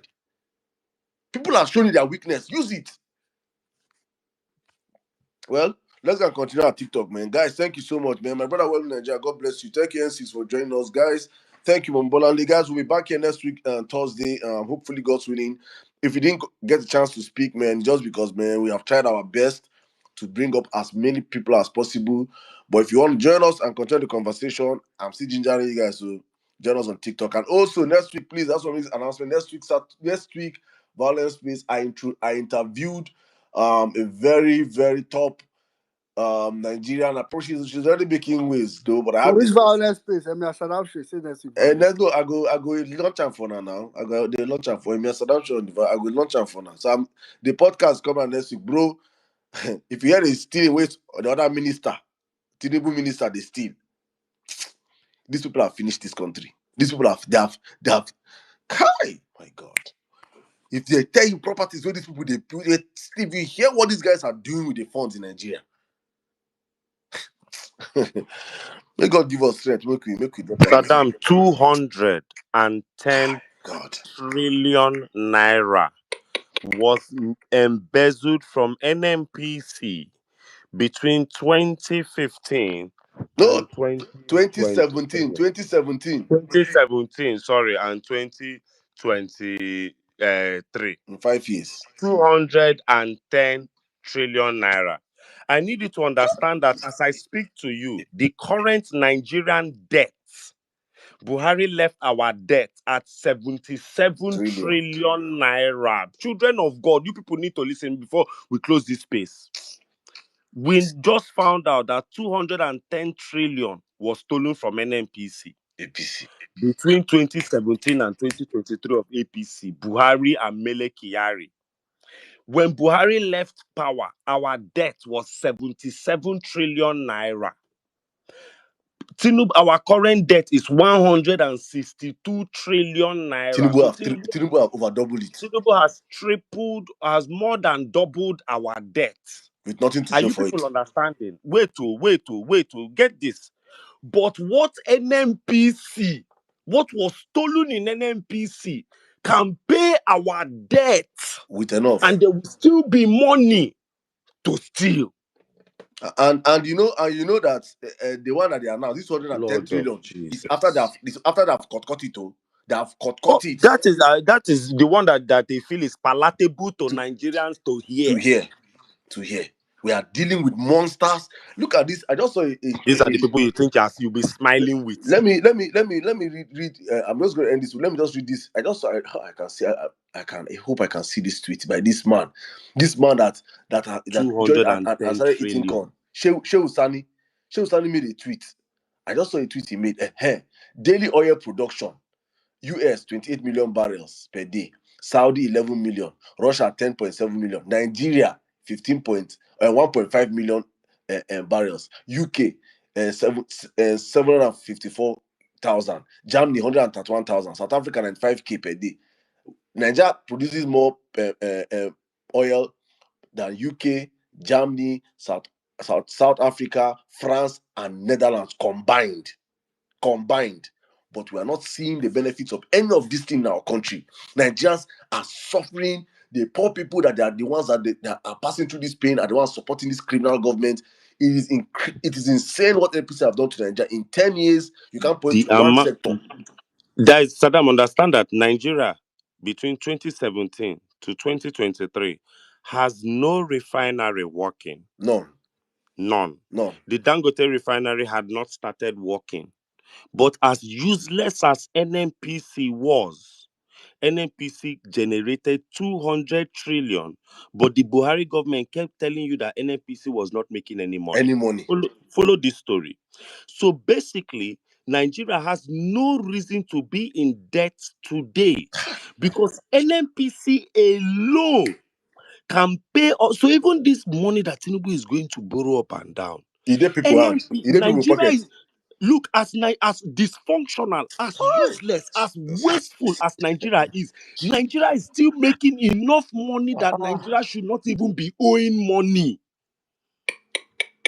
from only that is just NNPC alone can solve our problem and our debts. Then they can be stealing from anywhere else. We're not even talking about solid minerals. There's a place that Nigerians never talk about, NLNG. We never talk about our gas. We never talk about the crimes going on in that place. The day that we open that one book, they've insulted Nigerians with numbers. We don't even know how powerful this number is. When you hear 210 trillion, we don't understand that is enough to fix Nigeria. We turn Nigeria, every state will begin to be like mini Dubai. There's enough funds in 210 trillion. Let me put it in context. The NCC, remember when you said that the Association of Engineers said to fix all the dilapidated roads, all the dilapidated projects in Nigeria will cost 15 trillion. So with 15 trillion, you fix all the bad roads, everything. 15 trillion will fix everything in the country. Coastal road is 17 trillion. How many 17 trillion is in 210 trillion? That's what some few people have put in their pockets. No wahala, Nigerians. APC will meet in 2027. All right, now, guys, thank you so much for joining us. We'll be running right now to TikTok. If you want to join us in the conversation, please meet us at TikTok. Thank you so much, my brothers and sisters, Mom Bolanle, everyone that came out today on the platform. Please take this message out there. Do not just end here. You listen to all these things and get infuriated and you just keep it to yourself. You should be a moving. While we are calling out our leader to do his own part, let this be that we're also doing our own part. We should be a mobile NTA, mobile newspaper. Everybody around you should be getting these information that we reel out on these platforms. You should have a community of angry Nigerians that are just getting angry because of what you are telling them. Because if we don't get or harness, for me, I'm not hiding this again. We have to radicalize Nigerians. We must radicalize Nigerians to the point whereby we understand that 2027 is a do. We're not just saying it's not a hashtag of do and buy. It must be something that we are going to follow to the very, very, very, very last. And the only way we can do that is by the collective anger of Nigerians that will come out on the street on election day and say enough is enough. If we can do it before election day, we thank God. But I'm putting my own hopes and say I know that's the only day that all Nigerians will be out on the street, whether we like it or not. But let it be a day that we can harness its full potential as a people. Thank you so much, guys. I see my brother Captain Jamil. God bless you so much. Big Mark, Omega XD, Honorable, is this who's honorable? This honorable Adam, my sister. Thank you so much, Mama Wakiri, Anka Dede, Sarah Ibrahim, God's will for Nigeria, God's will for Nigeria. Dr. Bankole, Kola De Emi, ordinary girl, go and report at TikTok right now. I'm coming there. Balactic, Dr. O, John Veal, Mind Games. My brother is getting married this weekend. My brother, happy wedlock to you. People in the matter that Tinubu shall on a trial. Regular Nigeria, Oduntutu, Tony is the first son, Mide, Prince Ozo, Mr. Waleri. A new Nigeria is possible. D-Meg, Vini, Elijah, Mazi Odi, Gregory, Fatah Ibrahim, Pavik, JNF, Concern Nigerian, The Realist, Duke of Life, Dr. T, Ejiro, Oladips, Ojuju, Sinemo, Emmanuel, Ojuju, TJ Rex, Lady B, Matthias. Guys, I can't call all your names, but thank you all for coming out today. And we'll be back again next week, Thursday. Hopefully, as always on this platform, Nigeria Matano, the finish. Guru Beast, thank you so much. Philo, thank you to all of you that contributed with your conversations, with your likes, with your retweets, with your reposts, that shared the space. I'm going to TikTok right now. We have over 100,000 likes over there and close to 100 people already on the platform. If you want to join us, click the link on the Jumbotron as I shut down the space. God bless you guys. Good night and stay safe from X. I'm over at TikTok.